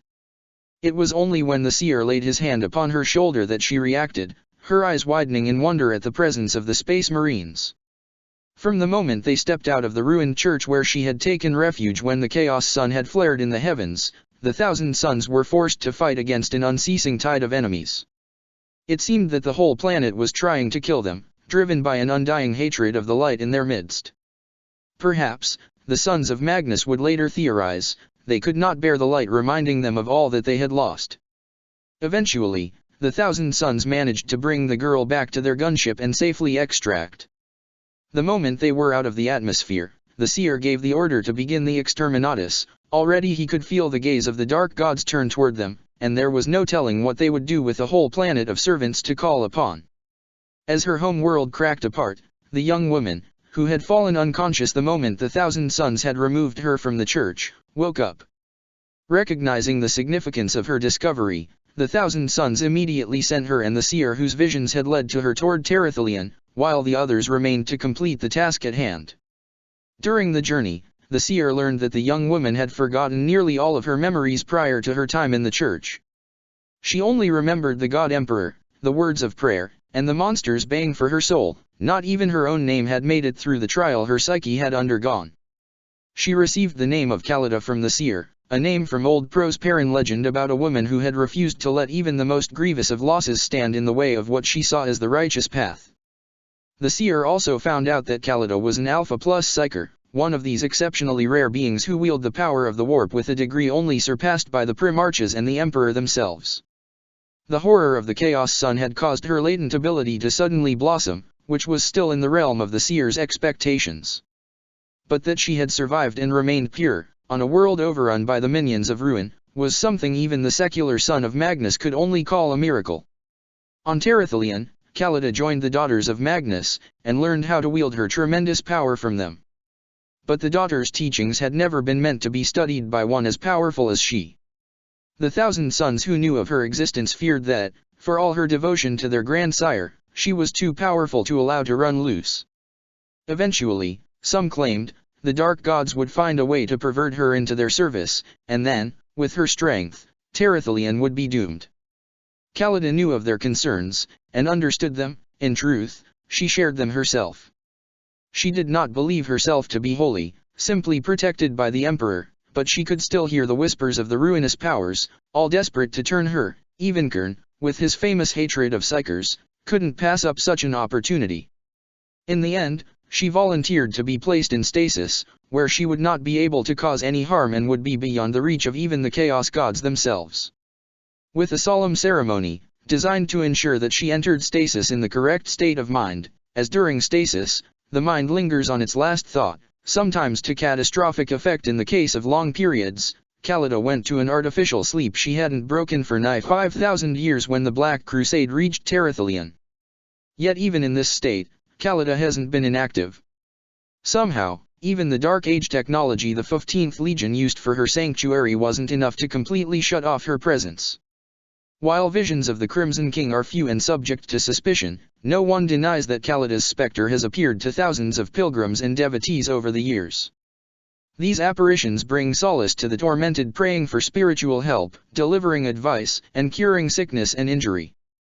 Though the apparition's features are never clear, it is always clad in a golden aura described by eyewitnesses as filled with the Emperor's own love. There is a sect of the Imperial Creed in Ahaiakbai that worships her as a saint, and it is from this cult that she received the title of Watchful Daughter. Imperial seers have received visions of her throughout the galaxy. Even some of the 8th Legion's prophets have dreamt of the light of Terathelion, though the details are never clear. Golden light burst from the fortress as Khalida emerged from her casket. She already knew of the battle at hand. She had heard the prayers of those calling to the God Emperor for victory and salvation. Like a vengeful angel, she flew to the walls, followed by the 1,000 sons who had awakened her. The Neverborn screamed upon her arrival, and then these screams grew even louder when she let loose the fire of the Emperor's own retribution. For thousands of years, Khalida had been an agent of the God Emperor's benevolence. Now she became a vessel of his wrath. The power of the roused daughter was as potent as ever, and the forces of chaos fell back before her fury as she destroyed hundreds of daemons, elite cultists, and chaos marines. The light of her faith in the Crimson King and the God Emperor made her anathema to the warp spawn. Even Sarthoriel and his coven of Lords of Change were reluctant to approach her. But as long as she stood upon the walls, they could not progress further. Sarthoriel called upon Tsiench, begging his divine master for help, and the great deceiver answered.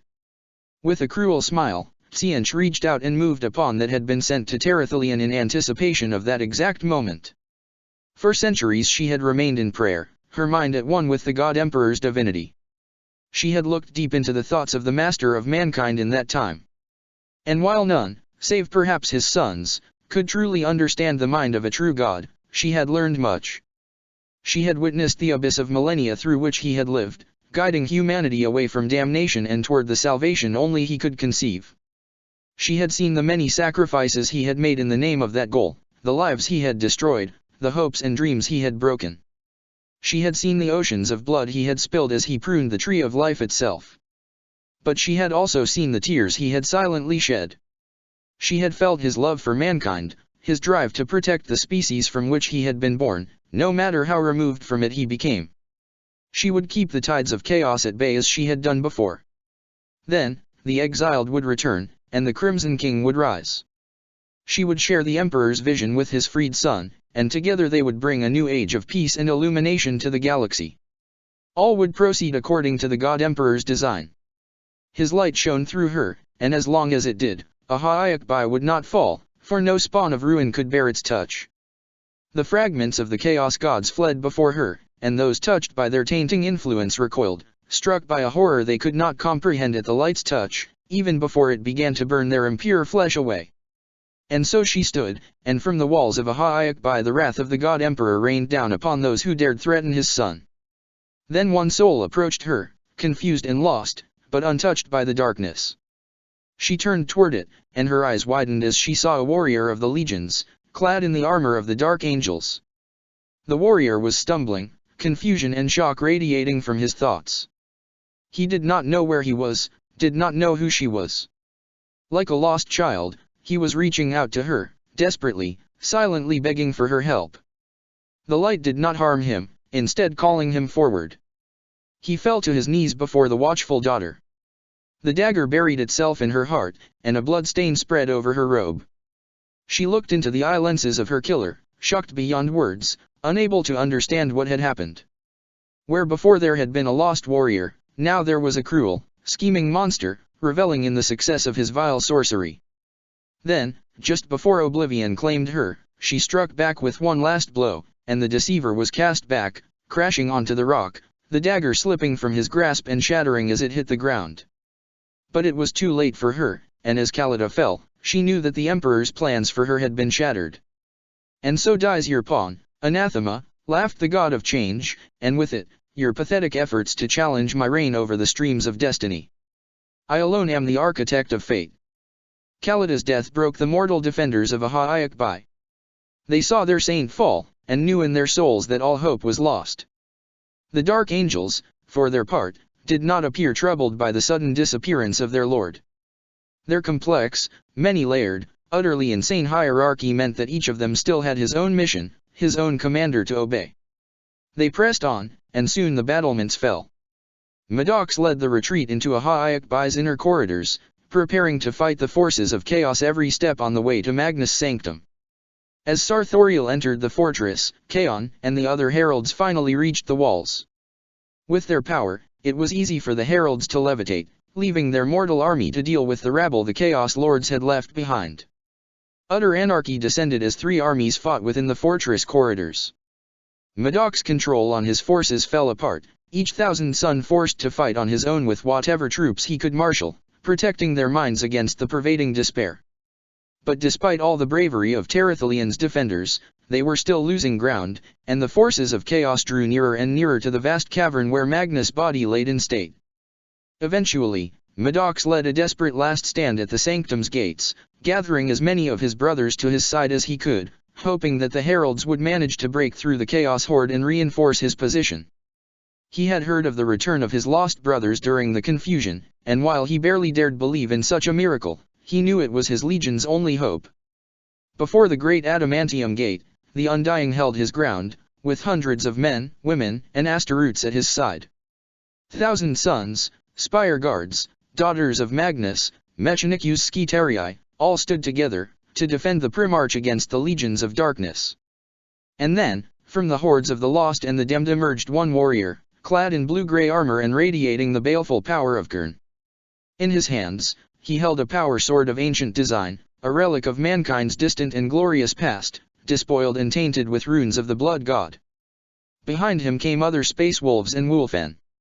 He wore no helm, revealing long fangs and the long black hair that had given him his name. This was Ragnar Blackmane, the young king, thrice accursed heretic, and bane of the Imperium. After the death of Logan Grimner, he had left the rest of the 6th Legion forces with his own warband, seeking the glory of being the one to breach the sanctum of the Crimson King. Driven by the bloodlust of Gurn, Ragnar identified Maddox as the leader of the defenders, and sought to claim his head in single combat. The Wolf Lord was no mindless berserker. There was skill in how he fought, instinct sharpened by centuries of war in the name of his hateful god. His accursed blade danced, its power field somehow sounding like the screeches of the damned as it cut through the air. Despite Maddox's efforts, despite having reinforced his body with all the power he could muster, it was all the Undying could do to match the traitor's strength. They had been fighting for several minutes now, and except for a few dents in their armor, neither were the worse for wear. Then the wolf started talking, his voice filled with hatred and disgust so potent Maddox could feel them with his sixth sense. There was such darkness in the traitor's mind, it made him want to heave. "Your witch brother killed Lord Grimner," growled Blackmane. "I will avenge him with your death." "Vengeance," said Maddox with as much contempt as he could muster in that word, willingly fanning the flames of his own cold rage in order to retain his focus. "It's all your kind has ever been good for, even though you never noticed that you didn't deserve it, that everything that ever happened to you was brought about by your choices, your actions." Ragnar's only reply was a wordless roar, and then he moved even more quickly than before. Maddox parried a blow at his side with his staff, then turned the weapon in his hands and struck back. He only saw the trap too late, once his weapon had already hit the space wolf right in the chest. Ragnar was smiling, despite the blood leaking from his wound. He had willingly taken the hit, trusting in his enhanced physiology and the blasphemous gifts of his patron to keep him in the fight. Already his blade was moving, seizing the minute opening in Medoc's guard caused by his attack. The weapon's touch as it cut right through his armor and into his belly was agonizing. Instinctively, he sent power to close the wound the moment the blade left a portion of his flesh, but something in the injury prevented even the most basic of healing. Gutted, his entrails spilling from his wound, Medox fell to his knees. Before him, Ragnar raised his blade to deliver the killing blow. Only for the sword to be blocked by a weapon that was only partly material. Medox recognized the ghostly warrior. This was Alefairos, the last thousand son to leave for Prospero, heeding the call of its dead. Now he was back, but he was no longer mortal, instead one of the ghosts whose voices had driven him to leave his legion. And there were more like him, ethereal Astaroths who manifested by the side of Medoc's comrades, standing with them against the minions of ruin. And again, Medox heard that call, this proclamation of defiance, coming from the minds of each of the 12 ghost champions. We are returned. Despite the intervention of the Vengeful One, Medox was still terribly wounded. Blackman's blade was cursed somehow, and its power prevented the Undying from healing the injuries it had inflicted him. And just as he fell back, dragged by his brothers, Sarthoriel himself appeared in the antechamber, accompanied by his cohort of Lords of Change. The 12 Vengeful Ones gathered to stand against the greater daemons, and the air crackled with the energies of the two powers these entities represented. Of the coven Sarthoriel had brought with him to Terathelion, 8 lords yet remained, making their total 9, an auspicious number of the servants of Tsianch. The Vengeful Ones were powerful, and each of them still carried the memories of a lifetime of war against the minions of chaos. But they were still new to their ascended forms, while the Lords of Change had each existed for thousands, perhaps tens of thousands of years.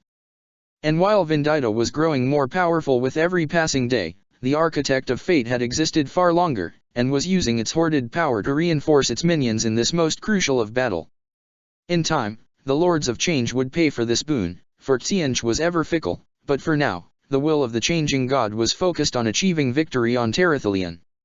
One by one, the Vengeful Ones fell, torn to shreds by claws and sorcery, and the Thousand Sons sensed their essences lose their hold on reality. They weren't destroyed, but instead were cast into the Empyrean, where the pull of Prospero dragged them back to the world of their death.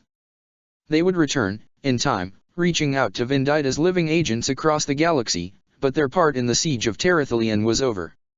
With the last of the Vengeful Ones banished, the Ever-Watcher raised his staff in his clawed hands, and unleashed his sorcery against the Sanctum's gates. The esoteric symbols engraved upon its adamantium surface flared to life, for none but the sons of Magnus could open them, but Sarthoriel's might was too great. The Ever-Watcher was empowered by his deceitful god, acting as the chosen hand of Tsianch on Terathelion, and eventually the gates fell with a thunderous sound. Behind them was revealed the most well-defended place in all of the Prosperan dominion. The chamber beyond the gates had been carved into the rock beneath a Ha'ayak by when Magnus had fallen 9,000 years ago. Designed by the greatest architects of the Imperium, it was truly immense, stretching out for kilometers. At the center of the space was a pyramid of white marble, and atop that pyramid was where the slumbering body of the Crimson King rested. But the rest of the chamber was far from empty. Row upon row of figures surrounded it, all turned toward Magnus' comatose form. Wearing various patterns of Astaroth's armor, clutching bolters that hadn't been fired ever since they had entered this room, these were the Rubrici. Each of these silent warriors had once been an aspirant of the 15th Legion, promised to a bright future in service of the Imperium. But, upon going through the rubric that would protect them from the genetic instability that plagued their bloodline, they had been destroyed, reduced to dust trapped within a sealed armor. Such was the price Ahriman's spell exacted from the Legion in return for saving it from the doom laid upon it by the Great Mutator. Tens of thousands of these failed Astaroths stood vigil there, utterly immobile, an army of the silent dead, that could only be roused by a voice truly powerful. This was the prize sought by Sarthoriel, the true goal of the Black Crusade. With the ritual desecration of Magnus' body, the Ever-Watcher would be able to command the Rubrici, bringing them to the service of chaos in an unstoppable parody of a legion. Sarthoriel stepped forward, and the ancient wards of sanctity fought against his presence. With a scowl, the daemon recoiled, before grabbing the closest of his coterie and throwing it through the gates. With a screech of agony, the Lord of Change went up in flames, its physical shell consumed by the ward's power. The same happened to the one Sarthoriel threw next, and the same to the one after, until finally one greater daemon survived, reduced to a mewling mess of flesh and warp energy by the now exhausted power of the 15th Legion's spells. By then, only Sarthoriel himself remained, and the Ever-Watcher laughed as he crossed the threshold of his old foe's sanctuary. Finally, after millennia of planning and scheming, the hour had come for him to claim ultimate victory in the name of Tzeentch, to destroy the Crimson King and the threat he represented to the architect of fate's designs, and turn his legacy to the service of the God of Change. But as he walked toward the white pyramid at the chamber's center, passing between rows upon rows of silent rubrisy, a voice rose from behind him, calling out in challenge. Sarthoriel. The Ever-Watcher paused, then turned. There, walking toward him with the ruined bodies of the daemon's servants piled behind him, was Kaon the Black, radiating psychic power. Around him, the echoes of Prosperin dead swarmed, their ghostly faces facing Sarthoriel, their own hatred of him increasing Kaon's already considerable own. Slowly, deliberately, Sarthoriel walked back down the path, until he was but a few meters away from the herald. For a few seconds the two simply stared at each other, the only sound that of the battle that still raged in the antechamber as the heralds of Prospero fought against the remnants of Sarthoriel's Black Crusade. "Look at you," mocked the daemon as it loomed over Kaon. "Look at how far you have gone, little Iskandar, fighting at the side of your own Neverborn. I am proud of you, really. Of all of our father's sons, you are the only one who even got close to fulfilling his true potential." "Save your lies, daemon," spat Kaon. "I know what you intend. I won't let that happen." Sarthoriel's laughter was a thing of nightmares, it was the sound of hopes becoming true in the most horrible, twisted way, of long-held beliefs suddenly revealed as naught but superstition. "You cannot defeat me, Iskandar. You are strong, for a mortal, but I am so much more than that. That little god you serve is but a fledgling, and I serve a power far greater." "We will see about that," said Kaon, and he charged Sarthoriel, his axe raised, the winds of death itself screaming at his side. He moved fast, faster than he ever had before, faster than when he had battled Augustri on Prospero. Vendita's strength flowed through him, for before him stood the archenemy of his legion, the creature that was responsible for all the suffering and madness that had happened across Terathalion. In that moment, he was more than Iskandar Kaon, scourge of the wolves and first herald of Prospero. Now, he was justice incarnate, retribution made flesh. Sarthoriel's staff met Saren's edge, and the ancient power axe shattered in 1,000 pieces, while Kaon was flung back, only to be caught midair in the Ever-Watcher's left claw. Despite everything he had endured over the years, Kaon screamed as Sarthoriel unleashed his power against him, ripping out pieces of his armor and tearing him apart on the inside until he was but a hair's breadth from death. Blinking tears of pain and blood away, Kaon stared into the eyes of the daemon, barely able to keep himself from falling into unconsciousness from the pain and shock. "Did you really think your new power would be a match for me?" sneered Sarthoriel. "I am a scion of Tzeentch, little mage. I am timeless, and my knowledge stretches beyond your imagining.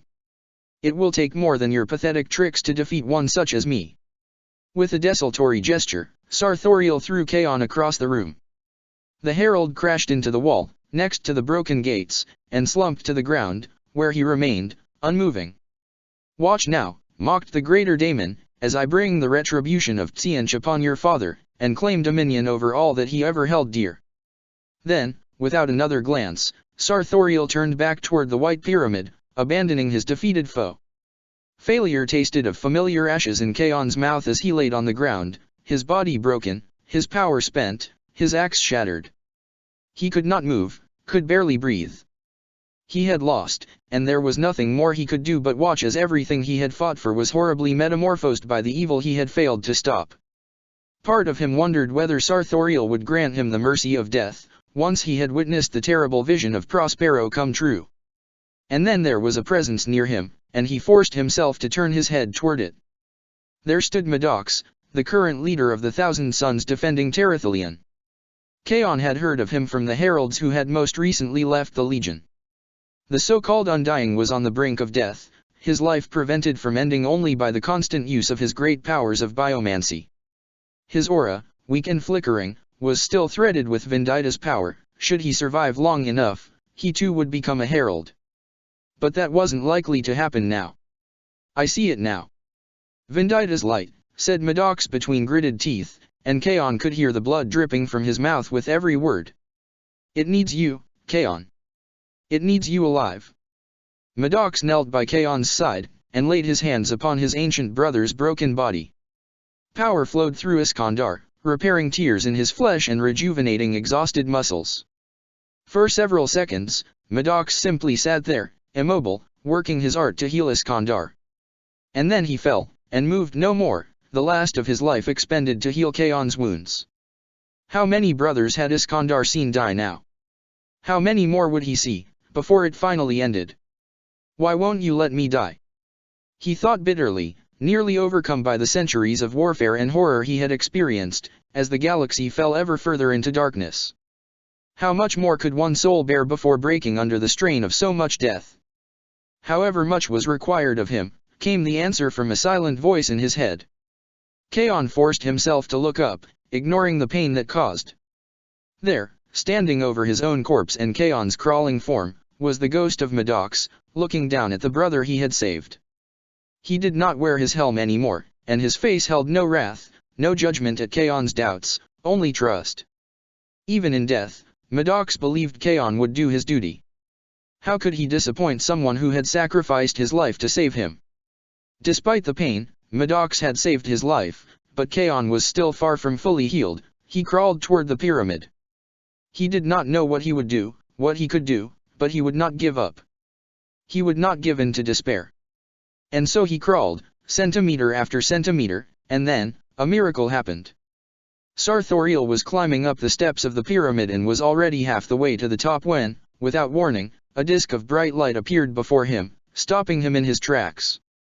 Kaon recognized the psychic signature of a warp portal, though the power behind it was unknown to him. A first silhouette emerged from the portal, and Sarthoriel sneered in contempt. Then, another, smaller figure appeared, and the Ever-Watcher froze in shock, before screeching in denial and dread. From his position on the ground, Kaon smiled behind his helmet. He knew these two, he knew them both. He had walked at their side in the past, and while their partings had not been peaceful, he knew them both to be enemies of the primordial annihilator. Most importantly, he knew what their coming meant. The circle was closed, and destiny long delayed was in motion once more. The exiled had returned. I am Ozek Ahriman. This thought, this name, I hold close to my heart as I walk in this endless darkness, in search of atonement. It is my pride and my shame, my strength, and my weakness. As I walk into this endless dark, I hold on to that truth, to keep my thoughts from wandering into darker places still. I am standing on the rocky ground of a world without a name, surrounding by hundreds, thousands of warriors clad in crimson armor, all immobile, all silent. Something has gone horribly wrong. Ozek, a voice calls out, filled with horror and fury. What have you done? I know that voice, even as I turn to face its source. It is Kaon, still wearing the black armor he wore when he defended our people from those who would destroy them. Even though I have never told him so, I am envious of him. I wish I had been there, at the end of Prospero. Perhaps having taken a part in its people's salvation would ease the pain in my soul of knowing it is lost forever. Kaon's aura, always filled with cold wrath since I saw him on Terra, is now aflame with burning anger, all of it directed at me. If I were not in such shock already, I might fear for my life. You will pay for this, Ozek, he says, and I know in my soul that this isn't a threat, nor is it a promise. In that moment, Kaon is more than the great warlord and psyker he already is, he is the voice of destiny itself.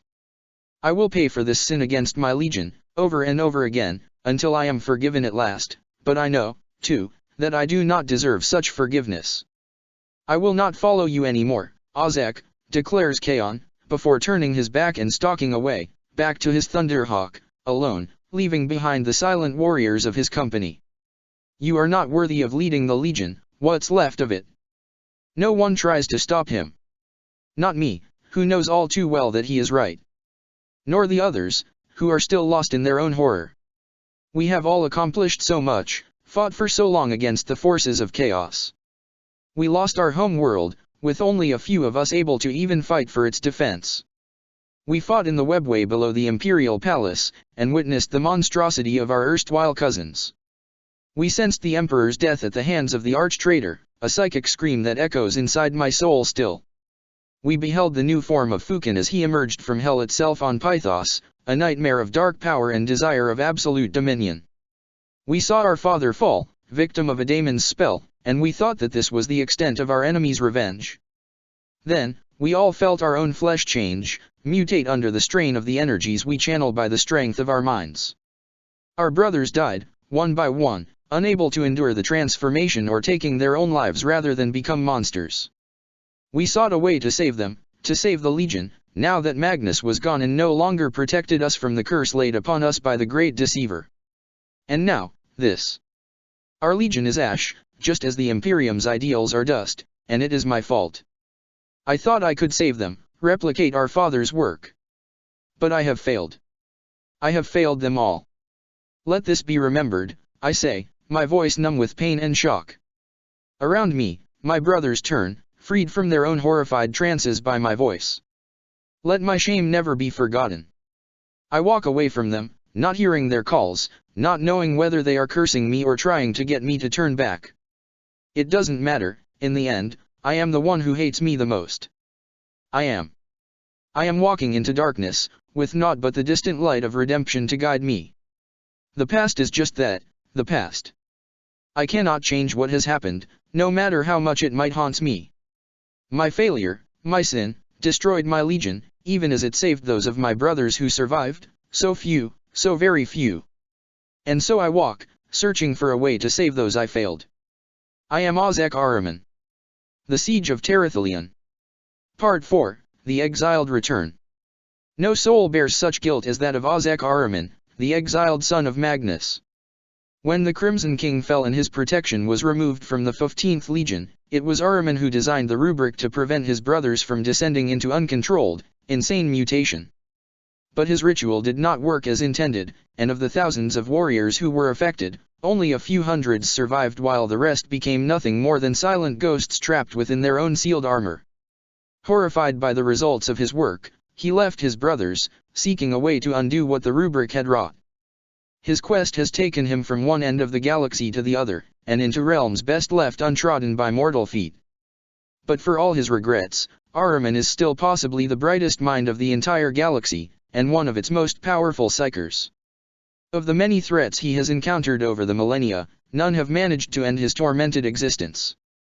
Yet there are places and times dangerous even to one such as the exile, and as his path leads him to what may be his greatest hope of success, he will face challenges like never before, ones that he cannot hope to overcome alone. Millions of years before life rose from the primordial muck of old Earth, the race of aliens known only as the Old Ones ruled over the galaxy. Little is known of them, even in the most ancient legends of the Eldar, who inherited the stars after the Old Ones' disappearance. Along with most of the galaxy, the children of Isha also claimed many of the Old Ones' relics. And of these, none was greater than the labyrinthine dimension, more commonly called the Webway. Created by the Old Ones at the apex of their power, the Webway connected the entire galaxy together, allowing quick travel across unimaginable distances. Though the Eldar barely understood the science underpinning it, they built upon the Webway, developing their own gates and expanding the network even further.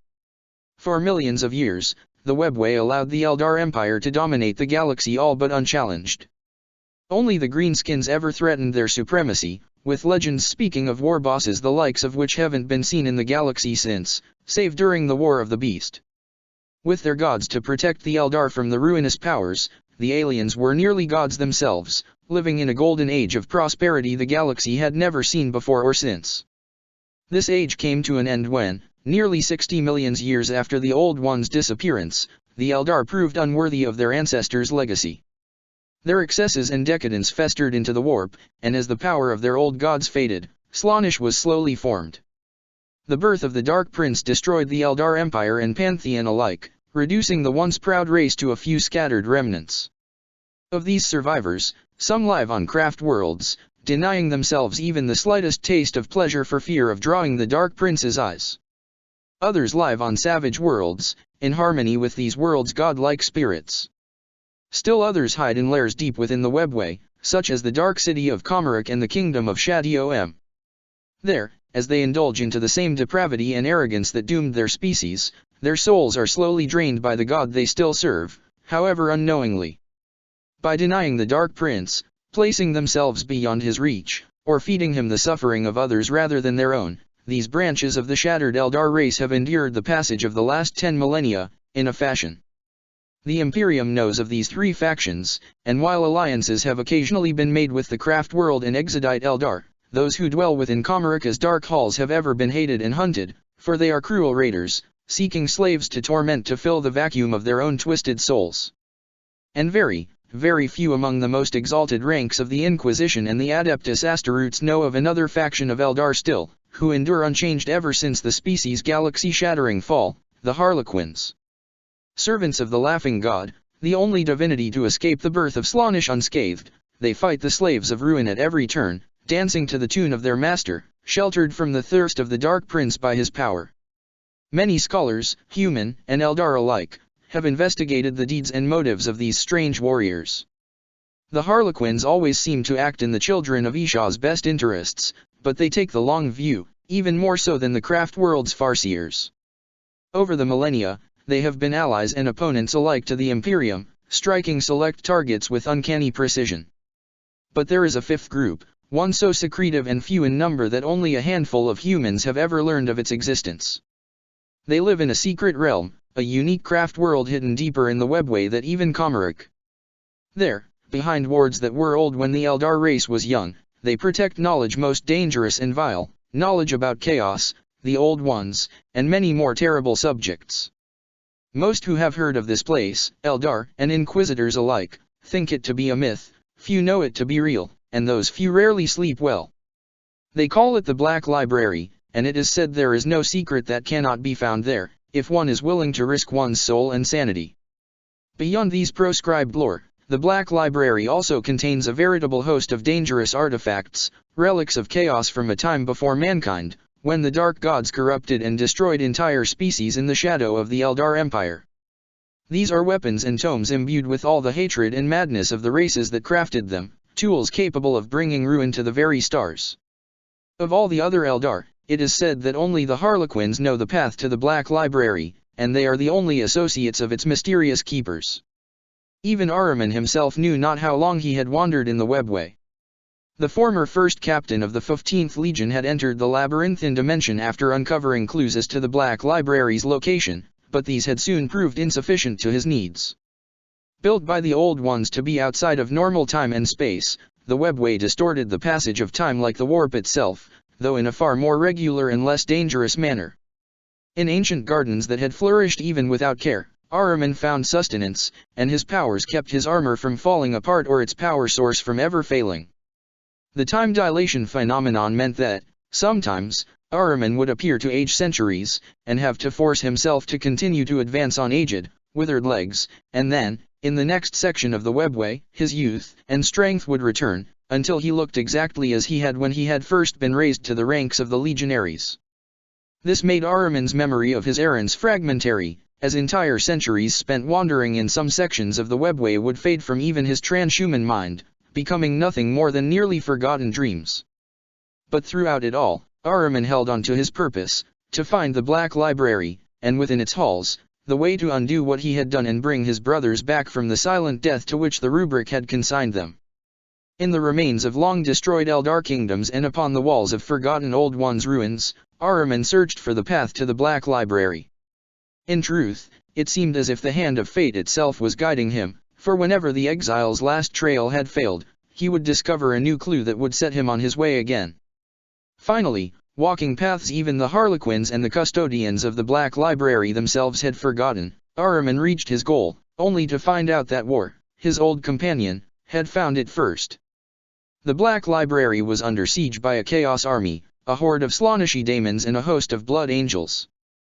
The daemons poured in a seemingly endless horde from sections of the webway that had fallen into the warp, while the Blood Angels gathered reinforcements from other 9 Legion outposts across the galaxy, summoning them with sorcery and blood rituals. Hundreds of sanguineous sons were already present, and they had brought with them tens of thousands of their mortal cultists, deluded creatures caught in the thrall of their master's unholy glamour. Driven by the will of the Dark Prince, these 2 armies fought together to breach the walls of the Black Library and claim the power within it in the name of their unholy patron. Should they succeed, Ahriman knew that the entire galaxy would burn, though he did not yet know the veritable scope of the threat. In truth, with the relics and lore of the Black Library in the hands of his servants, Slaanesh would simply win the great game of chaos, and make all living things in the galaxy his playthings for the rest of eternity. The laws of the Materium would be shattered forever. Even the other dark gods would be destroyed or enslaved according to the Lord of Pleasure's whim. Reality itself would be unmade as the sin of the Eldar devoured all that was, spreading from the galaxy that had birthed it until the entire universe was remade in its image. It had taken the Dark Prince 10,000 years to locate the Black Library, using his Blood Angels to hunt for it across the webway without being aware of their true purpose. Even the path they had eventually found would soon no longer exist, however, for the masters of the Black Library held the power to collapse entire portions of the Old One's network should the need arise, as it had now. This was the one chance of the youngest god to claim ascendancy over his elder siblings, and his divine pride beat in the twisted souls of the Blood Angels and the undying essence of the Neverborn in equal measure. Few among the decadent host truly understood what it was that drove them forward.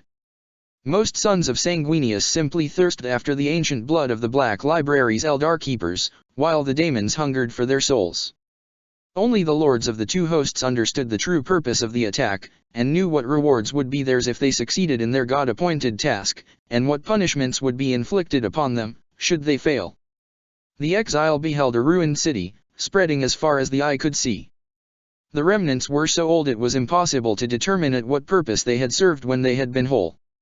Toppled spires laid on the ground along with fallen walls and shattered domes. The steps of Blood Angels and Eldar alike disturbed the powder that covered the earth, a mix of ground glass, dust, and other particles that seemed to glow in the battle's lights, showing glimpses of the city as it had been. Above the city, Ahriman could see glimpses of an immense circular stairway, seeming to lead infinitely upward, to the black void above. The stairway was supposed to be invisible, but the energies being unleashed in the battle were interfering with the complex wards, hiding it from perception as well as from conventional, 3-dimensional space, and sections of it appeared to flash in and out of existence, suspended in the air before vanishing once more. Around that strange construction, creatures clad in blood-red ceramite flew on feathered wings, clashing with Eldar jet bikes. Ahriman watched as one of the vampires caught Xenos by the leg and pulled him off his vehicle before biting him in the throat. In seconds, only a dried husk remained of the alien warrior. The vampire marine discarded it as he twitched in the air, caught in the throes of ecstasy as he consumed the memories of his slain prey. The exile had seen such things before, when the Blood Angels had joined the attack on the Imperial Palace after the death of Horus at the fangs of their twisted Primarch. Even if the victim was a Xenos, the memory still brought his old disgust and wrath to the surface of his thoughts, and a sort of clarity returned to his clouded mind. Anger and righteousness flooded his mind at the sight of such vileness. The weight of his shame lifted a fraction from his shoulders, and part of what had made Ahriman first captain and then legion master of the 1,000 Sons could suddenly be seen once more in his countenance. He stood straighter, more assured, and his hand tightened around his black staff. War, then, he whispered to himself. Then he began to walk toward the city, his mind set on the destruction of his foes for the first time in 10,000 years. In the shadows of the webway, behind Ahriman, a cloaked figure watched with satisfaction. Secretly searching the surface thoughts of the Blood Angels and their mortal minions, Ahriman quickly learned that the Slaaneshi host had been laying siege to the Black Library for almost a month. Thousands of daemons had already fallen, as had many of Blood Angels and their mortal thralls. In the dead Eldar city of Ain Rach, built by the Black Library's founders in the earliest years of the Eldar Empire, the children of Isha fought against the spawn of Slaanesh.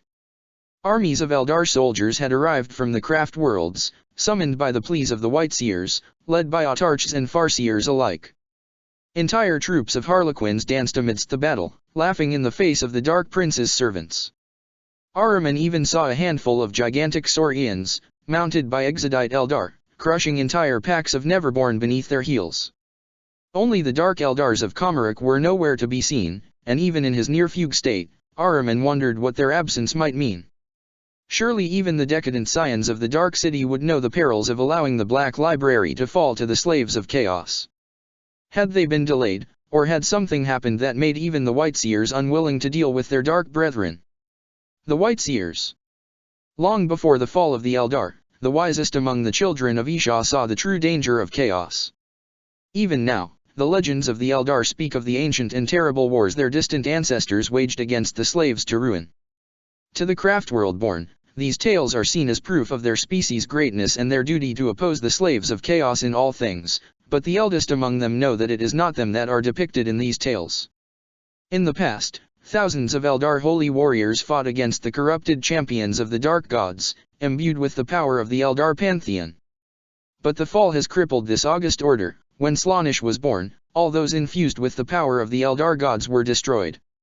From the devastated collective psychic landscape of the Eldar, the Phoenix Lords would emerge in time, but the old champions of the Eldar gods perished to the last. Only the keepers of the order, those dedicated to the containment of the chaos artifacts too dangerous to be destroyed, survived. Their talents came not from the gifts of psychic constructs masquerading as gods, but from intense training and force of will.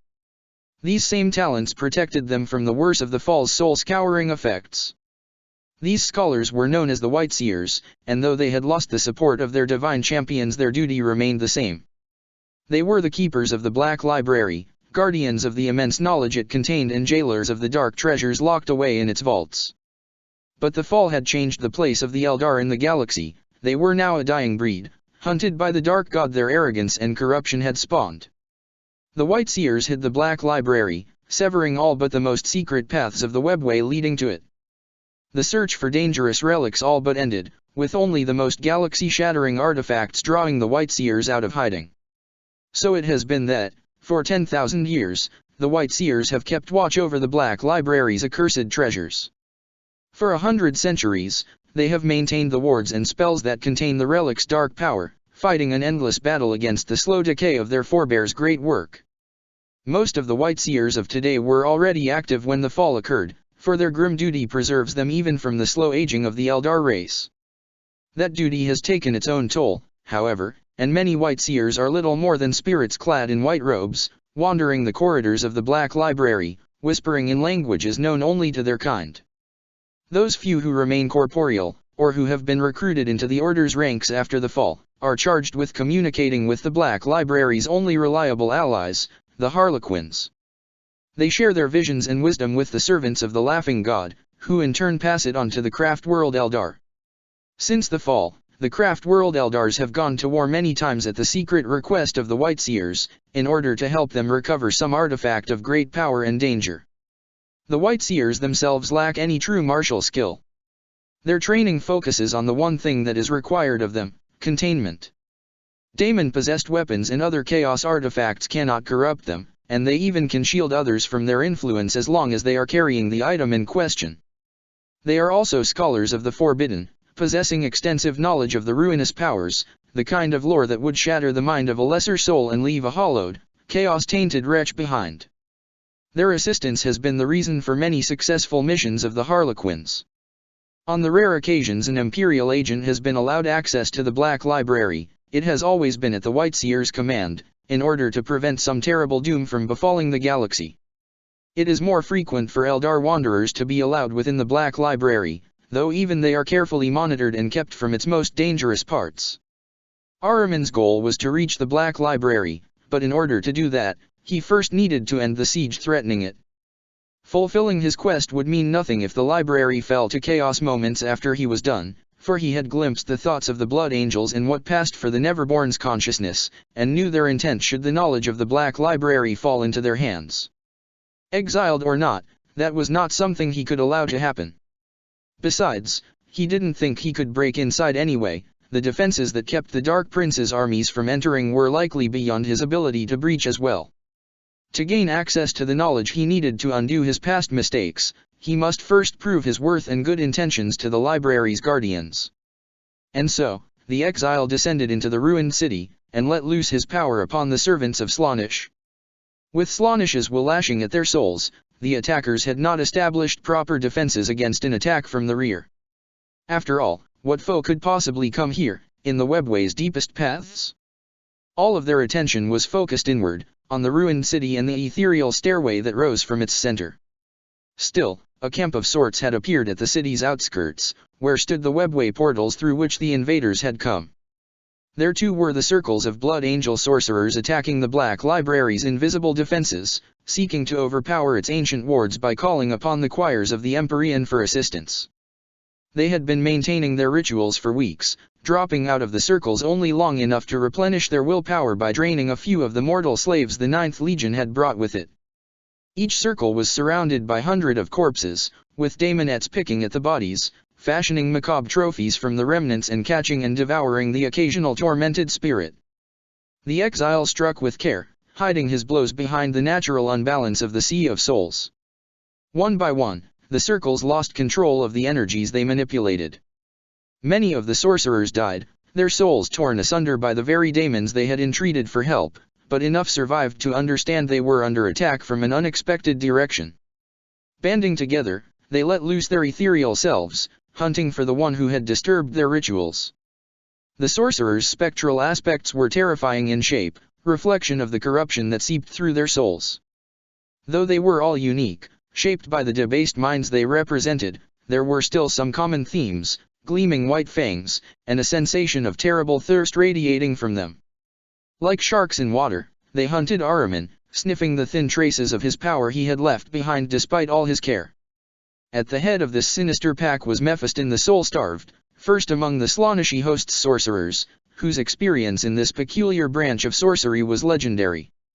Mephiston the Soul-Starved. Even the Inquisition's archives contain little about the creature that now calls itself Mephiston. Some believe him to have been born within the Eye of Terror, on one of a myriad worlds bathed in the baleful energies of the warp. Others think he was a child of the Imperium, stolen from a black ship and transformed into a monster. And a few whisper, behind closed doors and after casting glances around them, that he was once an inquisitor of the Holy Ordos, who was captured by the Ninth Legion and transformed by the dreadful warp sciences used by the sons of Sanguinius to replenish their ranks. However, the human that would become Mephiston joined the Blood Angels. The sorcerer that emerged from the transformation sarcophagus took the name of Callisterius. For several decades, he fought under the leadership of Chaos Lord Dante, wielding his psychic powers and source-rouse talents to terrifying effects in raids against the Imperium. Then, in the early years of the Dark Millennium, Callisterius took part in a Blood Angel raid against an Imperial hive world.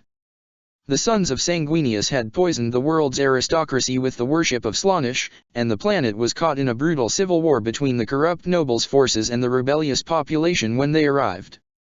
Dante's warband rampaged freely, drinking the blood of both sides of the conflict as they indulged in the thirst's worst excesses. Their indiscriminate slaughter eventually turned the tides in favor of the imperial loyalists, and the warband prepared to abandon the planet and most of their noble allies as reinforcements from the Imperial Guard closed in on the system. But in the final days of the fighting, Callisterius and his squad were trapped by the Imperials in a concrete building that they collapsed on the Chaos Marines' heads.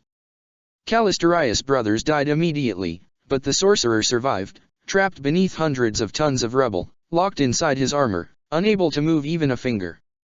Presuming him dead, Dante left the planet with the rest of his warriors, his ship's holds filled with captured slaves. Yet the sorcerer still lived. Even as the Imperium arrived to help purge the heretics and rebuild the planet's infrastructure, the Blood Angel remained, buried deep below the surface. At first, his physiology and his armor's recycling system preserved him from starvation, but soon enough not even those could save him. He could have gone into suspended animation, using the Astartes SUSN membrane, but the thirst had grown strong in the months since his burial, and his mind was too tormented to relent and go into a slumber from which he would likely never have awoken. Instead, Callisterius used his psychic powers to escape his buried body and wander the city around his tomb in spiritual form.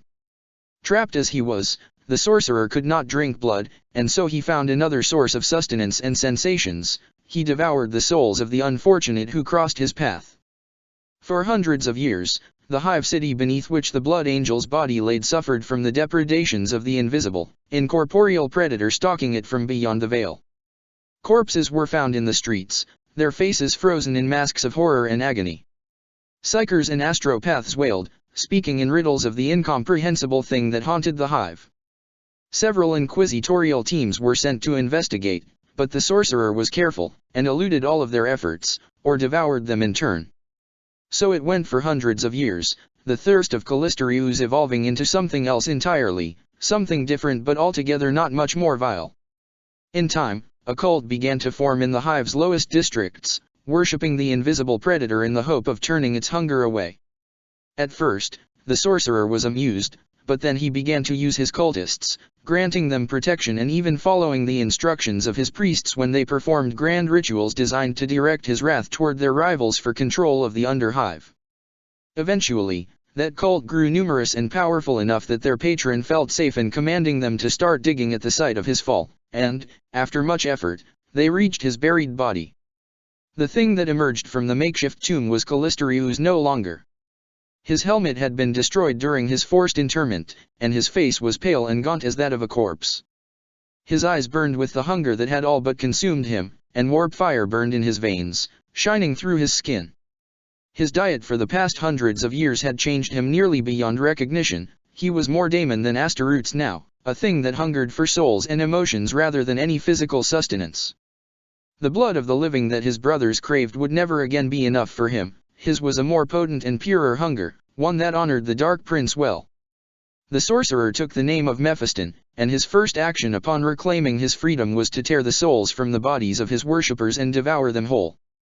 With the power he gained from that betrayal, he sent out an astropathic message of such strength that the entire planet's choir of warp singers went mad, silencing the world's cries for help in what followed. Dante's warband heard Mephiston's call, and returned to the world they had despoiled centuries ago. This time, with the help of the newly titled Soul-Starved and his cult of fanatics, they emptied the entire planet of human life, leaving only a smoking husk behind them. Dante rejoiced at the return and transformation of his servant, and Mephiston quickly rose to become his second in command. The vampire marines of the 9th Legion are known to keep a wide distance from the soul-starved, as if something in them recognizes a greater predator. In truth, even normal blood angels tend to keep their distances from Mephiston, for they fear his power and know that he has already devoured the souls of several of their brothers who failed Lord Dante. To Mephiston, the soul of an Astaroths is a meal like few others, surpassed only by the essence of an ancient Eldar. As the 41st millennium drew to a close and the times of ending approached, Dante's warband received the call to join in the attack on the Black Library. But Dante's monstrous pride kept him from abandoning his current endeavor, a campaign of pursuit and revenge against the mysterious Silent King, and the warband fractured. Mephiston turned from his lord, and took a third of the warband with him into the webway, where they joined the Slaaneshi host toward Ain Rach. The ghostly predators came upon the exile as he sneaked through the ruins of Ain Rach, seeking to reach the base of the now invisible stairway. They attacked Ahriman's psyche with claws of hunger and hate, and hit the walls of his will like lost bolt hitting Terminator warplate. The exile easily turned aside this first attack, which accomplished nothing beyond revealing the attackers to him. But when Mephiston and his pack returned, they had taken the measure of the walls defending Ahriman's mind. The full power of an entire coven of sorcerers was bent on destroying the defenses of the exile and lay his essence bare for the soul-starved to devour. Indeed, Mephiston could sense the power of Ahriman, the strength of his soul, and hungered to consume it. The thing wore the aspect of a space marine, but Ahriman could see beyond that disguise. There were surface similarities between its mind and that of an Astaroths, but those were merely leftover traces from an existence long ended. Whatever the predator leading this psychic attack had once been, it had abandoned all but the barest appearance of humanity. All of its intellect, knowledge, and power served but one purpose: to feed its eternal hunger for souls. It was a vile thing, a reflection of the foul god it served. And it was strong, stronger than Ahriman had expected. It came at him, again and again, using its cohorts as distractions to be able to strike at Ahriman.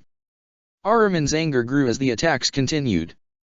He had not come so far, had not endured so much, simply to end like this. He would not be the prey of some twisted spawn of sanguineous debased bloodline. Not with the Black Library so close at last. Not when he was finally in sight of the means to reforge his legion's fate.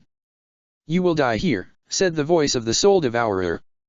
I will feast on your essence and grow stronger for it, while you embrace oblivion. Your quest has failed, exile. Ahriman reached out to the voice with his mind, his anger allowing him to ignore the pain of the other incorporeal spirits tearing at his psychic self as he stopped countering their attacks, and seized its ethereal form. It twitched and flailed in his grip, but he was stronger than it had ever been, even after his years of errance. It shrieked in disbelief, unable to accept that it was so weak compared to Ahriman, and it was music to Ahriman's ears. Part of him wanted to tighten his hold, to crush the soul devourer and listen to its death cries. But the greater part of him knew better, one could not crush the void. He could destroy the thing's disguise, and perhaps its physical body, but all he would achieve in doing so would be to unleash its true form, which would be much more difficult to dispatch. For a moment, he considered his options, then he chose.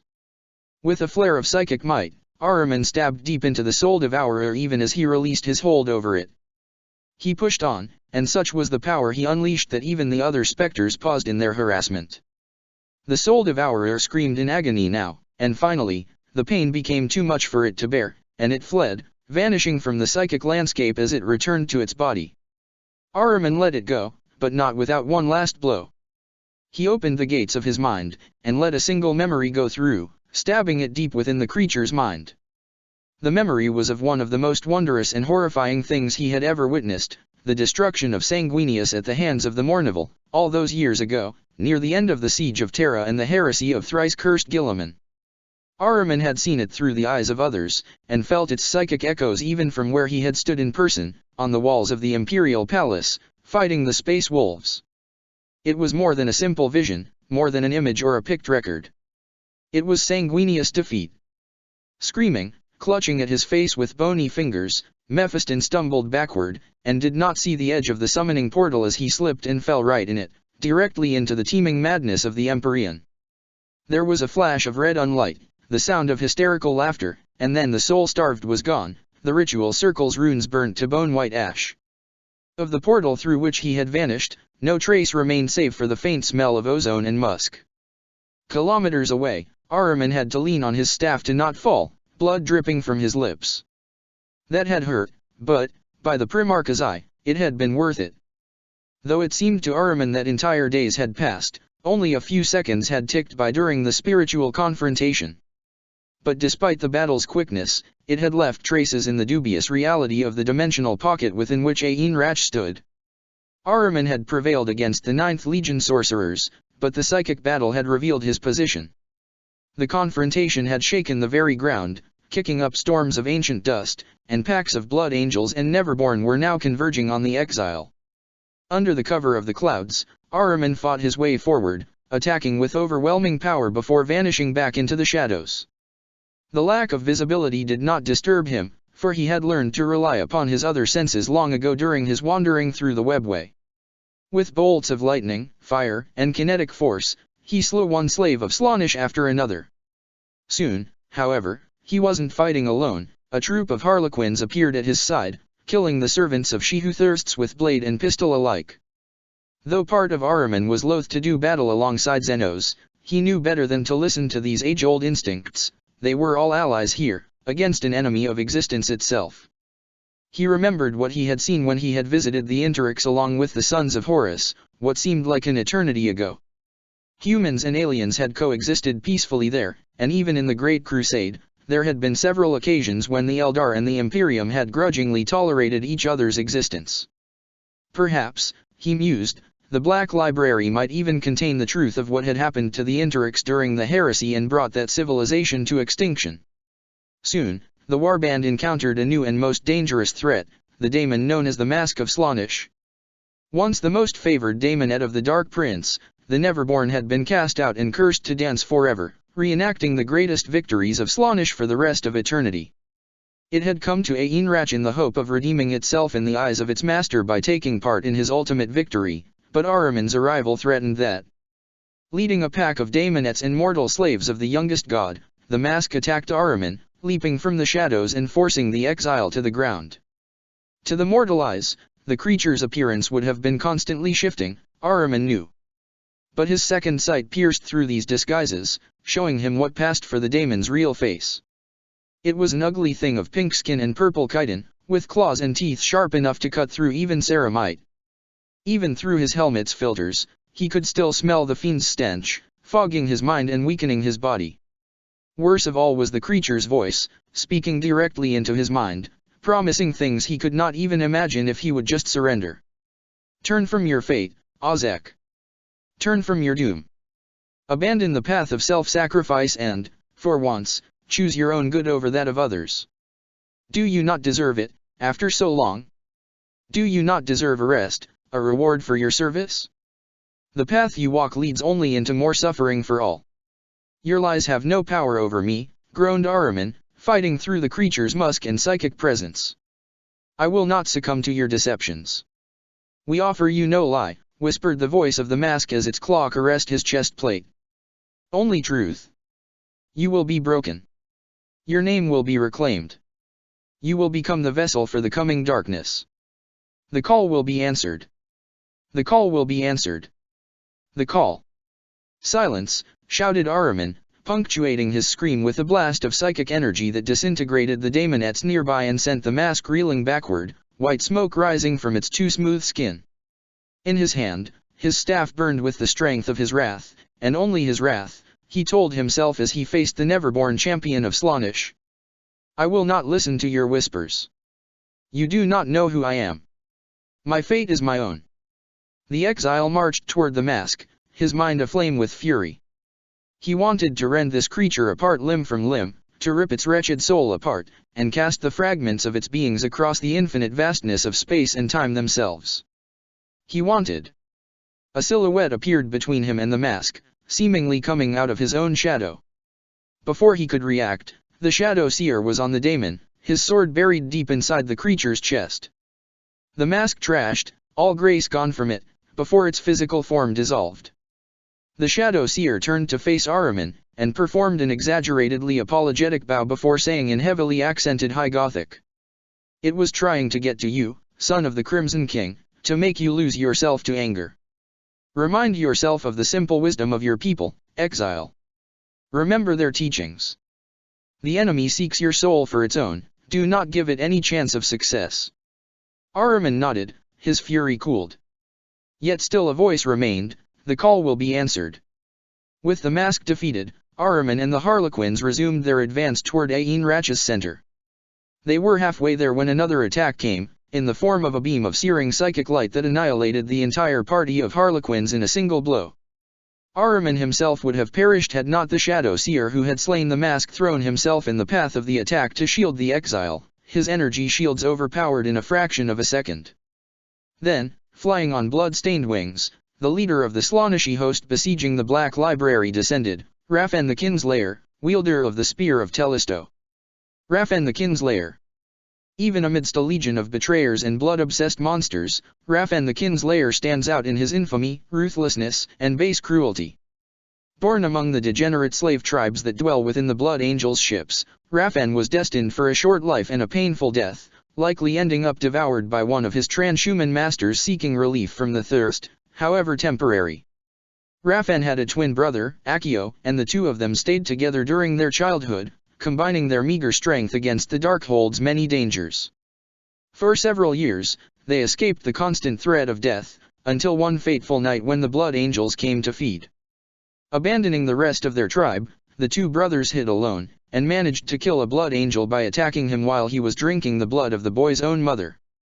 By cunning and luck, their makeshift weapons found his exposed throat as he consumed the last of the woman's essence, and the twins were baptized in the Vitae of one of the godlings whose presence had dominated their lives.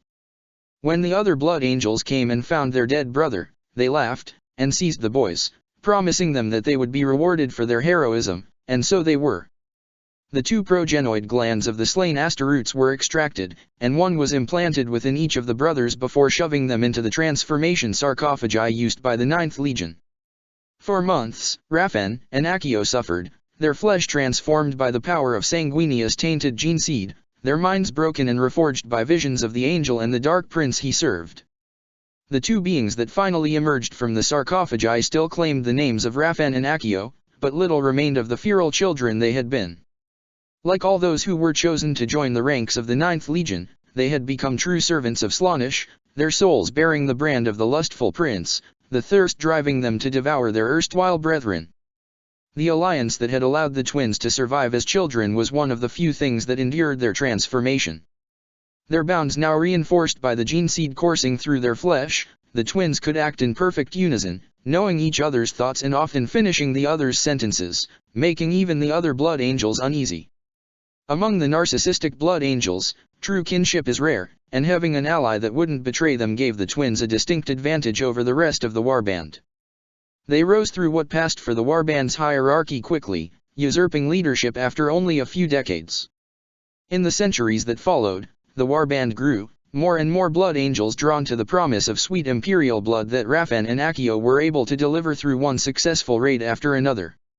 The twins ruled the warband together, and few among their warriors could distinguish between the two of them.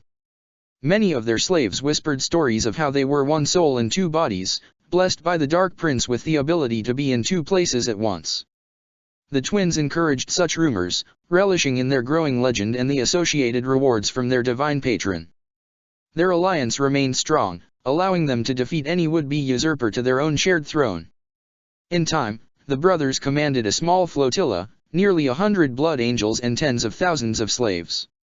Tales of the twin angels were told by inquisitorial acolytes and imperial navy officers across all of the Segmentum Obscurus, where the warband preyed upon imperial shipping in isolated worlds. Then came Ramius Steele, renegade inquisitor and traitor to the Golden Throne. Ramius was that most rare breed of betrayer, a heretic who had managed to infiltrate the ranks of the Holy Ordos, concealing the truth of his allegiances, and then to rise to the rank of inquisitor, with all the power it entails. Born in a family of imperial nobility who had secretly been serving Tsianch for generations, the prodigal son turned against his forebears when he instead embraced Slaanesh's own corruption. His denunciation of his family to the imperial authorities and the part he played in the subsequent purge drew the attention of his future master, who mistook his actions as devotion to the god emperor. After several years of using his position as acolyte to bring the judgment of the Imperium upon Slaanesh's chaotic rivals, Steele poisoned his master and claimed his rosette of office. His destruction of a Raven Guard cult he had framed as responsible for his master's murder earned him the approval he needed for his ascension, and he then spent decades plaguing the Imperium in secret. When his true nature was finally uncovered, Steele barely escaped the retribution of the vengeful inquisitors sent after him with order to capture him if possible and kill him with extreme prejudice if necessary. He then seemingly vanished for almost 2 centuries, before reappearing before Raphan and Accio, offering them knowledge about the location of the famed Spear of Tellisto, one of the 9th Legion's greatest relic, lost millennia ago. Steele led Accio and Raphan deep within the Segmentum Obscurus, into parts of it controlled by petty, warring orc empires. All the way during this odyssey, he worked to worm his way into the warlord's favor. Knowing that the power of the spear could not be shared, he played upon Accio's ego, spinning grand tales of prophecies that foretold Sanguinius' glorious rebirth and insisting that the Blood Angel was destined to fulfill them. Helping these lies along were the 2 great feathered wings that sprouted from Accio's back during the journey, the first mutation he and Raphan had not shared. The twins grew ever more apart as Steele wove his deception around Accio, all of Raphan's efforts to convince his brother he was being lied to failing, until finally Raphan grew disgusted with the moral weakness of his brother and stopped trying. Instead, knowing he needed Steele to find the Spear of Tellisto, Raphan decided to finally end his long alliance with his twin brother. Before the eyes of the warband's elite circle, he challenged his brother in duel. There, after several minutes of intense, bitter dueling, he ripped Accio's wings off, broke his back, and drank his lifeblood until his twin's desiccated body fell to dust within his armor, his essence consumed. The assembled blood angels knelt before their one master as he rose from his kill, eyes blazing with stolen power. In the room, Steele knelt also, knowing better than to defy Accio in any way. So did Raphan earn the title of Kinslayer, a name that would spread across the entirety of the 9th Legion, sometimes spoken as a curse, more often in awe at the depths of Raphan's devotion to the teachings of Slaanesh. Several years of brutal campaigning later, the warband finally reached its destination, an orc world that had once belonged to mankind and been then known as Evangelion. After a ferocious battle, the Blood Angels claimed the orc stronghold, built upon the ruins of an imperial city. There, as Steele had indicated, they found the Spear of Tellisto, buried amidst the rubble of an era long since faded into myth. Raphan claimed the spear, and as he held it aloft, his warband basking in its power, he received a vision from the Dark Prince, a vision of the Black Library, and of what he must do next to please his patron and earn the ultimate reward. Raphan led his warband into the webway, and has hunted for the entrance to the Black Library for the last 300 years. All that time, more and more sons of Sanguinius have been drawn to his banner, seeking to share in the Eldar blood his efforts have spilled, and, though few of them know it, heeding the call of the Dark Prince. Raphan believes that, should he succeed in breaching the walls of the Black Library and claiming it for Slaanesh, he will be raised to first among the Dark Prince's servants, greater even than Sanguinius. Before claiming the Spear of Tellisto, the Chaos Lord was a supremely skilled warrior and a great tactician. Now, he is something else entirely, and a threat to all that lives within the galaxy. Over the centuries of his quest, he has gained the same feathered wings once displayed by his Primarch and his brother, and they are never entirely clean of Eldar blood. The Spear of Tellisto. Few relics in the galaxy hold as much history, as much power, as the Spear of Tellisto, and few have been sought after so ardently and by so many over the millennia.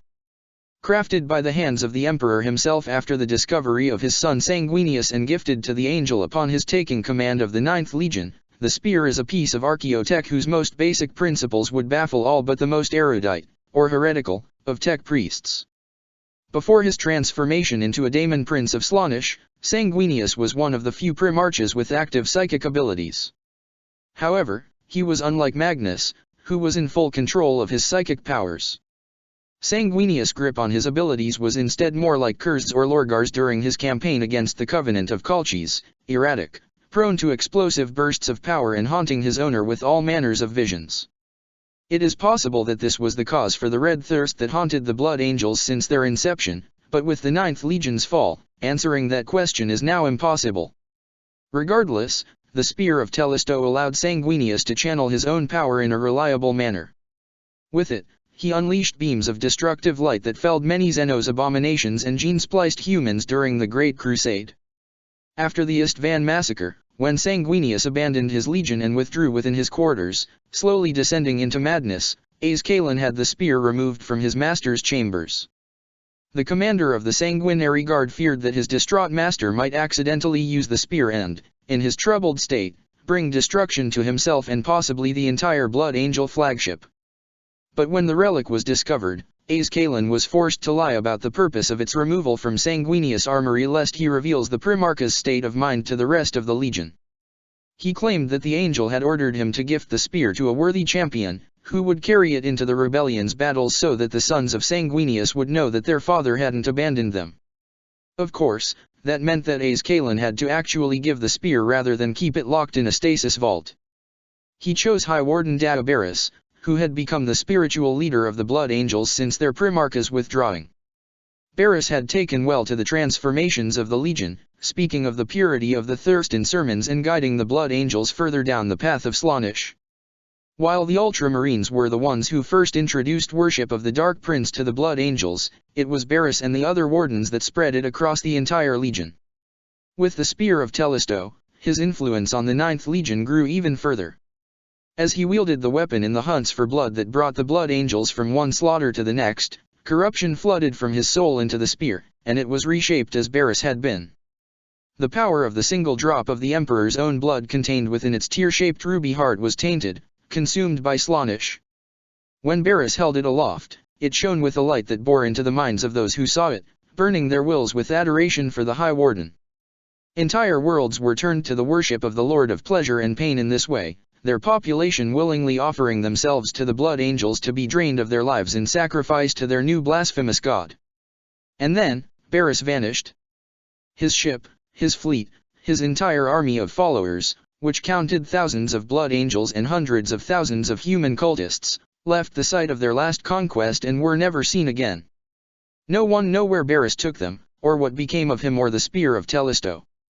For 10,000 years, the Blood Angels sought after the relic of their Primarch, seeking to claim its power for themselves. Hundreds of champions underwent quests and made unholy bargains with demonic oracles, but none succeeded. It was only when Ramius Steel came to Accio and Raphan that the 9th Legion was finally set on the track to reclaiming its most potent weapon.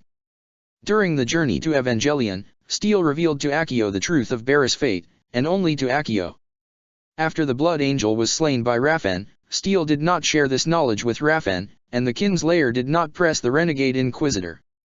To him, the past of the spear did not matter, all that mattered was the power that would be his once he had claimed the weapon. And so, the fate of High Warden Dagobert, last to ever hold this title in the 9th Legion before its collapse into feuding warbands, remains shrouded in mystery, likely forever.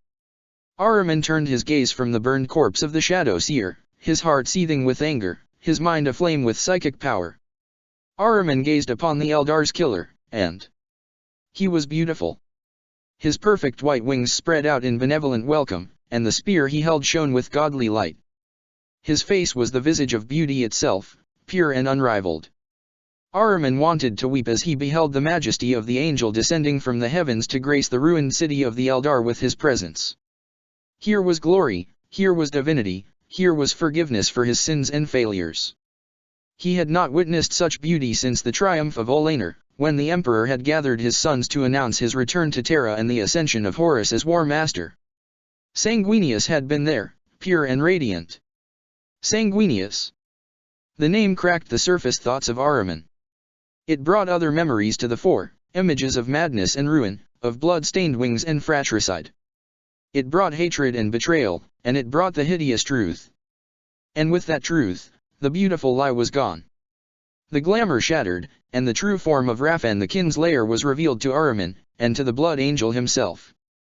The pale, twisted face of the Chaos Lord contorted in a snarl of rage, and he raised his spear, now radiating baleful crimson light and psychic corruption. Enraged by the breaking of his glamour, Raphan struck at Ahriman with the spear of Tellisto. All of the exile's psychic defenses could not protect him from the relic's power, and the spear cut a deep gash into his armor and his chest, spraying his blood and sending him flying backward before crashing into the ground, breathing with difficulty, the psychic poison of the spear eating at his very soul. If Raphan had struck down Ahriman at that moment, the exile would have perished, and all hope might have been lost. But the Dark Prince was betrayed by the very hunger he had used to corrupt the 9th Legion into his service. Rather than move for the kill, Raphan could not help himself, and licked the blood of Ahriman upon the spear of Tellisto's blade. Rich with psychic power and regrets 10,000 years old, Ahriman's Vitae sent the Kinslayer into the throes of ecstasy. Never before had he tasted blood as potent. It was then, as Raphan was caught in the stolen recollections of the exile's odyssey through the webway, that salvation came for Ozek Ahriman. For a fraction of a second, the Black Library itself flashed into existence above Ain Rach, and its gates opened, delivering a single warrior onto the battlefield. This warrior descended toward the two space marines like a fiery angel from the heavens, haloed in golden and purple psychic flames. The ground between Raphan and Ahriman shook with the strength of the impact, and from the crater rose one that had long been thought lost. Ahriman did not know the identity of his savior, but Raphan recognized her, and shrieked in pain and horror as he beheld Ephriel Stern, the Daemonifuge. Ephriel Stern the Daemonifuge. The Thriceborn. The Martyred Daughter. The Abomination. The Bane of Slaanesh. By those names and many more is Ephriel Stern known, and they all speak of the terrible destiny that has hung over her since before she was even born. Ephriel's mother was a pilgrim to one of the Imperium's shrine worlds, Antigone's harbor. The woman became pregnant on her way and pledged her unborn daughter to the service of the Adeptus Sororitas if the birth went well. Ephriel was born within the holy temple her mother had sacrificed everything to reach, and while she survived the birth, her mother did not. The infant was taken in by the Schola Progenium, and raised with the expectation that, in time, she would fulfill her mother's promise, for the woman had vowed to the God Emperor himself, and the religious populace of Antigone's harbor would not dare to break such a vow, even if they were not the ones who had made it. Among those inquisitors who study her past now, there are those who claim to have uncovered records on Antigone's harbor indicating that many seers and astropaths on the planet reacted to her birth violently.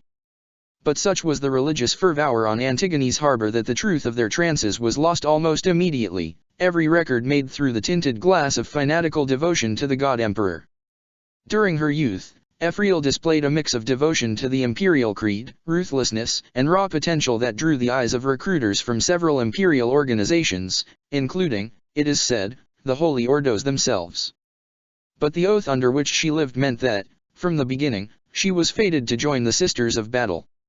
Eventually, she became a member of the Order of the Holy Seal, and took her vow on Terra itself, along with several hundred other novices. Due to her exemplary service, she rose to the exalted position of seraphim in but a few years, and for many heretics, the sight of Ephriel descending from the skies to bring the Emperor's retribution was their last. She was eventually promoted to Sister Superior, and was already being considered for the rank of Palatine, when the mission that would change her destiny called her to the world of Parnas. Parnas was a desert world, where the only human presence was that of the small coven of the Order of the Blessed Inquiry. This non-militant order of the Adeptus Sororitas belonged to the Orders Pronatus, tasked with the discovery and recovery of holy relics. The Order of the Blessed Inquirer was a small one, founded to study texts recovered from the age of apostasy in the hope of locating some of the many relics that had been lost during the time of Vandire's reign of blood. For nigh 300 years, the Sisters of the Blessed Inquirer worked in near total isolation, only sending periodic reports to their superiors in the ecclesiarchy. Then, without warning, all reports stopped. Imperial records tell that, on the year 651 M41, Ephriel Stern directed an expedition to Parnas to discover the reason behind this silence. She alone returned, broken and mad, whispering of terrible things and speaking dark prophecies, her every memory of what had happened on Parnas gone.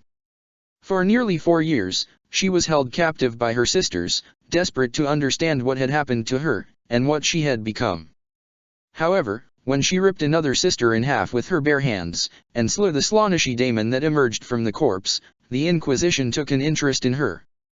Inquisitor Silas Hand of the Ordo Hereticus journeyed to Ophelia 7, where Stern had been assigned after taking her vows, and where she was now imprisoned. As the Inquisitor and his retinue arrived to the convent, the entire planet was suddenly attacked by a warband of the 9th Legion. The Blood Angels had come, seeking to defile the convent and slay Ephriel, and with their coming many more sisters revealed themselves as corrupted by the Dark Prince. The temple was torn apart by battle, with Silas seeking to find and rescue Ephriel. The Inquisitor eventually found the sister, standing knee-deep in the bodies of corrupted sisters and even those of 3 sons of Sanguinius. Together, they escaped Ophelia 7, which was later condemned to exterminatus to purge the taint of Slaanesh from it, though the Blood Angels themselves were long gone by then. Silas brought Ephriel, who by that point had begun to regain her faculties, though not her memory, back to Parnas, determined to find out what had happened to cause all this. Their journey there was tumultuous, the war racked with storms as the Dark Prince sought to destroy them. When they reached Parnas, the Inquisitor brought Ephriel and his retinue to the ruins of the Blessed Inquirer's convent, the only structure on the entire planet. There, they found the truth, given to them by what had become of the Order's members, a grotesque thing of living flesh, with the skinned faces of the sisters laid out on its surface, speaking endlessly the secrets that damned them. Silas, a psyker, was able to learn from these tormented spirits what had happened on Parnas. Years ago, the sisters had uncovered chaos artifacts among the treasure trove they had been assigned to study.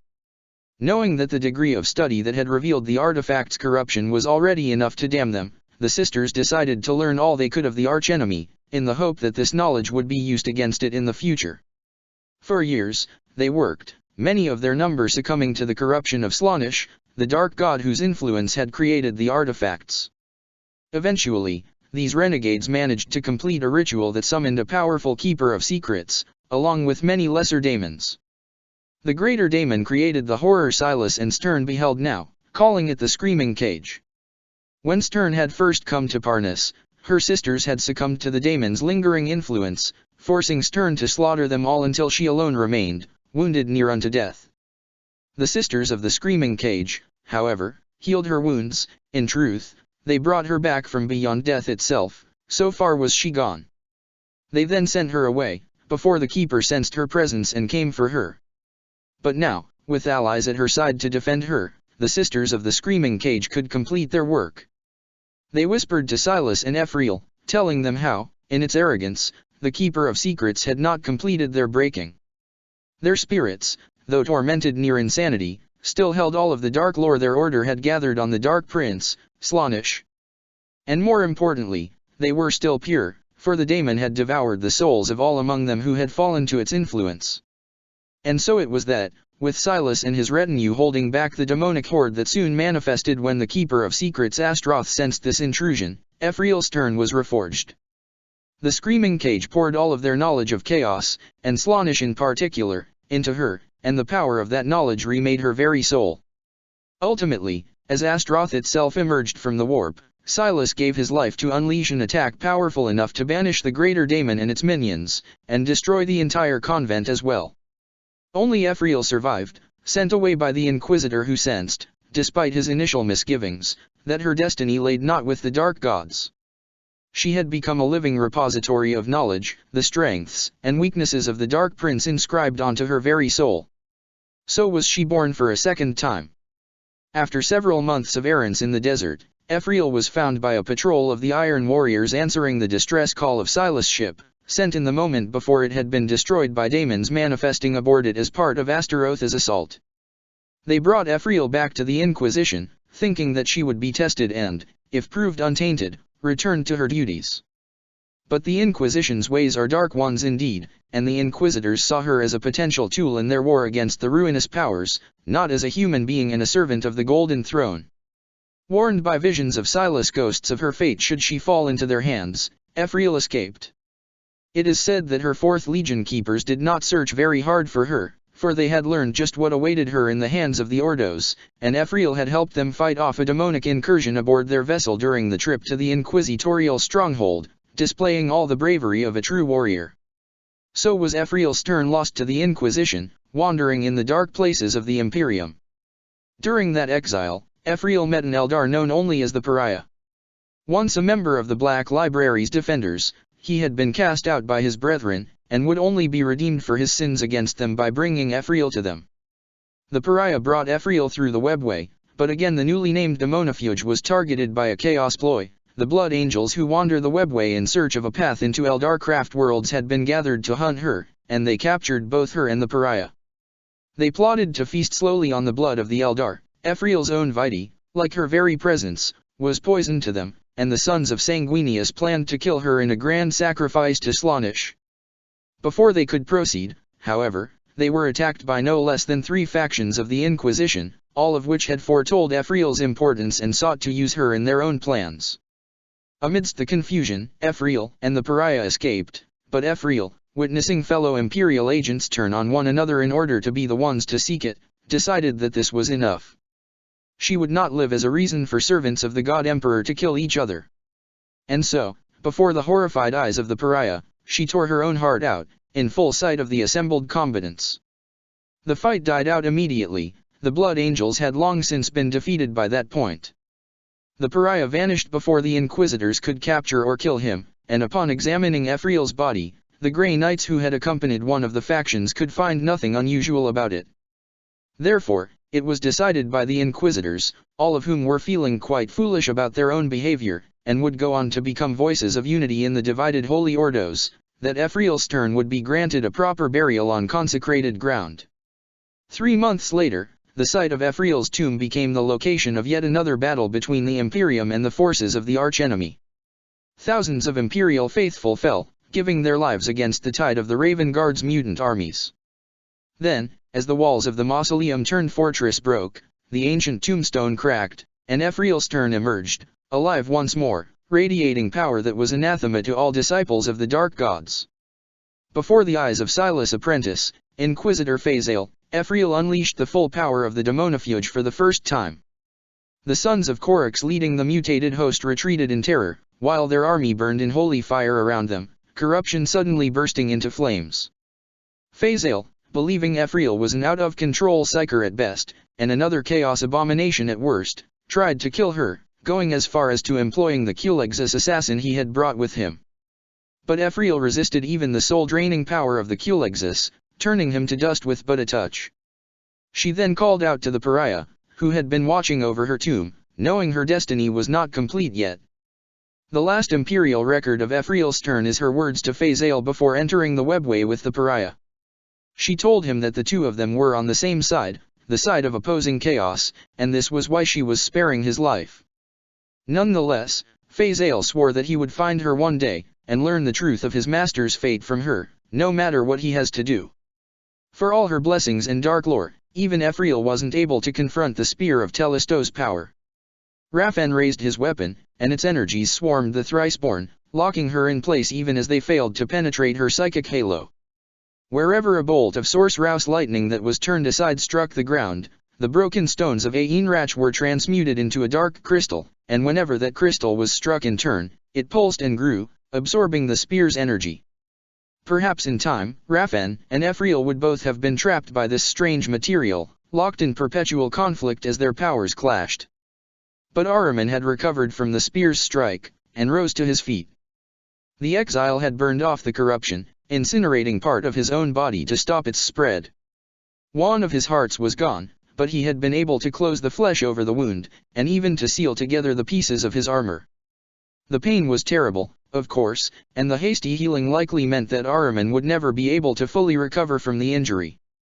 But his true weapon had never been his body, that had always been his mind, both for its psychic powers and the knowledge it contained. Ahriman had seen the spear of Telesto in action before, during a joint compliance with the Blood Angels. Twisted as the weapon had become, its core principles were still the same. The exile brandished his staff, and, with a telepathic sending to the mysterious female who could somehow defy the power of Slaanesh, he acted. The false light burned at his soul. It stabbed at his mind, at his resolve. It dredged childhood's emotions from his memory and sent sensations he had never known coursing through his nerves, causing pleasure and agony in equal measures. It whispered sensual nothings and shouted the truths of the universe. It promised him death, immortality, and everything in between, everything he desired and everything he dreaded, to relish and abhor. Lies, all of it. Lies and deceit, the madness of a false god speaking with the voice it had stolen from the angel it had broken and ruined in its attempts to claim him, not realizing it would destroy that which made the angel so great a prize in the first place. Ahriman would not fall, would not succumb. He had seen where the Dark Prince's service led, he saw it even now, in the twisted, once noble features of the warrior who held the spear. Instead, he fought, and pushed the brunt of the spear's attack away from the female warrior. She rose, her sword flaring in her hands. Though she had faced the full onslaught Ahriman was now struggling to contain, she appeared none the worse for wear. Her aura was shining with confidence, with determination, with faith. This was the source of the golden light that was fused with the purple fire, the expression of her own psychic powers. Ahriman recognized the golden light also, though he had no idea how this woman had come to possess an aura so close to that of the Emperor himself. In the end, though, it did not matter. "In the God Emperor's name," declared the woman, her voice full of an executioner's solemnity, "I, Ephriel Stern, daughter of the Master of Mankind and Bane of Chaos, declare you guilty. Thrice are you damned, by your blood, your deeds, and your beliefs. Face now your rightful punishment." "No," screamed the Blood Angel, Raphan. Ahriman could read his name now, written in gold upon his chest plate. "I am Slaanesh's chosen. I will not fall like this." The son of Sanguinius brought up the spear of Telesto to parry the woman's downward strike. The blow hit the spear's haft, then, incredibly, it kept on going, cutting through the priceless but corrupted archaeotech, and stabbing deep within the Blood Angel's chest. There was a pause, as Ephriel ripped her blade free of the flesh of her foe. Instead of looking at her, the gaze of the Chaos Lord focused on something behind Ahriman, and the exile sensed his sudden shock. "Steal," the warlord began, before Ephriel's flaming sword descended again, and severed his head from his shoulders. When Ahriman glanced at where the Blood Angel had been looking, he saw nothing, only more ancient ruins, now covered with fresh cracks from the battle. Before he could think any more on that mystery, his instincts screamed at him, and his sixth sense immediately told him why. Terrible energies were gathering in the broken pieces of the spear of Telesto, reaching a critical point. Acting on reflex alone, he barely had the time to reach, pull Ephriel behind him and raise a kinetic barrier around them before the shattered relic detonated. An eruption of eldritch fire obliterated Raphan's corpse. See Nemris illustration titled, "The Angel Denied." The ties of blood between brother legionaries are strong, and in no legion are they stronger than in the accursed Ninth. When Raphan died, every blood angel fighting in Ain-Rach felt it, so filled with the power of the spear was he. In a grotesque repetition of the death of Sanguinius at the walls of the imperial palace, they wailed and twitched, sharing in their lord's death throes. Vampire marines plummeted from the air, crashing gracelessly in the ruins below. The Eldar defenders of the Black Library seized this opportunity at once. Their counterattack drove the leaderless Chaos Marines before them, and the Neverborn host, already disorganized by the banishment of the Mask, broke along with their Astaroth's allies. In moments, what had been a desperate battle to defend all of reality from the Dark Prince turned into a glorious triumph, and the Sea of Souls trembled from the displeasure of Slaanesh. The grand army that should have secured the youngest god's ascension was slaughtered, its members rushing toward the few portals and webway tunnels that remained open, putting themselves at the non-existent mercy of the children of Isha. As the Eldar army finished the destruction of the Slaaneshi host, the White Seers directed another group of Harlequins toward the site of Ahriman and Ephriel's battle against Raphan. The followers of the Laughing God dug the two Imperials out of the rubble beneath which they had been buried by the spear's explosion, finding them both protected by a kinetic shield. During that time, Ahriman and Ephriel had talked, exchanging their stories. The exile told the Daemonifuge of his quest to find the Black Library, feeling compelled to reveal the truth of the 15th Legion's curse and what he had done in his desperation to stop it. Ephriel repaid this trust by telling him of her own trials, of the dark knowledge that dwelled within her mind and of the weight of destiny that she too felt upon her shoulders. A strange sense of camaraderie formed between them, for they had both been born as humans, but had become much more through the meanderings of fate, and both bore heavy burdens. On a more prosaic level, they were also the only humans in Ain-Rach, surrounded by Eldar forces. They had to stick together, if only out of instinct and well-ingrained imperial habit, especially since neither of them had encountered a friendly human in a long time. The Harlequins brought the two Imperials to the Black Library, flying toward the top of the mystical stairway that rose from the ruins of Ain-Rach aboard an Eldar transport. Above them, the gates of the Black Library flickered into existence as they approached, and opened once more, again, only long enough for them to pass through, and then they closed behind them with a thunderous sound and a shift in the ether that told Ahriman that they had passed the first layer of the wards that kept the library safe from the dark gods and their minions. Ephriel had dwelled within the Black Library for many years, but even so she had only seen a fraction of what laid behind its walls. Though the White Seers knew her to be a powerful enemy of their greatest adversary, they had little knowledge of her true destiny. Ancient prophecies spoke of the Daemonifuge's coming, but they were vague even by the standard of such things. The only thing the White Seers could agree upon where Stern was concerned was that she would play an important part in Ranadandra, the final battle against Chaos. And so, Ephriel had spent her time in the Black Library training, going endlessly through the routines she had learned during her time as a Sister of Battle. She had also learned how to use her psychic gifts from Eldar experts the White Seers brought to the Black Library after having made them sworn oaths of secrecy so potent. They no longer remembered having ever gone to the Black Library once they had left it and returned to their people.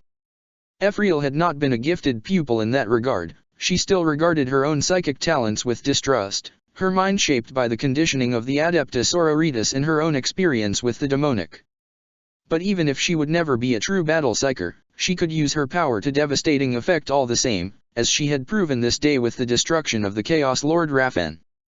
Her control over her abilities came from instinct, not study, and she focused her mind through her devotion to the God Emperor. The Thriceborn told all of this to Ahriman as they crossed the final stretch of Ahriman's 10,000 years-long journey. Upon learning from the sister how much time had passed in the galaxy since he had entered the webway, the exile had been shocked, though not nearly as much as by the changes in the Imperium Ephriel had merely hinted at. The kingdom of reason and order Ahriman and his legion had fought to build had become ruled by superstition and tyranny, with those psychically gifted persecuted for the threat their presence posed. War on all fronts, against many foes, had stretched the strength of the legions thin.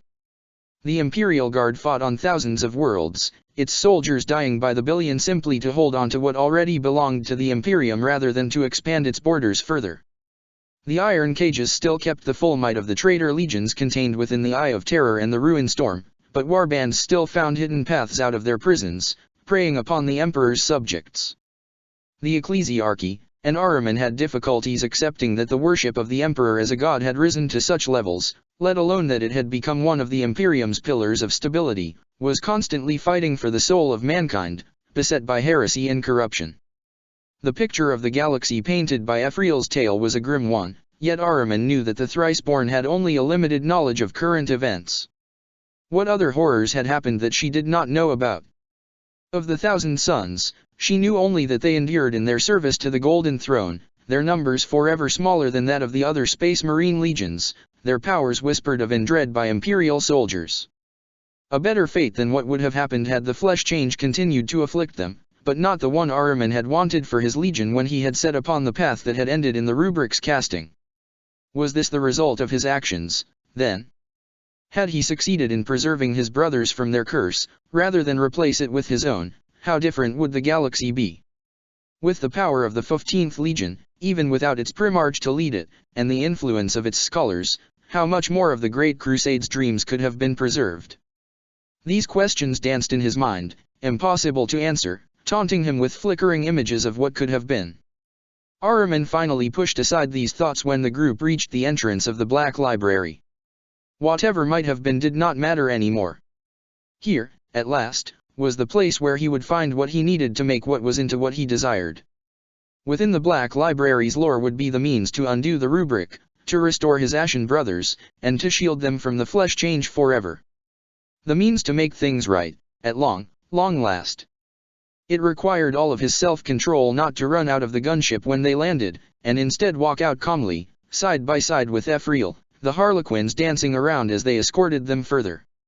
The group had arrived in a grand hall, its walls holding many warp portals leading to other sections of the Black Library. And awaiting them were 3 white seers, and something else, something that had no place here, but was there all the same. It had been a long road, reflected the thing known in the archives of Titan as the Changeling. Rarely had it needed so much time to perform the task appointed to it by the Great Mutator, but this was a most important mission, whose repercussions would echo far and wide unto eternity. It required dedication, it required cunning, more than that, it required inspiration. The first face of significance it had taken had been that of the traitor, Steel, who had turned from the changer of ways and succumbed to the decadent, weakling song of the Lord of Pleasure and Pain. It had come to Steel during his flight from the wrath of the corpse god's servants, rising from the dregs of his ship and approached him in the guise of his steward, the man responsible for providing all the luxuries his master so craved. It had made sure Steel knew, before he died, that even in his betrayal he had still served the greater designs of Tzientch. That had been the traitor's punishment and his reward, before it had consumed his essence so completely, even the Dark Prince himself had not noticed the replacement. Then it had worn the face of Steel for year upon year, longer than nearly any other disguise it had ever assumed. It had been amusing to play the 2 brothers against one another, to weave lies in the mind of the Winged One after a subtle spell had caused the mutation slumbering in his blood to blossom. When the wingless angel had slain the Winged One, it had had to flee into the depths of the ship in order to hide its hilarity at the whole situation, masking it as Steel's rage at the destruction of his chosen warlord.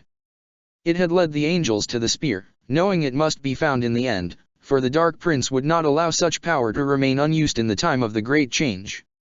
Then it had accompanied them in their search for the Black Library, and had worked to delay their quest as much as it dared without breaking its cover or drawing the ire of the spear's wielder, for such was its power, even it would be nothing before it. For decades, it had made the scions of the false martyr walk the paths of the webway in circle, until the appointed time. Without its interference, they would have reached Ain Rach long ago, and the secrets of the Black Library would already serve the Dark Prince, which simply could not be allowed.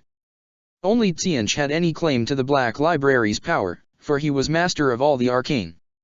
But where the profligate one sought to break open its walls with his armies, the architect of fate knew better, and sought to claim it by ruse, letting his rival exert himself in vain.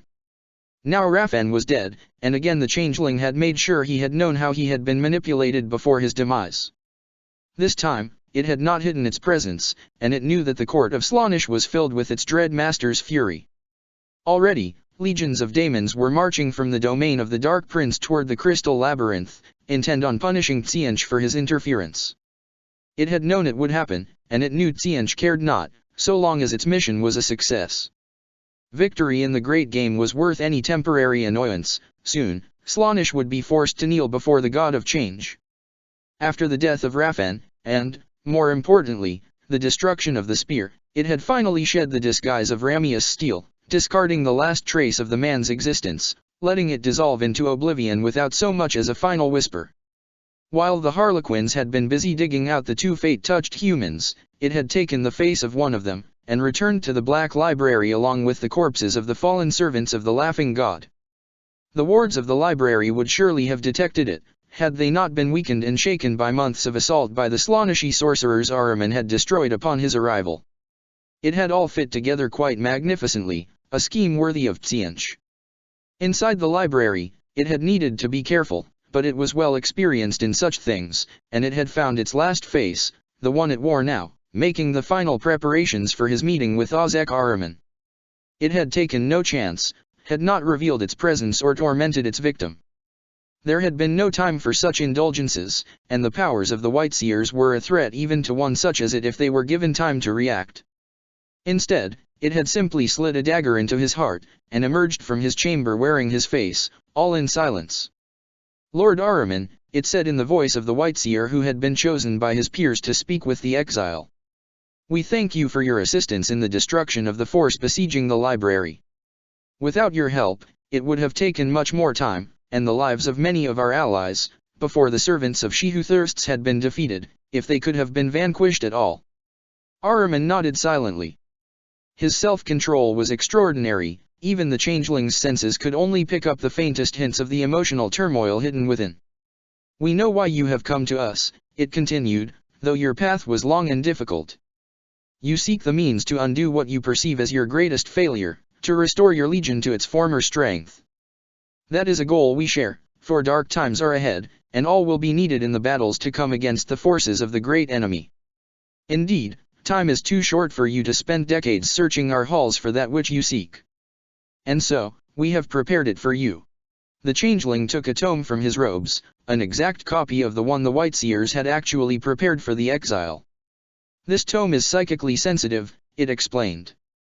"Take it, and the knowledge within will pour into your mind, and you will know how to restore your lost brothers, how to perfect the rubric." It was quite proud of it all, really. Here, at the end, this most beautiful of deceptions would require no lie. For it was speaking the truth. The tome did contain the knowledge to remake the rubric, to free his brothers from their undeath and restore his legion's glory.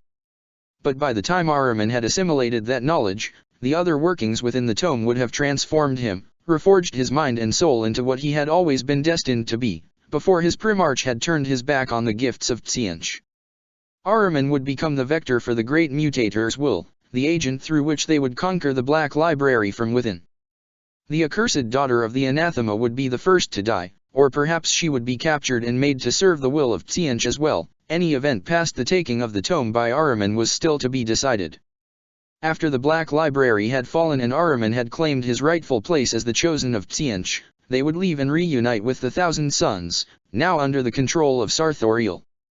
With the armies of the Rubrici reshaped in Tsiench's image and the relics and lore of the Black Library, they would conquer the galaxy in the name of the Great Mutator.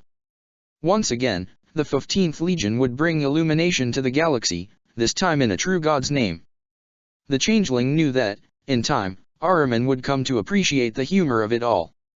The exile made to take the tome, clueless as to the damnation awaiting him, but before his fingers touched it, the air next to them shimmered, and tore open, revealing another place where the designs of Tsiench were about to reach fruition.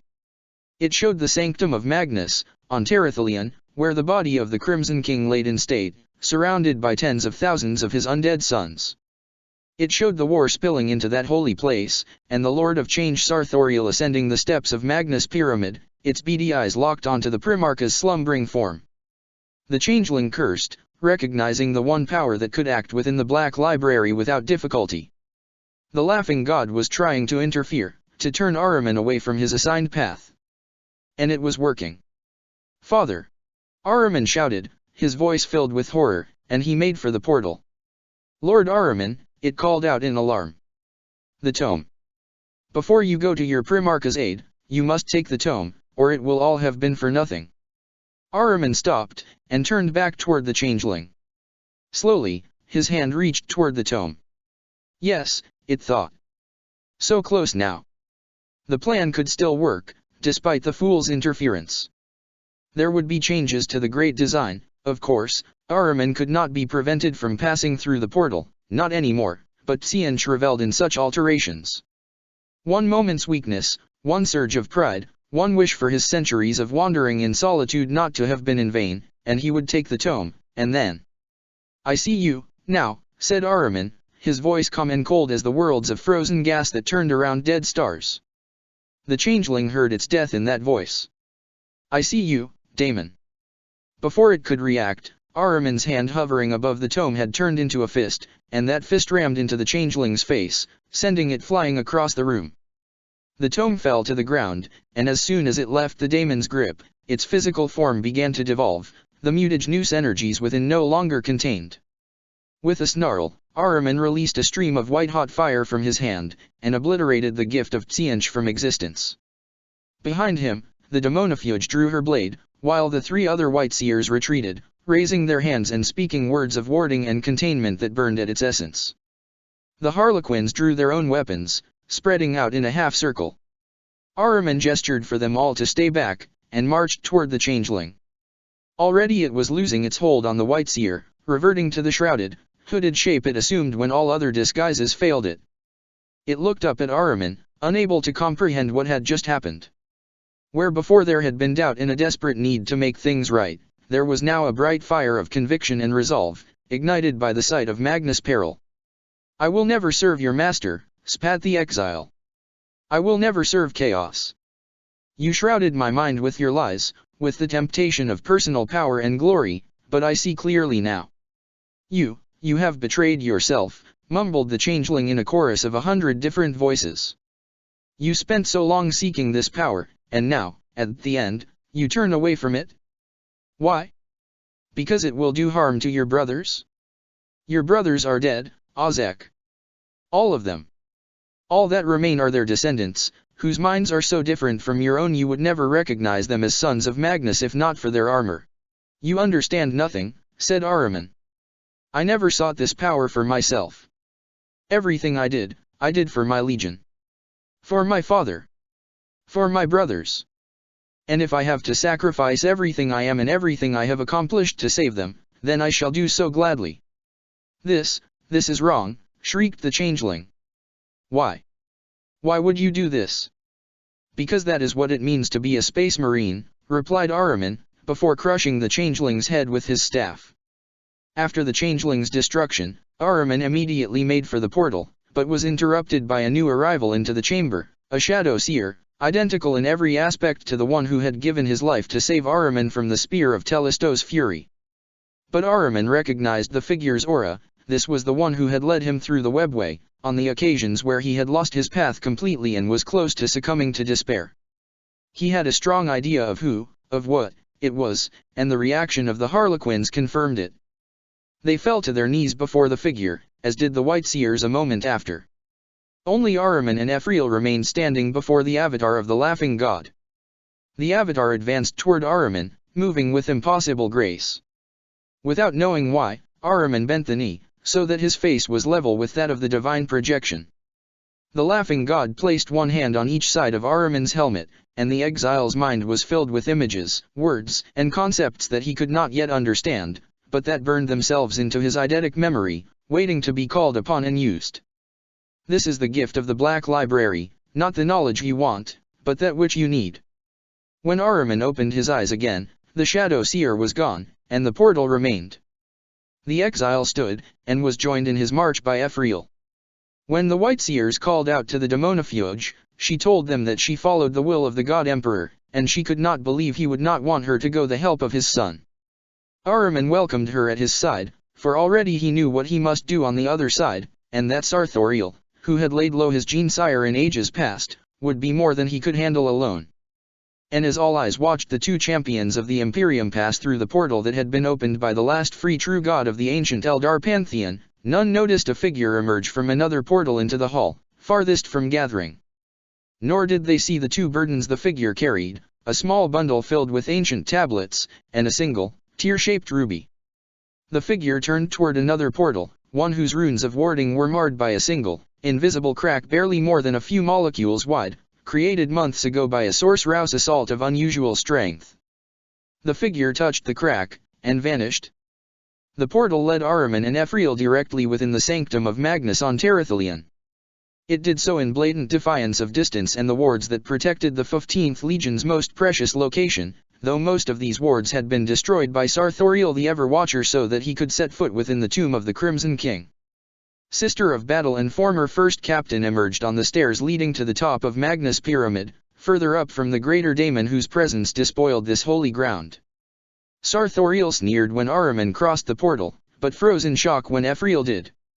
Clearly, despite the changeling's breakdown at Ahriman's refusal to claim the corrupt tome, the Court of Change had anticipated that possibility, but it seemed the coming of the Daemonifuge had not been part of the plan. See Nemris illustration titled, Ephriel's Defiance. Go to your sire, said Ephriel, her gaze fixed on the winged daemon, her aura flickering with psychic fire. I will hold this fiend at bay while you perform your task. It hurt Ahriman's pride to turn his back on the creature that was responsible for so much of the harm his legion had suffered over the millennia, but he knew she was right. With a nod and a pulse of gratitude, he began to climb the last steps of the pyramid, knowing what waited for him at the top, but unsure whether or not he was ready to face it. For the first time in 10,000 years, Ahriman beheld his father. Even in slumber, Magnus was majestic, projecting an aura of power and wisdom. His chest rose and fell with regularity, and it seemed as if he might wake up at any time. But Ahriman knew better. The soul of his Primarch was gone, the body preserved from death only by its latent power and the enchantments laid across the bier upon which it rested. With a monumental effort of will, Ahriman cast aside his emotions, and, holding his staff in both hands, he began to speak the words granted to him by the laughing god.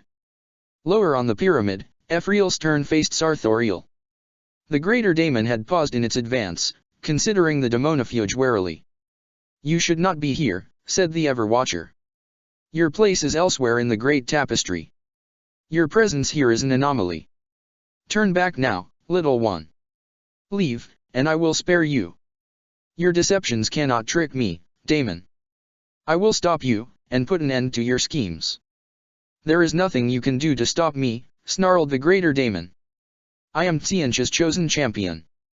The power that makes you anathema to the children of Slaanesh will not abide you against me. I am the hand of fate itself, the doom of Primarch. I cannot be defeated.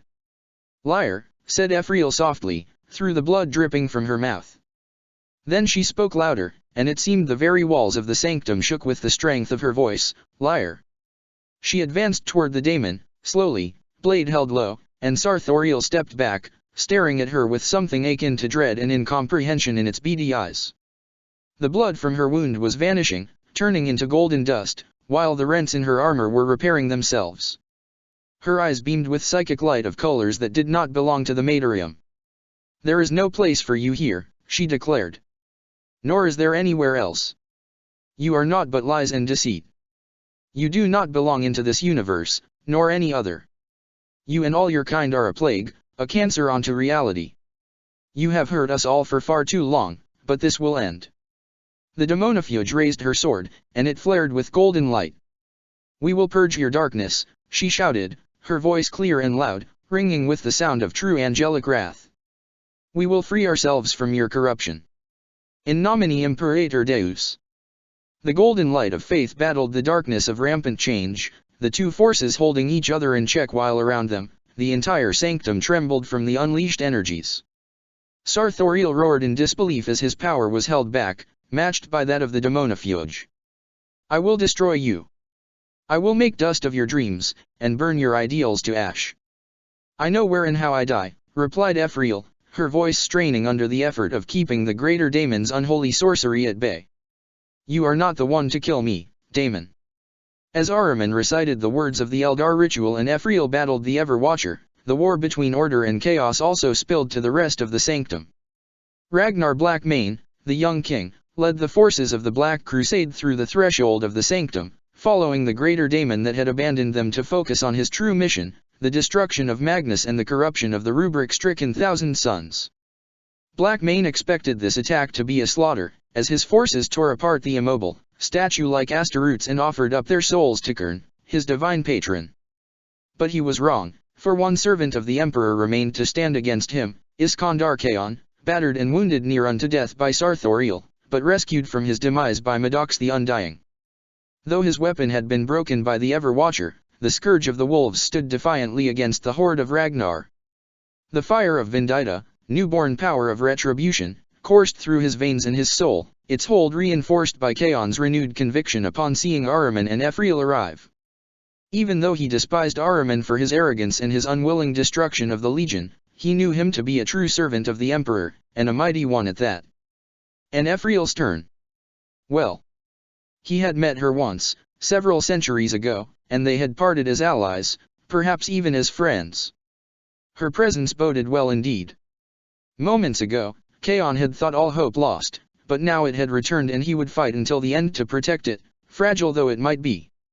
He stood alone as the slaves of ruin charged toward him, laughing and shouting oaths to their malevolent gods, and then, for the second time in minutes, a miracle occurred. They laughed as they charged, for he stood alone, and there were hundreds of them, space wolves, dark angels, debased cultists, and Zeno's mercenaries.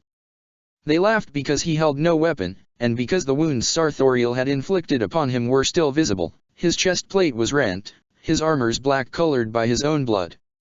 Even those who recognized him laughed, for they thought that this was their chance to lay low a lord of the Thousand Suns while he was crippled from fighting their betters, and earn great glory with little risk. But they were wrong. He was far from weak, and he was not alone. "Brothers," he called out, his voice speaking for Vendita itself. "Rise. Rise from the slumber of ages. Rise and defend yourselves from those who despoil our home world." For one terrible second, there was nothing. Then the suit of armor to his right, empty but for the handful of dust that was all that remained of the son of Magnus that had worn it in life, twitched. Then the rubrica moved. He turned to face the Chaos Army, raised his bolter, and fired. The gun did not fire a physical shell, but a bolt of psychic, pale fire, that caught a dark angel in the chest and sent him crashing to the ground. Then another rubrica opened fire, and another, and another, and another, until there were thousands of them, turning from the pyramid of Magnus to battle those who had dared to invade their Primarch's sanctuary. Their eye lenses blazed with a light that belonged to no color mortal eyes could see, and they fought in complete silence, except for Khaon, who was laughing at the center of it all, laughing for the first time in 10,000 years. For 10,000 years, the 15th Legion had hidden those of its members who failed to withstand the rubric. With their bodies turned to dust, their minds destroyed and their souls reduced to the tiniest flicker, they still heeded the commands of their brethren, but could no longer think and act by their own.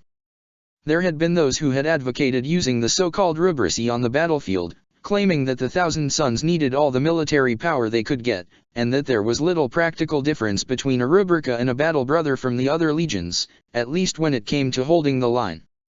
They had been denied, of course. The leaders of the Thousand Suns knew that such a move would reveal the truth of the rubric to the wider Imperium. The initial decision to hide the rubric's true cost had occurred not long after the heresy, when the imperial creed was still being forged in the crucible of merciless wars of faith between the churches of the God Emperor. Back then, the Legion's leadership had feared that some of these religious factions would denounce them as abominations should the truth leak out. Should that come to pass, the Corvidi among them foretold that the Legion would be destroyed, or worse. The seers refused to speak of what dread futures they had witnessed, but their haunted mien convinced their brothers to heed their counsel and keep the truth of the rubric a secret. Even if these unknown worst-case scenarios were avoided, while the Grey Knights and the Inquisition's highest ranks already knew the spell held no corruption, the rest of the Imperium would still react to the revelation with yet greater fear of the 15th Legion. Recruitment, already a problem for the Thousand Suns, would become even more difficult. And though no son of Magnus would say it aloud, another reason for the continued hiding of the rubricy was shame, shame for the imperfection in their gene seed that had allowed the great mutator purchase upon them, and shame at their failure to counter the curse of the flesh change as their Primarch had. Ever were the sons of Magnus prideful. But greatest of all was the shame of having all but killed their own brothers, a shame that had nothing to do with pride. Khaon had not been present for these arguments, but he could imagine them well enough, and he agreed with the ultimate decision that had been made, to hide the rubricy from sight, putting them to serve as the silent watchers of their slumbering Primarch. However, With the sanctum breached and the silent brothers directly threatened, the time for secrecy was over. No single thousand son could hope to control so many Rubraci at once, but the scourge of the wolves did not need to. The vision Vendita had shown the heralds on Prospero was still vivid in his mind, the Rubraci enslaved to the Changer of Ways, used as a legion of chaos to bring ruin to the entire Prosperan dominion. He used his psychic gift to share the rage and anguish the vision had caused him with the Rubraci around him, infusing them with Vendita's own power so that they may move as if of their own volition. The chaos attack faltered as thousands of the previously immobile warriors opened fire on them. For the first time since the beginning of the Black Crusade, it was the invaders' turn to be outnumbered, and that was not a change they relished. Even the power of retribution could not animate the tens of thousands of Rubraci at once, but those it could were more than enough to slaughter the would-be despoilers of the 15th Legion's sanctuary. Only Ragnar Blackmane himself was able to reach the Imperial lines, protected from the Rubraci's etheric bolts by the favor of the Blood God and the power of the Axe of Morkai. The young king had reclaimed the weapon from Logan Grimner's headless corpse, and the daemon within hungered for revenge against the one who had slain its last master. Ragnar came at Chaon with the axe raised high, and the first herald stood his ground, despite holding no weapon himself. Though the space wolf could not see it, Iskandar was smiling under his helmet, for he knew what was about to happen. As the son of Rus crossed the last of the distance separating him from the scourge of wolves, atop the pyramid of Magnus, Ahriman completed the spell imparted to him by the keepers of the Black Library. As his brother turned the wheel of fate once more, Chaon was still laughing. There was madness all around him, the very substance of chaos. His soul was drowning in it, and every second he spent here was a battle to hold on to his sanity. It ate away at him like acid, trying to dissolve everything he was and return it to the raging storm from which his soul had been created. Yet this was merely the warp, the reflection of the material universe. This was not where his Primarch was, for Magnus would have escaped such a prison easily. Ahriman could see the abyss down which Sarthoriel's curse had thrown his father's spirit. It was a pit of blackest despair, forged from every single moment one of the Imperium's subjects had simply given up. And here they were, the old enemies of reason, the faces of the primordial truth. He will not return, declared the four, with voices born of the universe's damnation. We will not let you. He will fall forever until he burns at last. The choice, replied Ahriman, with the calm of the condemned, is not yours. And he jumped into the abyss, after his father, and the dark gods howled their rage.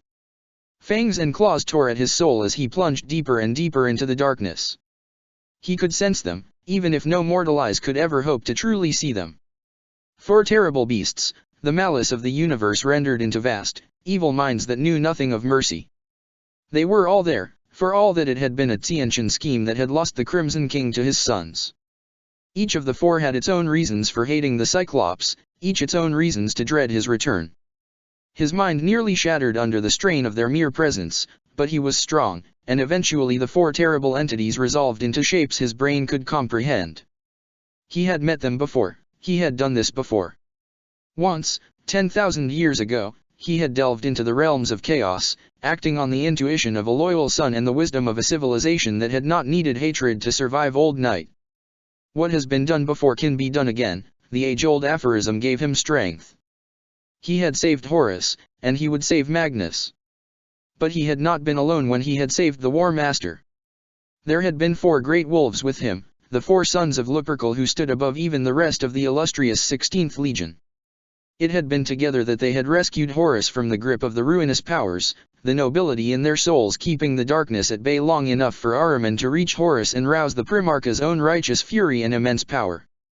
Now he was alone, and the pain in his soul was immense as the dark gods ripped at his essence, seeking to undo everything he was. No, Ahriman realized. I am not alone. The knowledge was in him, one last gift from the Black Library's keepers. Words older than the dark gods themselves, a legacy from a time before the galaxy had been rent asunder, words that could reach beyond even the greatest of veils. He spoke them, and wove among them the names of those who had once been in his brothers indeed, if not in blood. And his call was answered. From the darkness, three great wolves emerged, but these were not the corrupted, enslaved animals who had destroyed Prospero. These were the loyal wolves, the guardians of order and nature's balance. Their bodies had long since perished in the material world, and their spirits had dissolved into the great sea, but their descendants remembered them. Statues of them stood across the Imperium, keeping watch over the kingdom they had built and defended to the end. They were dead but not forgotten, and their actions echoed eternal within the Empyrean. It was upon these echoes that Ahriman called upon now, restoring the spirits of the long-departed for this one, most glorious of tasks. It concerned him that only 3 had appeared where there should have been 4, but 3 would be enough. In the psychic storm, the spirit beasts appeared to be made of silver light, with their light burning with golden fire. Each was unique, yet they all shared an undeniable kinship as they charged at the monsters that were keeping Magnus' soul beyond Ahriman's reach. The one with a scarred but noble face leapt at the dog-faced thing of brass and blood. The one who seemed to smile mockingly jumped for the throat of a bloated colossus of pestilent flesh and weeping sores, its claws tearing into its rotten blubber with joyful abandon. And the third, whose claws shone with the light of rightful vengeance, simply stalked toward the androgynous avatar of perfect sensuality, and the creature reeled back, as if suddenly remembering old wounds. Then the wolf flung himself toward it, and it screamed in agony and outrage as the hero's soul tore into its innards. The wolves could not truly harm the dark gods, of course, and Ahriman wasn't foolish enough to believe they could. For all the strength of those they represented, for all the power of the legend they had become, they were still naught but dust compared to the cosmic might of the 4 abominations that held Magnus captive. But they could hurt them in ways they had not been for far, far too long. And more importantly, they could buy him the time he needed. Only one monster was left between Ahriman and his Primarch now, and it was an adversary Ahriman was familiar with. Unlike the other 3, its shape was ever shifting, a great bird with 9 heads, a pillar of flesh covered in faces speaking the universe's every secret, a great fire that peered into the very soul of all who looked upon it and transformed it utterly. But Ahriman could see beyond every disguise, every attempt for it to hide its true nature. This one, of all the dark gods, he could understand. Not as Ephriel understood the Dark Prince, and he was grateful to be spared at least that burden. But he understood enough. By the Emperor, he understood enough. This was the Legion's old enemy, the false god who had sought to deceive Magnus into giving up his soul. The tumor that laid at the heart of the warp, born of every lie ever told. The madness that made mortals see patterns where none existed, the delusion that made them imagine great manipulators hiding in the shadows in their desperation to impose order onto a chaotic existence. The sick, twisted desire to abandon one's free will when faced with the immensity of choice, to become nothing more than a servant to some greater power, and find cold comfort in that servitude. To abandon one's responsibilities by telling oneself that it was all part of fate's great plan. Here was the lie. Here was the great deceiver. Here was Tsiench, in all his horrible majesty. I have fought you before, declared Ahriman, and rescued a Primarch's soul from your grasp. And so you have, croaked the creature in 1,000 different voices, each speaking the words with a slightly different meaning, each cutting into Ahriman's mind like razor-sharp daggers. But this time, you are alone. The wolf who helped you then is not here. He walks a different path, one that in time shall drown him in darkness. And just like him, you too will be called to serve. Already you have done my work by thwarting the designs of Slaanesh for the Black Library, even if I will need to punish you for your rough treatment of my servant there. For it is your destiny to be a pawn of fate, Ahriman. It has always been, in every reality that ever was and ever could be. You cannot escape your strings, little one. No matter how much you struggle. I am no pawn. Ahriman shouted into the maelstrom, his mind screaming his defiance at the abomination that stood in his way. I am no slave. I am no puppet. I am Ozek Ahriman. Exile no longer, Ahriman struck with the strength of all his anger, of all his will. He struck, and the god of change screamed as he burned with the fire of a son's desire to save his father. Tsiench screamed, and across the galaxy, slaves of the architect of fate felt their master's distress. And the falling, burning shape of Magnus' soul heard his son's cry, and reached out in answer. It was then that, atop the pyramid, upon the stone where he had laid immobile for thousands of years, the Crimson King opened his eye. I will not bend. You have poisoned my son's blood, seeking to turn them into grotesque instruments of your will, and tempted me with the false promise of their salvation. But I will not bend. You have cast me into hell, made me suffer the torments you inflict upon the galaxy, and told me I could end it all if I would submit to you.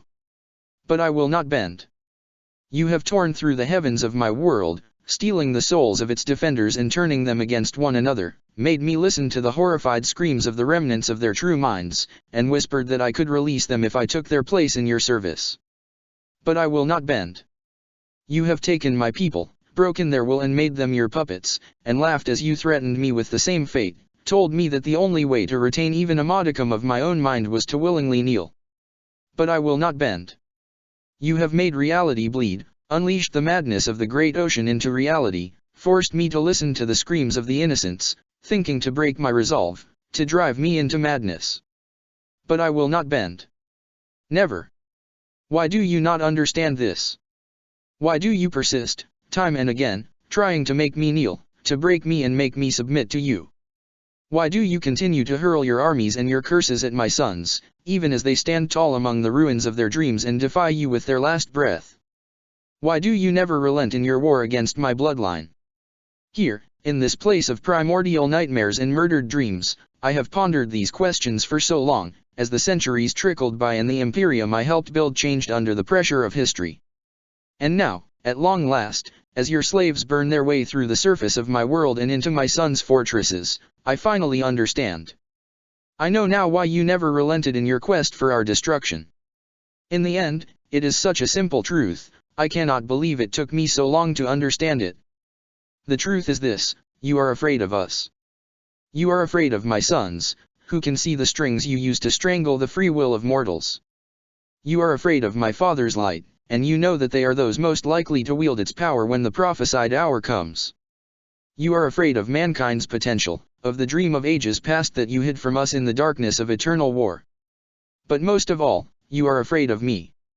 You are afraid of what I represent, I, the one soul who defied your full power, the one soul you coveted above all yet eluded you grasp. I am not afraid of you anymore, for I know you for what you are. But you are afraid of me. Aren't you? Aren't you, Sarthoriel? Aren't you, Tsiench? I see you now, deceivers. You will pay for what you have done. In my father's name, for my father's light. You will burn. I am the Crimson King. I am Magnus the Red. And I am returned. The Siege of Terathelion. Part 5, The Crimson King Risen. And so, Magnus the Red, the Crimson King, rose from his age-long slumber, his soul brought back to his body by the works of his son Ahriman. Terrible was his fury at the desecration of his world, and those who had hoped to snuff out his life faced the full power of the Primarch of the 15th Legion. Across the galaxy, servants of the great deceiver trembled in nameless dread, so potent was the terror the never-born slaves of the Changer of Ways felt upon Magnus' awakening. Ahriman, who had at last atoned for his terrible failure 10,000 years ago, wept in joy as his father rose, while among the battle between the Rubrisi and the remnants of the Black Crusade, Iskandar Khaon laughed, the power of Vendita coursing through his soul.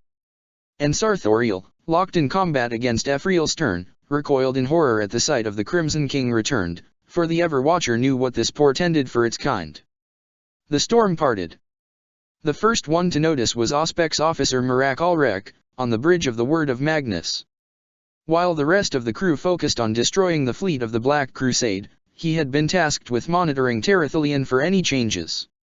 When the heralds had sent their reinforcements, their power had weakened the Tempest enough for Ulrek to be sure they had reached the surface, but the Source Rouse cover had reformed almost instantly. Yet now, the eldritch patterns in the clouds were torn apart over a Ha'ayakbai. For the first time since the Black Crusade had reached the heart of the Prosperan Dominion, sunlight fell upon the capital city, illuminating the fires and devastation that had ravaged it so much. Ulrek was horrified by the extent of the desolation now revealed to the ship's auspexes.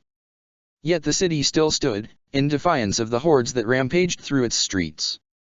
The fortress of the 15th Legion was rich with thermal signatures of all kind, and the wardens of Ahayakbai still fought the Chaos Titans in the ruins. The energies unleashed in these confrontations sent spikes on the Word's instruments. Ulrek's vision blurred, and as he reached to his eyes, he noticed that he was weeping. He did not know why, but the image on the auspex, of Ahayakbai no longer covered by darkness, filled him with a deep sense of joy. There was more to it than the already considerable fact that the sorcery of the daemons had been broken, that would have caused him to rejoice, but this was much more, even if he did not understand how yet. He turned to report the change to Lady Sarkoth, and froze. She was smiling, her expression softer than Ulrich had ever seen on the face of his stern commanding officer. Across the bridge, other officers were touching their faces, finding tears running down their cheeks. After the defeat of the Black Crusade's fleet, they had held position, impotently watching as the world they had sworn to defend warred against the hordes of the archenemy. Their lack of information and inability to act had eaten at them, tempers growing frayed as frustration mounted, but now that was all gone. Now, they knew something had changed. Something right had happened, something good. "It's him," said the Lady Admiral, so low Ulrich nearly didn't hear her. "He's back." Ulrich knew who she meant then. He was no psyker, but even so he could sense it. A presence, that for all of Ulrich's life had been distant and barely there, so much so that he had never noticed it, had grown, it had awakened. Like a reassuring hand had come to lay on his shoulder, Ulrich knew they were not alone. Another, more religious soul would have thought it the hand of the Emperor, but Ulrich was a son of the Dominion, and he knew there was another, much closer individual who fitted the bill for that kind of intervention. For who would pierce the darkness of chaos above Terathelion, but Magnus himself? Ahriman knelt by his father's side, head lowered. A preternatural silence had fallen on the sanctum, as all stopped in the tracks to behold the Primarch rising from his millennia-long slumber. It was very likely Ahriman's eyes were the only ones not fixed upon his gene-sire, not that he needed them to see him. The Crimson King's aura was as potent as ever, the damage Magnus' spirit had suffered during his slumber healed by the spell that had returned it to his body. It had taken nearly everything out of the exile. Part of the reason he was kneeling was because he wasn't sure he could stand at the moment. But it had been worth it. Ahriman would gladly have sacrificed far more in order to return his Primarch to his legion. In fact, he was aware that a small part of him had hoped that the Laughing God's spell would require that he give his life, that way, he would have atoned for his past mistakes. Now, however, he had to face the judgment of his father for his terrible failure. But at least, soon it would be over. Soon he would know. Magnus rose with slow, careful motions, remembering how to move his body after so long spent incorporeal. Ahriman felt the gaze of his father's eye fall upon him, and dared to raise his head and look at him through his helmet's eye lenses. The Crimson King was as he remembered him from the time before he had been felled by Sarthoriel's spell. He was clad in the bronze and ruby armor in which his sons had laid him to rest, and his mane of red hair flowed behind his head, kept in place by a golden band engraved with tiny scripture that Ahriman knew to be the names of every one of his sons who had died during the heresy and the scouring that had followed. He also recognized each of these names. He had fought alongside most of them, and known the face of all, even if it had only been through looking at their pictures on their Legion data files. So many names, so many lost brothers. And yet they were only a fraction of the numbers of Rubrici who surrounded the pyramid. How many of his brothers had Ahriman's hubris killed? How many heroes had the Imperium been denied because, in his arrogance, he had thought himself his father's equal? "Ozek," said Magnus, his voice piercing through the fog of self-recrimination. His hand reached out and laid upon Ahriman's shoulder, and the exile flinched at the contact. He could feel the heat of his Primarch's flesh through his armor, radiating through the metal. "Thank you." And that was enough. With these words, spoken in a kind voice instead of the accusatory tone Ahriman had spent 10,000 years expected, he could see the truth at last. He was not the one who had slain his brothers, they had been killed by the curse cast upon them by the great deceiver. All he had done was try to save them from that doom, try and fail, yes, but better to fail than not to make the attempt at all. The guilt was still there, Ahriman doubted he would ever be completely free of it. Nor should he ever be, he now realized. To let go of it would lessen him, would make him less human and more like the things he had spent so long fighting against. The pain of loss was still there too, but the self-loathing was gone, washed away by a father's understanding and forgiveness. Ahriman felt a great burden lift from his shoulders, and he sat a little straighter. Then, ignoring the protestations of his muscles, he rose to his feet, leaning on his staff for support. Magnus' grip on his shoulder tightened, and the Primarch helped him to stand to his full height. He was still as a child before the Crimson King, but that was to be expected. Together, Primarch and Legionary turned to face the war that had come to them. Magnus' gaze descended onto the two figures clashing further down the pyramid. One was shrouded in golden light, the other in eldritch, Sorcerous illumination. The first one was unknown to him, but the other was entirely too familiar. Hatred crept onto the Crimson King's noble features, and he took a step down the pyramid. Pale fire rippled across his skin, and his eye blazed with sorcerous light. Around him, the Empyrean stirred as the power of retribution sought to return to the soul that had birthed its origin 10,000 years ago. It felt good. It felt right.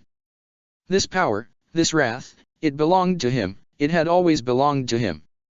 It filled a hole in him he had not noticed had been there since he had heard of Prospero's destruction. With it, there was nothing he could not do. "My sons," declared Magnus, "defend yourselves." The voice of the Crimson King echoed across the entire Titanic chamber, and the tens of thousands of Rubrisi who had been too far from Kaon to react to his own call to arms raised their bolters, their eye lenses ablaze with psychic flames. As one, they turned toward the despoilers in their midst, and began to advance, as relentless and unyielding as the tides of Terra's ancient oceans. Magnus began to take a second step down the pyramid, gaze fixed once more upon Sarthoriel, his ancient enemy staring back with dread clear in its black, inhuman eyes. The sight of the Ever-Watcher caused memories to flicker within Magnus' mind. A ship, ancient and venerable, falling apart under the guns of a traitor armada. The sound of alarms and the screams of the wounded. The stench of blood, human and transhuman. The battle beyond the confines of this ship is won, but the vessel is lost. The cold realization of the trap as its jaws close in, too late to escape, too late to do anything but defy its maker to the end. The hideous laughter of the winged figure towering above him as he kneels, drained by his efforts to protect the crew from the daemon's malice long enough for them to reach the evacuation pods. The Crimson King tightened his fists. Other memories passed in his mind, the suffering of his sons as he was reunited with his legion. The dreadful sight of hundreds of legionaries bearing his gene seed confined to stasis caskets, their bodies rebelling and mutating under the effect of some unknown flaw that hadn't really been a flaw at all. And then, the screams of the galaxy as it burned, slowly and agonizingly, for millennia, while his father grew ever weaker on his throne and the dark gods laughed as they devoured the souls of those the Primarches had sworn to protect. So much suffering he had witnessed, so much pain he had been unable to prevent. So much horror, caused only to hurt him, to make him break. But he would not break. Never. "Sarthoriel," shouted Magnus. "I will kill you." And at that moment, just as the Primarch of the 15th Legion was about to give in to his desire for vengeance, to fully welcome Vendita into his soul and become its avatar, a figure appeared before him. It was translucent, like the wraiths that accompanied the heralds of Prospero in battle, but unlike them, it cast a faint glow of silver and gold rather than a cold and pale flame. It hovered before Magnus, looking down at him even though it was only human-sized. See Nemris illustration on DeviantArt, The Crimson King Rises. The figure was that of a woman, one that Magnus knew, for Tsiench had shown him her death in order to torment him even further. This was the ghost of Khalida, who had fallen to the blade of Azrael mere hours ago. She looked at the Crimson King, her expression kind, and spoke. "This is not the way, Magnus," she said, and her voice was soft like the kiss of a spring's breeze, yet the conviction in it undeniable as the strongest storms of a death world. "This is not what your father intended for you. Duty comes before vengeance." The shade of Khalida faded away on those words, dissolving in a cloud of shining dust that vanished before it touched the steps of the pyramids. Magnus stopped in his tracks, his mind aflame. He understood what she had said, even if he did not know how she had been able to say it. Finally, on the very edge of the precipice, he realized the trap that had been laid for him. He was tempted, of course, oh how he was tempted. He yearned to welcome his ancient rage back in, to let himself be infused with what it had become over the centuries. Vendita had once been part of his soul, and as such he could draw upon it far more easily than any other being in the entire galaxy. He could become Vendita's avatar, the vessel through which the power of retribution would enact its judgment upon the wicked. And how terrible would that judgment be, breaking the Black Crusade would be but the first step. Not even the traitor legions that dwelled within the iron cages would be safe from his wrath. Even his fallen brothers would be driven and broken before him. He would shatter the hold of the dark gods upon the human race, burn it away in the pyre of retribution. He would be able to bring justice to the stars, at long last, justice for all the bloodshed and the torment of the last 60 million years. Justice for his and his son's suffering. But she is right. This is not what Father intended for me, he thought. This is not my fate, not my role. He would be terrible indeed, but in the end, that would accomplish nothing. The dark gods would endure. Their slaves would die, but they would find others, as they always had. Vengeance, that greatest of temptations, would be hollow and meaningless, no matter how momentarily satisfying it would be. The cycle of torment begun by the war in heavens would go on. Enceladus was right. He had another duty, assigned to him in an age long since past. His was not the path of retribution, the path of the destroyer.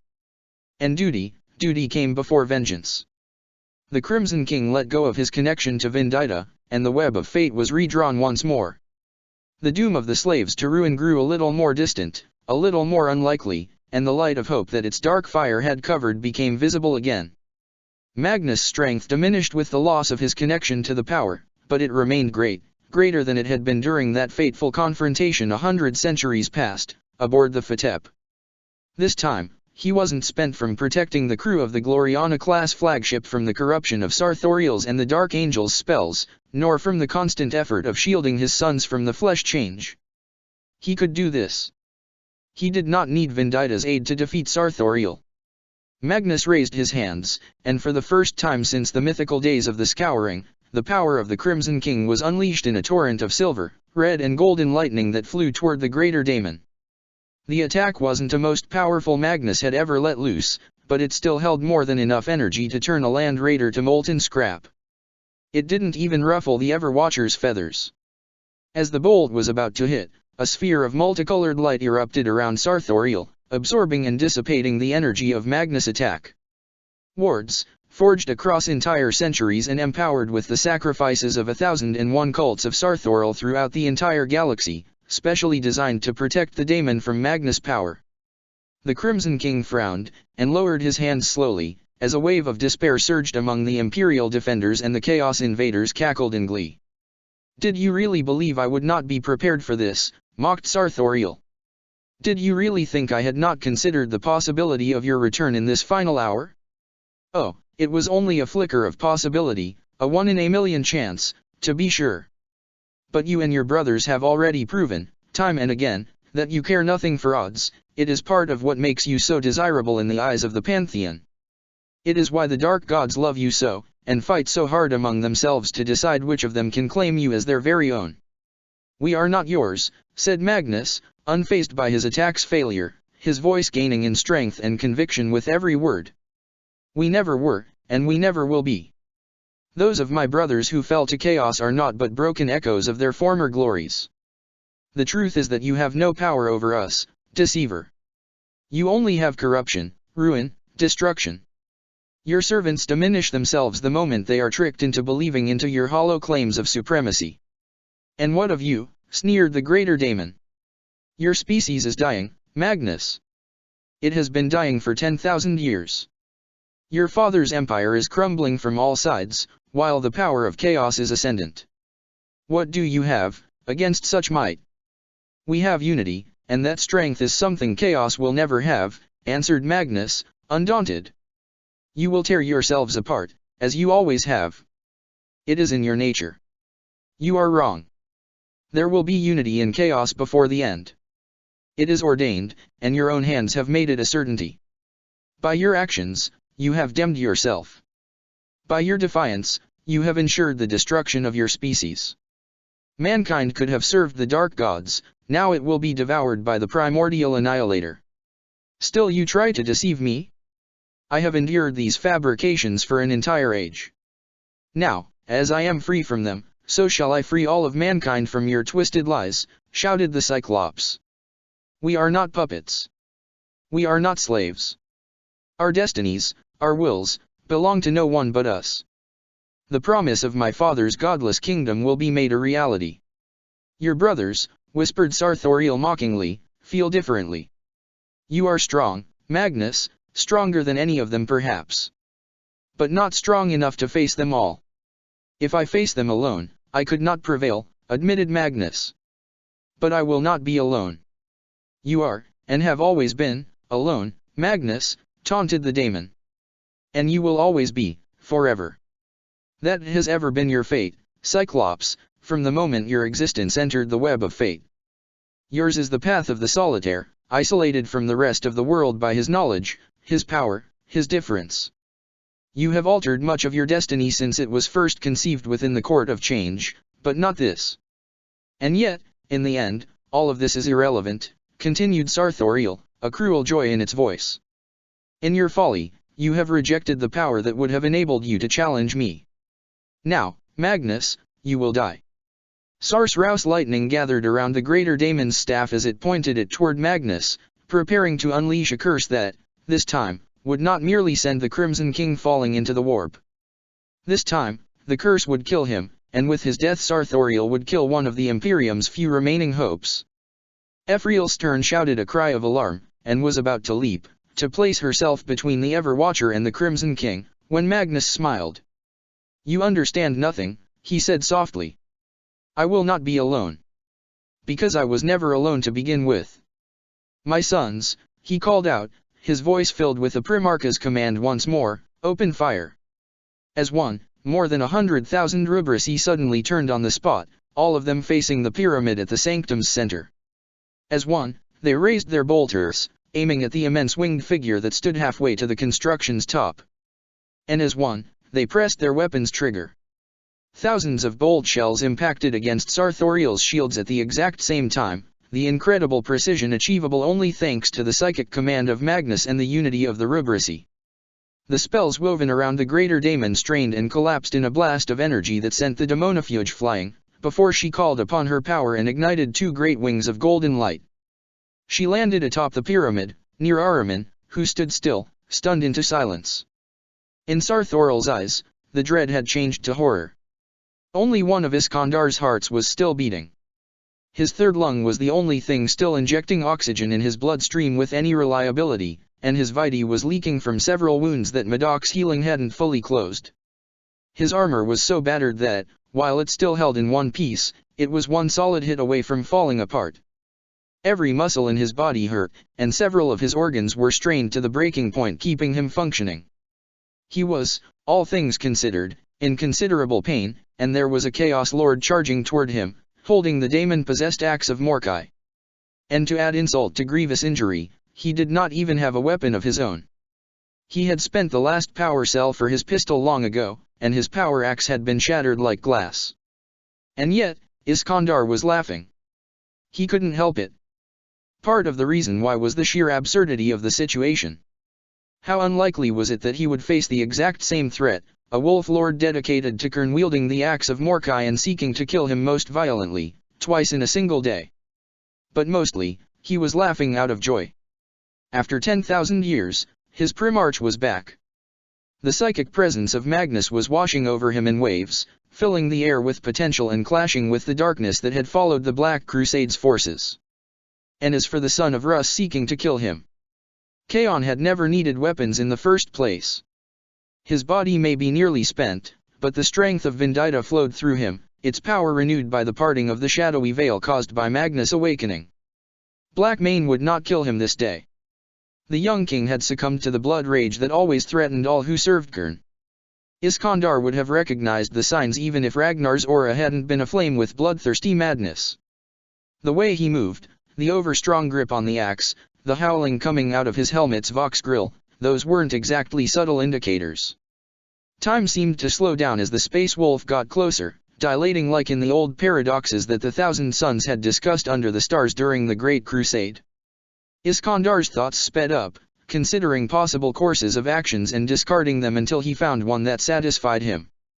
Slowly, so slowly, he rose his arms, just as the axe of Mordecai descended, intent on cleaving through his helmet and his skull. Mere centimeters before the demonic blade started to cut through the helmet's ancient ceramite, the scourge of the wolves caught it between the palm of his gauntleted hands. Blackmane growled, and tried to force his reclaimed weapon down, his rage allowing him to summon strength far beyond what even the transhuman body of an Astaroutes could exert without damaging itself. Muscle fibers in his arms and armor tensed and snapped, yet still the axe of Morkai went no further. Had Ragnar not been so lost to bloodlust, this would have struck him as odd, impossible even. In his wounded state, there should have been no way for Kaon to block the daemon weapon, so even his psychic powers should have been stymied by the key ornate entity bound within the blade. Yet still, the axe did not move. That moment, that confrontation, was more than a contest between the enhanced strength of two gene-forged super soldiers. It was a match between the daemon of the blood god Morkai, bloodthirster and destroyer of Urgalog, and Vendita, newborn power of retribution, acting through the one who had followed its path the longest. And Vendita was winning. Morkai was mighty, but the power born of Magnus' wrath and 10 millennia of silent prayers was mightier, especially when it was expressed through one such as Iskandar Kaon. See Nemris illustration on DeviantArt, The Dread of Morkai. Cracks began to spread across the surface of the axe's blade, shining alternatively with the bloodlight of Kern and the cold fire of Vendita. A keening, enraged wail rose through the air as the very essence of Morkai was attacked, and the old daemon felt pain for the first time since it had been imprisoned within the weapon. Then a dread realization slowly dawned upon the knot of rage and hate that composed the Neverborn's consciousness. Iskandar was about to destroy it utterly, to burn it out of existence with the flames of retribution. From the very dawn of chaos, it had been an inviolate truth that no mortal could destroy a daemon. The Neverborn were timeless entities born of the galaxy's emotions and sins, and were unbound by such petty concepts as life and death. Whether fragments of the dark gods or creatures born from events so traumatic they had birthed their own sentient reflections in the sea of souls, daemons could only be destroyed by entities of enormous power. Almost always, this had meant one of the ruinous powers themselves, until the Emperor had revealed himself and the children of chaos had learned to fear the anathema's light. That had been one of the reasons why the dark gods had united to destroy him. But now, as the fire of retribution seared away the threads that made up Morkai's core, it became clear that Vendita, the warp entity that mankind had inadvertently created since the heresy, could do what Chaos' ancient enemy had been able to do. It could kill them. Worse, it could empower mortals to kill them. Morkai screamed, and Kaon laughed. The axe exploded as Morkai fled its doom, escaping its ancient prison through the very cracks the attack upon its essence had caused. Now uncorporeal, the bloodthirster started to dissolve, and sought refuge in the closest vessel, the flesh of he who had wielded its power most recently. Reeling from the explosion of his weapon, still caught in the throes of insensate fury, Ragnar had no chance to defend what remained of his soul. The daemon slipped inside his flesh, intent on devouring the Wolf Lord's spirit and use his body as a gateway through which it could manifest its full terrible glory. But while Ragnar hadn't been in any state to resist the daemon's possession, his soul was still a potent one, bearing the mark of Kern for his many deeds in service to the Lord of Skulls. His spirit roared back as Morkai, weakened from the wrath of Vendita, tried to consume it. Perhaps in time the greater daemon would have succeeded, or perhaps Ragnar would have cast the Neverborn out of his body. But there was no time for their battle for supremacy to play out, for Iskandar was still in front of them, still filled with the power that had nearly destroyed Morkai.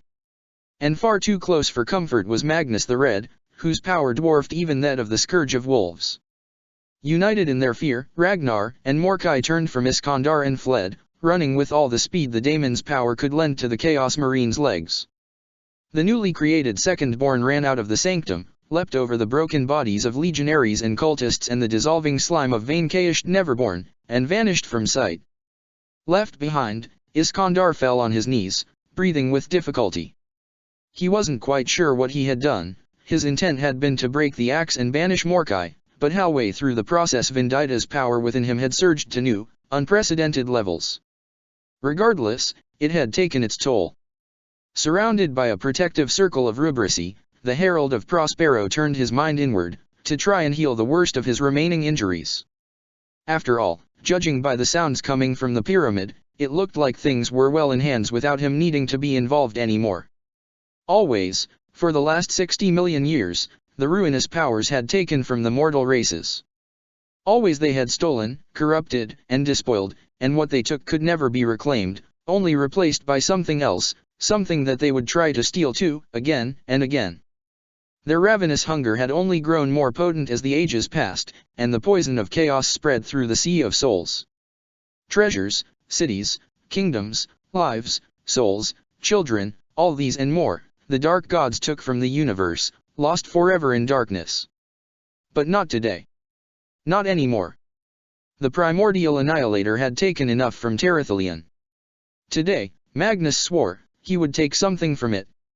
Not in the name of vengeance, or even in the name of retribution, for there was nothing he could do that would ever balance the scales, such were the crimes committed by chaos against mankind. No, against all species who had lived since the war in the heavens. Not in the name of his own grievances against the canker that dwelled at the core of the Sea of Souls, for this was not about him. It had never been about him, nor about anyone else in particular. He would do this in his Father's name, with the power he had given him. And he was sure neither the Emperor nor Khalida would mind if he made it hurt. Sarthoriel, declared the Crimson King, his eye burning with the demigod's judgment. You have no power here. Your sorceries are hollow. And your staff is broken. With a thunderclap, the gnarled wood stick in Sarthoriel's hand exploded, fragments embedding themselves in the greater daemon's body or shattering against the ground. Infernal ichor spilled from the wounds, but Sarthoriel was in too much shock at Magnus' casual destruction of his staff to even notice his injuries. The staff had been made from the flesh of his own supplicants, tens of thousands of years ago.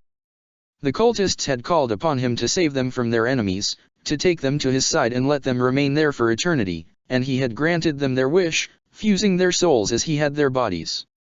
Over the millennia, he had added more souls to the staff, but now, Magnus had freed them all, and they sighed in relief as they vanished into oblivion, released from their torment at last. Before Sarthoriel could recover, Magnus struck. Moving with a speed no Astaroths could ever match, he descended the steps separating him from Sarthoriel, and unleashed a right hook with enough strength to pierce through the armor plating of a land raider. The Primarch felt something crack under the impact, and a handful of curved teeth spat out of Sarthoriel's beak, dissolving into smoke that was then burned away by Magnus' psychic aura. With their loss, Sarthoriel felt his control over a cult of assassins he had cultivated on a hive world half the galaxy away vanish, his servants left leaderless and abandoned. He struck again, with his left fist this time. The right eye of the Ever-Watcher burst, leaving a gaping, smoking crater on the Neverborn's avian face. With the loss of his eye, Sarthoriel found that he could no longer summon his perfect knowledge of the present. All he could see were his immediate surroundings, and a cracked and twisted reflection of reality. The daemon stumbled backward, fell, and the Cyclops leapt upon him, radiating cold, contained fury and the golden light of the anathema. Magnus punched Sarthoriel again. And again. And again.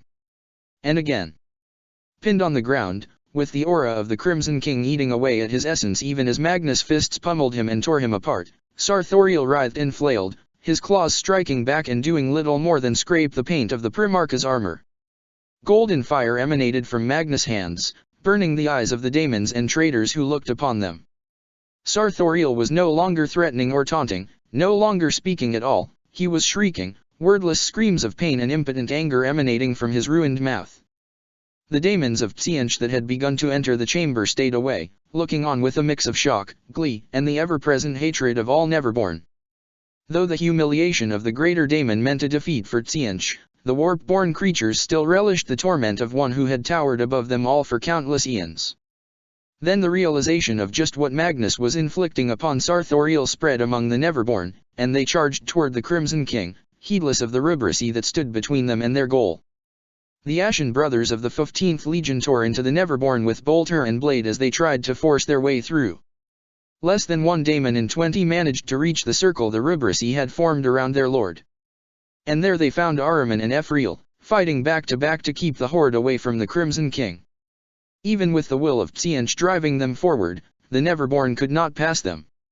Another Lord of Change might have been able to. Ahriman was nearly exhausted by his efforts to bring Magnus' soul back to his body, and Ephriel's own power was drained from confronting Sarthoriel. But after the Ever-Watcher's sacrifice of his kindred to break the Sanctum's protective wards, only lesser daemons remained.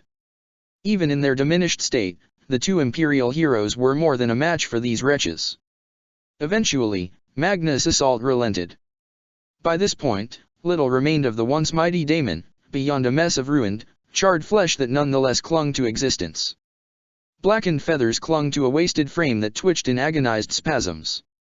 To those who possessed the second sight of psychers, the damage was even more extensive. The amalgamation of ethereal threads that composed Sartorial's essence was shredded, its power leaking back into the warp as it continued to fall apart, even after the attack ended.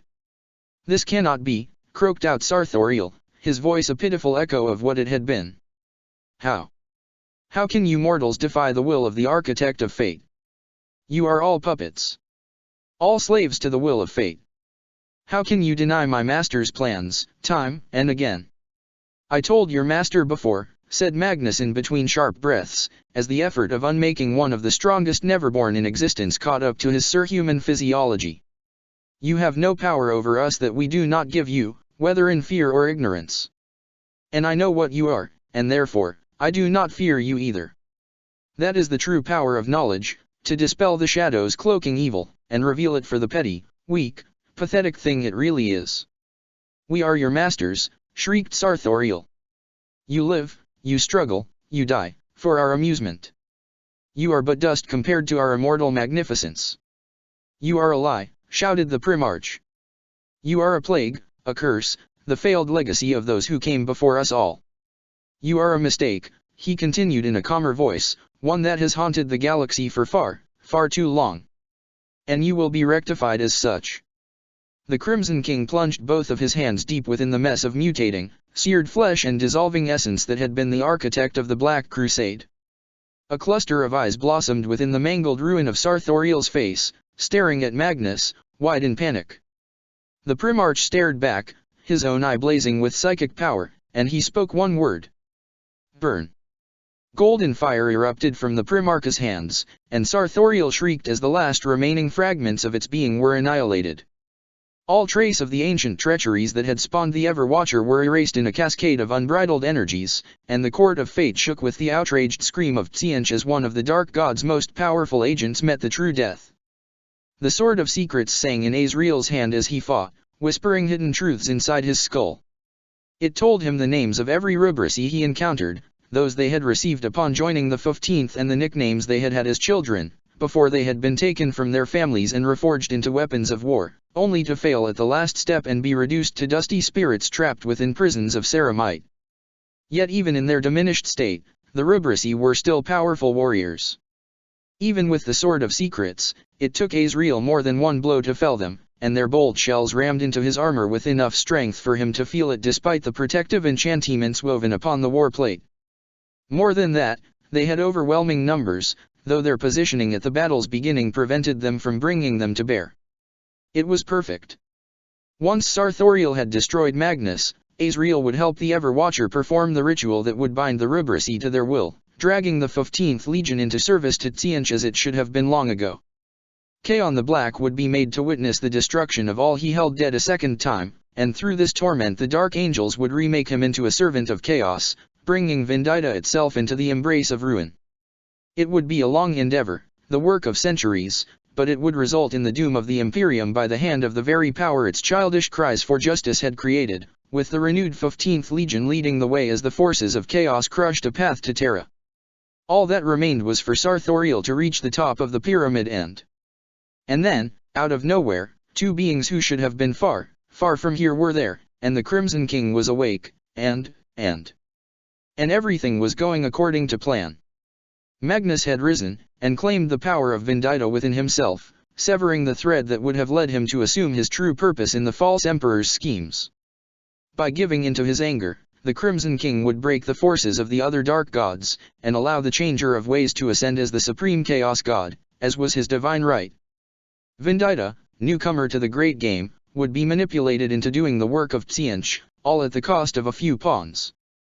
But a figure Azrael was sure he had killed himself through the blessings of Tzeentch appeared before Magnus, and her words made him see through the trap, and, as planned, Magnus had abandoned the power of Vendita, giving in to his weak and foolish nature. Had he held on to it, he would have been an actual threat, but Azrael had known he would not. If the Cyclops had any ambition, he would have understood the truth and knelt before the architect of fate long ago. Now, without the fire of Vendita to aid him, he would be unable to pierce through Sartorial's wards, and would fall by the greater daemon's hands. And then, Azrael saw Magnus command the Rubrici. He saw Sartorial's wards shatter under the weight of 100,000 bolt shells. He saw the Ever-Watcher brought low by the Crimson King's bare fists, then beheld the true destruction of the Lord of Change, something that should not have been possible yet had happened all the same. He saw all this, and this time, it was too much. This time, the evidence couldn't be denied. That. No. But. Brothers. How? Stop. Please. Azrael screamed, a primeval sound of soul-tearing anguish and agony. Too many contradictions, too many denials, too many failures, too many plans ruined, all at a time when the God of Change himself was reeling from the loss of the Ever-Watcher. The constant lies that dominated and reshaped Azrael's mind from one moment to the next were fraying. Whatever true identity had been buried under them when Tseentch had cursed the Lord of Lies was threatening to emerge again, straining under its chains. But the divine spell wasn't going to simply break, its hold on the favored slave of the great mutator was too strong for that. It twisted and bent, but it endured, anchoring itself deeper into the soul of the Grand Master to resist the force of the truth that sought to rip it out. And so, caught between these two opposing powers, the soul of he who was called Azrael suffered. Yet even as Azrael's mind dissolved, his body still moved, propelled by fighting instincts so deeply ingrained that even the uncountable years the Lord of Lies had spent dancing at the end of Tseentch's strings could not erase them. The Sword of Secrets parried and struck, and so lost was Azrael that he did not even notice when the relic blade severed the head of his ally, the space wolf Lifer the Immortal. The Immortal's body and armor turned to ash before they hit the ground, and whether the unholy pacts Lifer had made would return him to life yet again or had been dissolved by the Sword of Secrets' power remained unknown. The Grand Master's rampage ceased when his sword was blocked by another blade, wreathed in pale fire. The impact's psychic resonance drew Azrael out of his agony, and he looked in stupor at the Rubric Marine who had managed to parry his blow. The Rubrici's armor was of an ancient design that harkened back to the days immediately after the heresy. A bolter was mag-locked to his tie, and he held a Kapesh clad in a power field with both hands. Like all of his silent brothers, a name was inscribed upon his shoulder pauldron in golden lettering, inscribed after his life had been stolen by the Rubric to ensure some record of his identity remained. Though the name was written in the language of Tisca, Azrael could read it. It said, Helio Isidorus. The name meant nothing to the Grand Master, but then again, in his present state, nothing meant anything to him. He knew nothing, understood nothing, except his pain. And then the Rubrici did something every son of Magnus knew to be impossible. He spoke. His voice was sepulchral and echoed within Azrael's burning skull, but it was undeniably a voice, and it undeniably came from the armored warrior before him. "Cousin," he said. For one terrible moment, Azrael stood on the brink of reclaiming his freedom from the god that had enslaved him. The voice of the Rubrici, the voice of a being so deeply in touch with one of the few powers in the galaxy that were able to oppose Tseentch, cut through the fog of pain that shrouded his mind, through the tapestry of lies woven around who he really was. But before the Grand Master could break free, the God of Change turned his gaze upon him once more, and the shackles of deceit tightened around his soul, causing Azrael to wail in agony. The Rubrici, no, not the Rubrici, Helio Isidorus, simply stood, immobile, his Kapesh still holding the Sword of Secrets at bay. Then he spoke again. "Go back to the shadows, cousin. The light will find you soon." And just as the memory of those words vanished from Azrael's mind, so did the Lord of Lies vanish from the sanctum, snatched away in a flare of azure lightning. A moment later, every son of the lion in the room was also gone, reclaimed by their true master as his power on Terathelion waned. Salvage, that was what they were, recovered from a most bitter defeat. Tseentch's scheme to claim the 15th Legion at last had failed, and now the Chaos God was recouping his losses, anticipating the next move in the great game. The choirs of change started to plot and scheme, seeking ways to recover from this setback, each of the teaming never born a fragment of the changing one's own immense mind. They considered all that had happened, and considered the myriad possible futures that the events had destroyed and created in equal measures. Strangely, the words spoken, against all reason and possibility, by the lone rubric marine were one of the things that disturbed the nightmarish warp entity the most. On the vast plains around Ahayakbai, a lone silhouette stumbled. The land bore the marks of the Black Crusade. What little vegetation had survived was twisted, thorns and poison everywhere on plants that should have possessed neither. The earth itself was dry, as if all water in it had either evaporated to form the cloud cover that was only beginning to break apart over the region, or had retreated into the depths to flee the corruption on the surface. The crusading army had left more tangible traces of its passing as well. Unholy symbols were carved into stones, and primitive monuments to ruin had been hastily assembled. Some were made of rocks, others, of bodies, bound together into shapes pleasing to the denizens of the Empyrean, and with eldritch runes etched into their flesh. It would take months for the Thousand Sons and their surviving allies to purge all traces of the Black Crusade, if they ever managed it at all. Ragnar Blackmane, the young king, was on the very edge of death. A dozen bolt wounds, each of which would have slain another Astaroths, were visible on his armor, as were several cuts from power weapons and chain swords. A crystalline shard from the battering ram that had brought down the outer walls of Ahayakbai jutted from his tie, glowing with crimson light. His helmet was gone, destroyed, or cast aside in the heat of battle, he did not remember, and the black hair that had given him his name hung around his head, matted with blood, a not insignificant part of it Ragnar's own. The only reason he wasn't dead yet. Back kill maim blood take his skull break him claim his soul for the blood god. Was the daemon that now shared his flesh?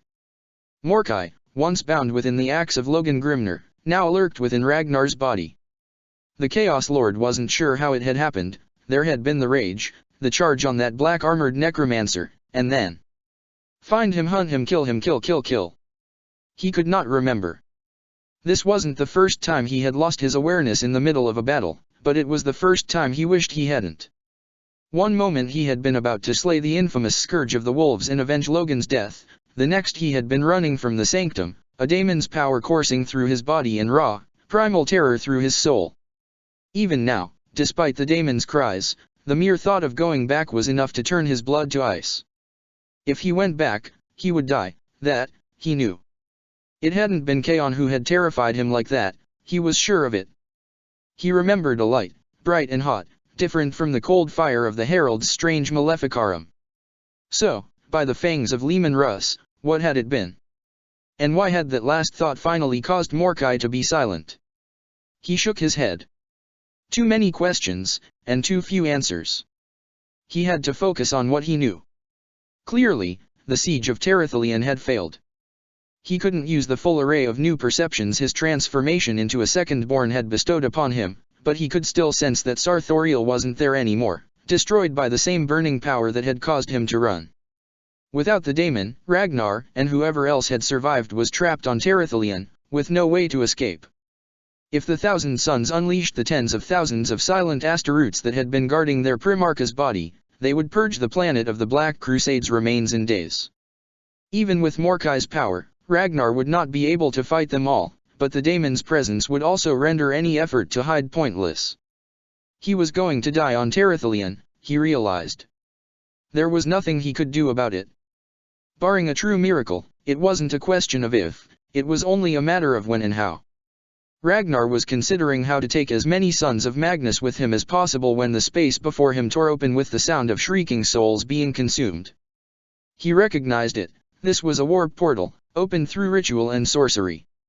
Judging by the stench of blood and death that emanated from it, he doubted it was the work of any witch of the 15th Legion, they were more talented at hiding their corruption. But then, who? A figure appeared on the other side of the opening in reality, clad in power armor whose color could only be obtained by repeatedly drenching ceramite in copious amounts of fresh human blood. The warrior wore a horned helm, and the mark of Kern was inscribed on both his warplate and soul. In his right hand, he held a great warhammer engraved with the 8-pointed star of chaos, and his shoulder plate displayed the emblem of a black bird with a blood drop at its center. Even from whatever distance separated the two of them, Ragnar could feel the power that radiated from this individual. This was no mere warrior of the blood god, but a lord of Kern, favored by the Lord of Skulls. The warlord held up his free hand toward Ragnar, palm up. He did not say anything, or if he did, His words did not survive the journey through the portal, but the meaning of the gesture, and the intent behind it, were clear enough. Slowly, a feral smile formed on Ragnar's face, as he finally recognized the emblem on the warlord's shoulder and understood what was going on.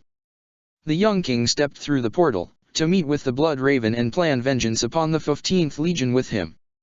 And for the first time since the axe of Mordecai had been broken by Iskandar Khaon, the bloodthirster laughed, and the terrible sound was echoed in the Sea of Souls by Kern's own, mocking, nightmarish laugh. See Nemris illustration on DeviantArt, Servants of the Blood God. It had been a few hours since the last Chaos scum in the Sanctum had been slain, and every thousand sun in Ahaiakbai knelt before their Primarch, at the foot of the pyramid.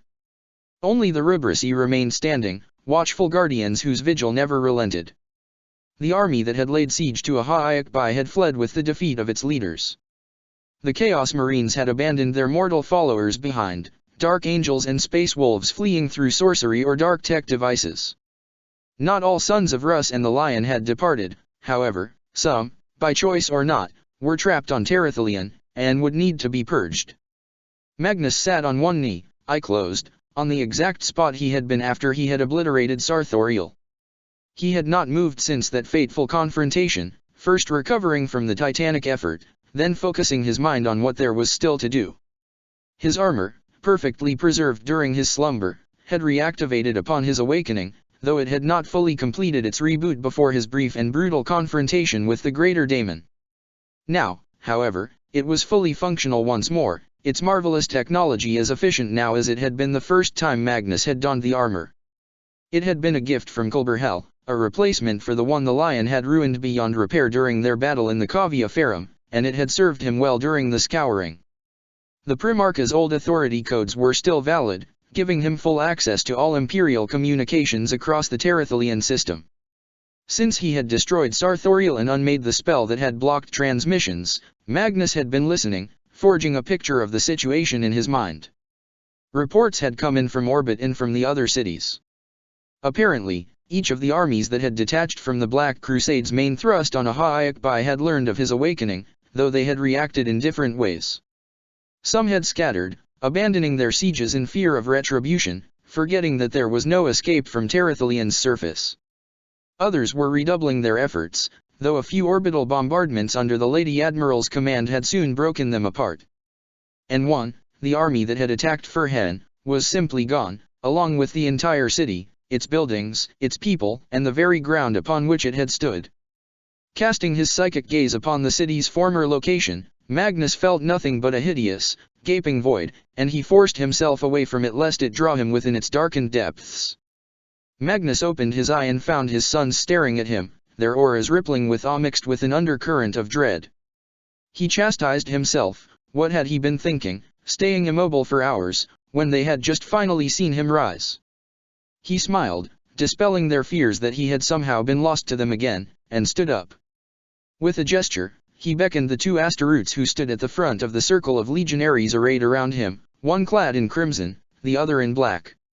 "Let me see you, my sons," asked Magnus. Ahriman and Khaon removed their helms, exposing their faces for the first time in Emperor knew how many years. The face of the exile was no different from when he had cast the rubric 10 millennia prior, noble and regal, proud even. There were, perhaps, a few more lines on it, hinting at the weight of the regrets and guilt he had carried for so long. Tears ran down his cheeks as he beheld the image of his father with his own eyes. About the only thing Khaon shared with his brother was the color of his skin, the caramel tint of long-lost Prospero that was still proeminent among the people of Terathelion, even after generations of mixing with other populations, and that was the same as that of Ahriman's Terran tribe. The face of the first herald was covered in scars and wrinkles, the legacy of 100 centuries of war against some of the most terrible dangers to mankind. His eyes blazed with the cold psychic light of Vendita, as did a pattern of veins beneath the skin. Ravaged lips were curled in a smile, revealing 2 rows of perfect teeth, a strange thing, considering the ruination of the rest of the face. "You have suffered in my absence, both of you," he said at last. "And you have done well. But it is time for your separation from the Legion to end, Iskandar. The heralds will rejoin the Legion, for my silent sons will need your special talents to guide them in the coming wars." My Primarch? Asked Ahriman, his voice hesitant, are you sure? Having the Roboutian take part in battles outside of this sanctum. It will expose us to the rest of the Imperium. They will know what we did to protect ourselves in your absence. The Imperium will soon have more important problems to deal with than that, chuckled Magnus, though there was no joy in it. Yes, Ozek, I am sure. All of our strength will be needed in the coming days, I fear. We cannot hold anything back. First, though, we must clean our own house. There are many slaves of ruin left on Terathelion, they must be dealt with before the 15th Legion can sail forth and bring help to the Imperium wherever it is needed. With you to lead us, my lord, we will crush all who defile Terathelion's soil, declared Kaon with confidence. It broke Magnus' heart to say his next words, but he knew he had to. No, Kaon. I will not take back the Legion's leadership. The look on his sons' faces would have been comical had he not been able to feel their pain. By his mere presence, he had given back the hope that everything would be all right, that all the horrors they had witnessed would end at last. And now he had snatched that hope away. There is something else I must do, he explained. I wish, with all my heart, that I could lead you once more, see how you have grown in my absence and fight by your side against the enemies of mankind. But I cannot. Duty calls me elsewhere, and in these times, none of us can turn from what we must do, or all will be lost. He raised a hand, silencing their protests before they could leave their lips, and continued, infusing his voice with some of the authority with which he had once commanded armies and convinced entire planetary governments to lay down arms and join the Imperium peacefully. Kaon, you will lead the Legion in cleansing Terathelion of the corruption of chaos. Bring peace to the lost, and death to the damned. You are the chosen of Vendita, act as such. Then, the Crimson King turned toward Ahriman and the smaller, gold-shrouded figure that knelt behind him. Ozek, Lady Stern, the two of you will accompany me to Terra. Magnus looked up then, staring past the sanctum, past Ahaiakbai, past Terathelion even, to something only he could see, a distant light in the heavens, a fire burning against the endless dark. The fire had once blazed strong, and banished the dark, but now it sputtered, reduced to little more than sparks and embers. Time was running out, for him, for everyone.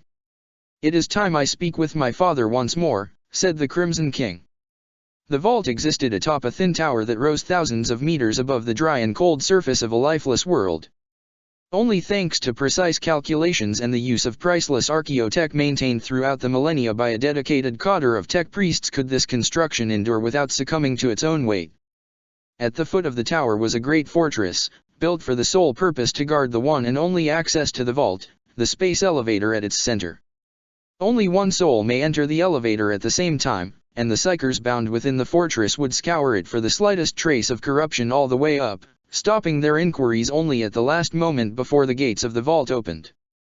If the soul-bound witches detected any corruption, the elevator's occupant would be eliminated. There were a total of 73 ways to do this, all redundant and independent from each other. In all of the vault's history, there had been a need to use them 5 times, each incident a mark of shame upon the 15th Legion, whose servants maintained and defended the vault. The only source of illumination in the chamber was the flickering light of stasis fields, hundreds and hundreds of them. The kilometers-long vault was filled with these, each filled with a relic, artifact, or tome of dark knowledge. Some had been claimed from the strongholds of defeated heretics, others penned by the sons of Magnus themselves, collecting their observations on the ruinous powers and their servants. But all, because of the very lore they contained, were twisted things of evil, whose malevolent aura was contained within the vault by layer upon layer of wards engraved upon every metal slab that composed its hull. There was no air, no heat, no gravity within the vault, and countless security systems scanned the tight passages between the stasis fields, linked to powerful automated defenses ready to open fire at the slightest variation from acceptable parameters. The security was the best an entire legion's resources could build without anyone alive being required inside the vault proper. Even the machine spirits that controlled the entire apparatus were buried deep within the vault's hull, away from possible contamination. That was why, when the warp shook with the echoes of the siege of Terathelion and the awakening of the Crimson King, there was no one in the vault to notice the momentary flicker in one of the stasis fields. It was a minute thing, caused by a shaking in the etheric tides being picked up by the vault's wards. But it was enough for something to slip out of the relic contained within that field, a small sphere of black stone covered with tiny engravings. The thing took shape within the vault, becoming a figure that had no face or true body to speak of, only a small bundle. It walked across the length of the vault, triggering none of its alarms, stepping from one spot to the next without actually moving through the space in between. The figure arrived before another stasis field, and reached into its bundle to produce a small, pulsating piece of flesh. It laid it against the field, and, with a sizzling sound, the creature was turned to ash, while the field vanished. In the few seconds it had thus bought, the figure pulled another thing from his bundle, a copy of the grimoire that had laid within the stasis field.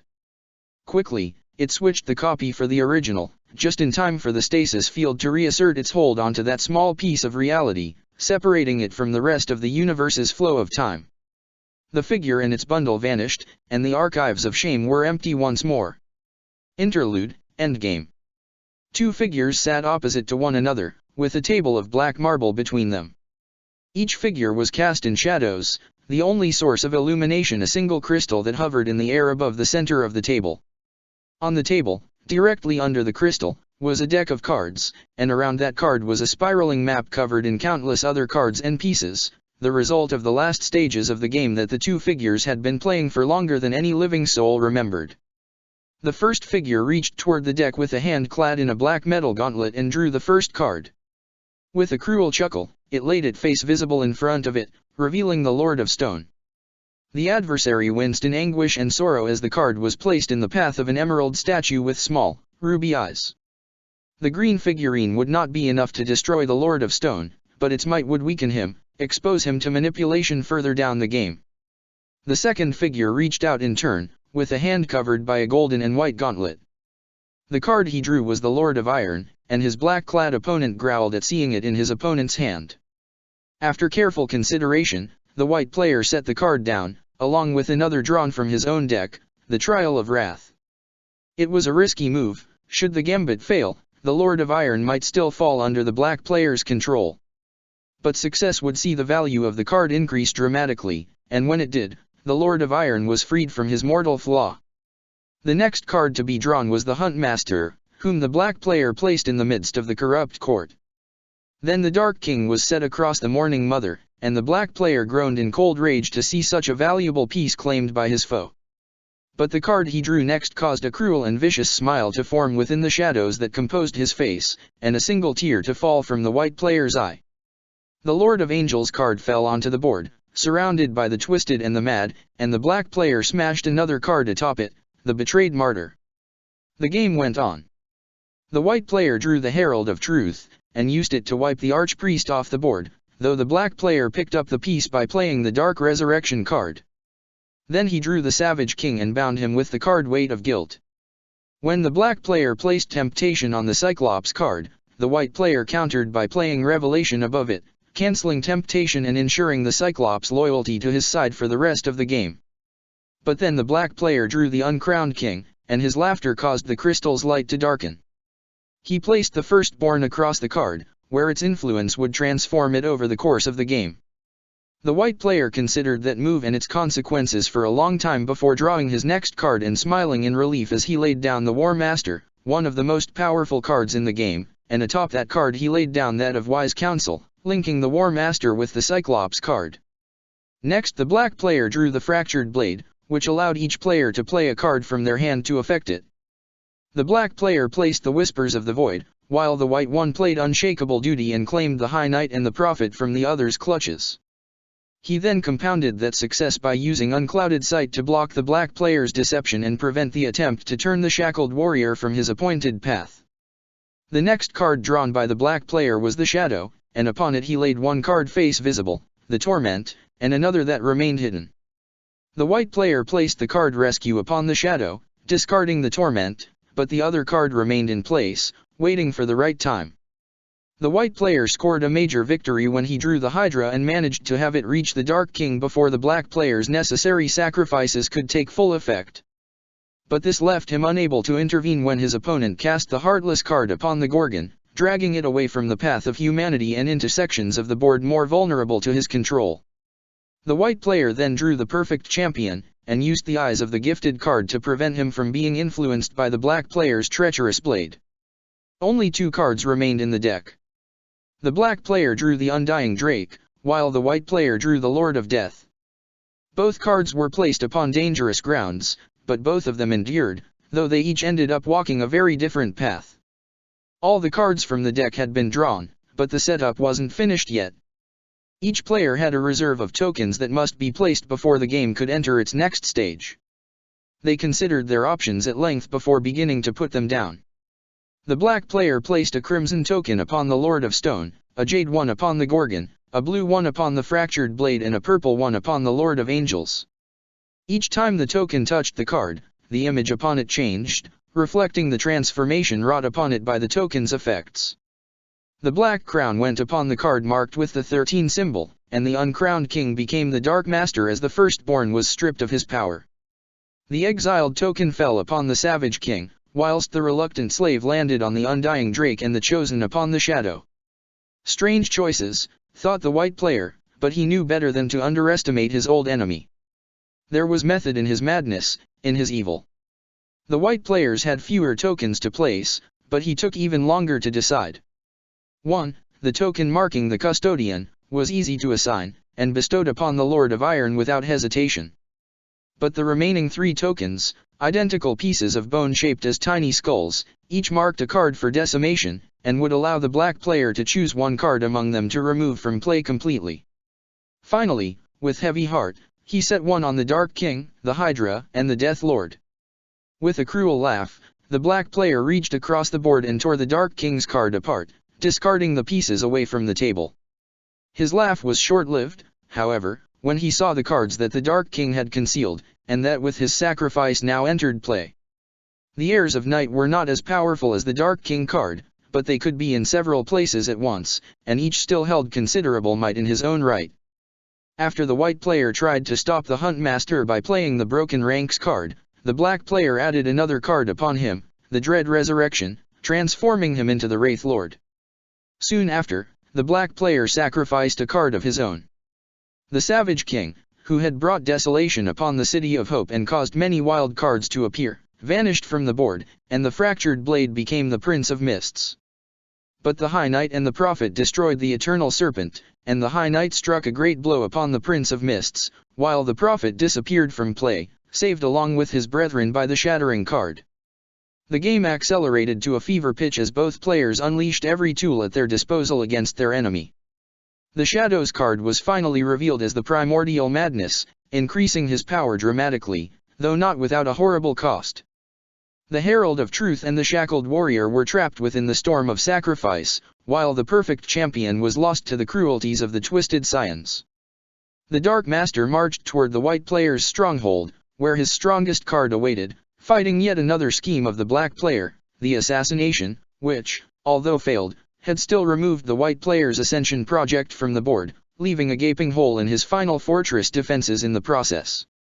The Undying Drake escaped the lightning dagger through the Ruinous Pact, and together the forces of the black player circled the white player's stronghold, where he had gathered his own cards for the greatest battle the game had seen in many, many turns.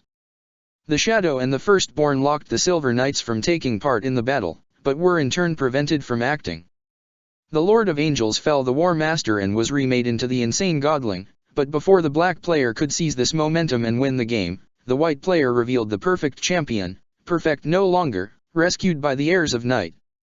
At the same time, he revealed the Herald of Truth and the Shackled Warrior, escaped from the trap and about to rejoin the battle. To avoid the destruction of his forces between the defenders of the stronghold and these reinforcements, the black player sent the Dark Master, the Prince of Mists and the Lord of Stone into the stronghold. Thanks to the Labyrinth card, they were separated, and the Prince of Mists faced the Cyclops, the Lord of Stone confronted the Lord of Iron, and the Dark Master came face to face with the Emperor, as both players had known would happen since he had received the Dark Crown. The first 2 duels ended in draws, but the third was about to go the way of the black player when the white player revealed the card he had kept under the Emperor card for most of the game. This card was one of the most potent in the game, Sacrifice and Salvation. With it, the champion was able to come to the Emperor's aid, and thanks to the latter's sacrifice, the Dark Master fell. The black player placed a hidden card upon the Dark Master, removing it from the white player's fortress and back into the Storm of Sacrifice, out of the white player's reach. The other cards of the black player scattered, most of them eventually ending within the Great Vortex. There, due to the rules of that section of the board, they turned against each other, no longer fully under the black player's control. Meanwhile, with the Emperor crippled, the white player's own hold of his cards began to wane, though he still had a stronger hand on them than his foe.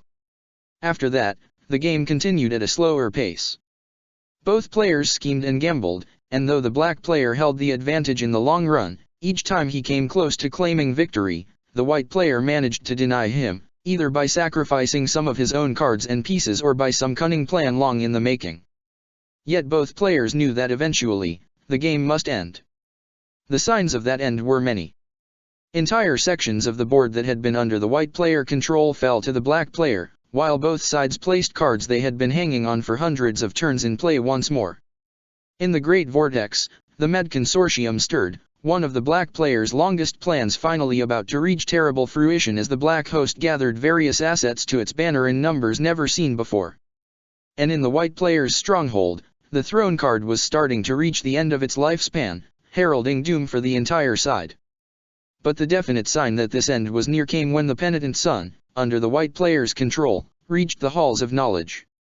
United with the Bane of Daemons, the card was transferred to the mausoleum just as the black player's Destroyer of Hope was about to reach the silent Cyclops. With a grim smile, the white player turned the Cyclops card back up, and the Destroyer of Hope was removed from play, though the black player managed to rescue a few of his pieces from the following slaughter wrought upon the force he had gathered to slay the Cyclops. The black player still had the advantage. He had several pieces in place to claim victory for him, while the white player's forces were scattered and beset by the board's other dangers. These included the Great Devourer, the Beast, but also other powers, that had been growing out of both players' control for a long time now, and were finally ready to make their own moves. Perhaps new players would join the game, before the end. Perhaps, even, new alliances would be made. But one way or another, it was clear that, after countless turns, the endgame was here at last. And the white player still had one last gambit of his own to make, one card left under the throne. Check the description for the links to the author.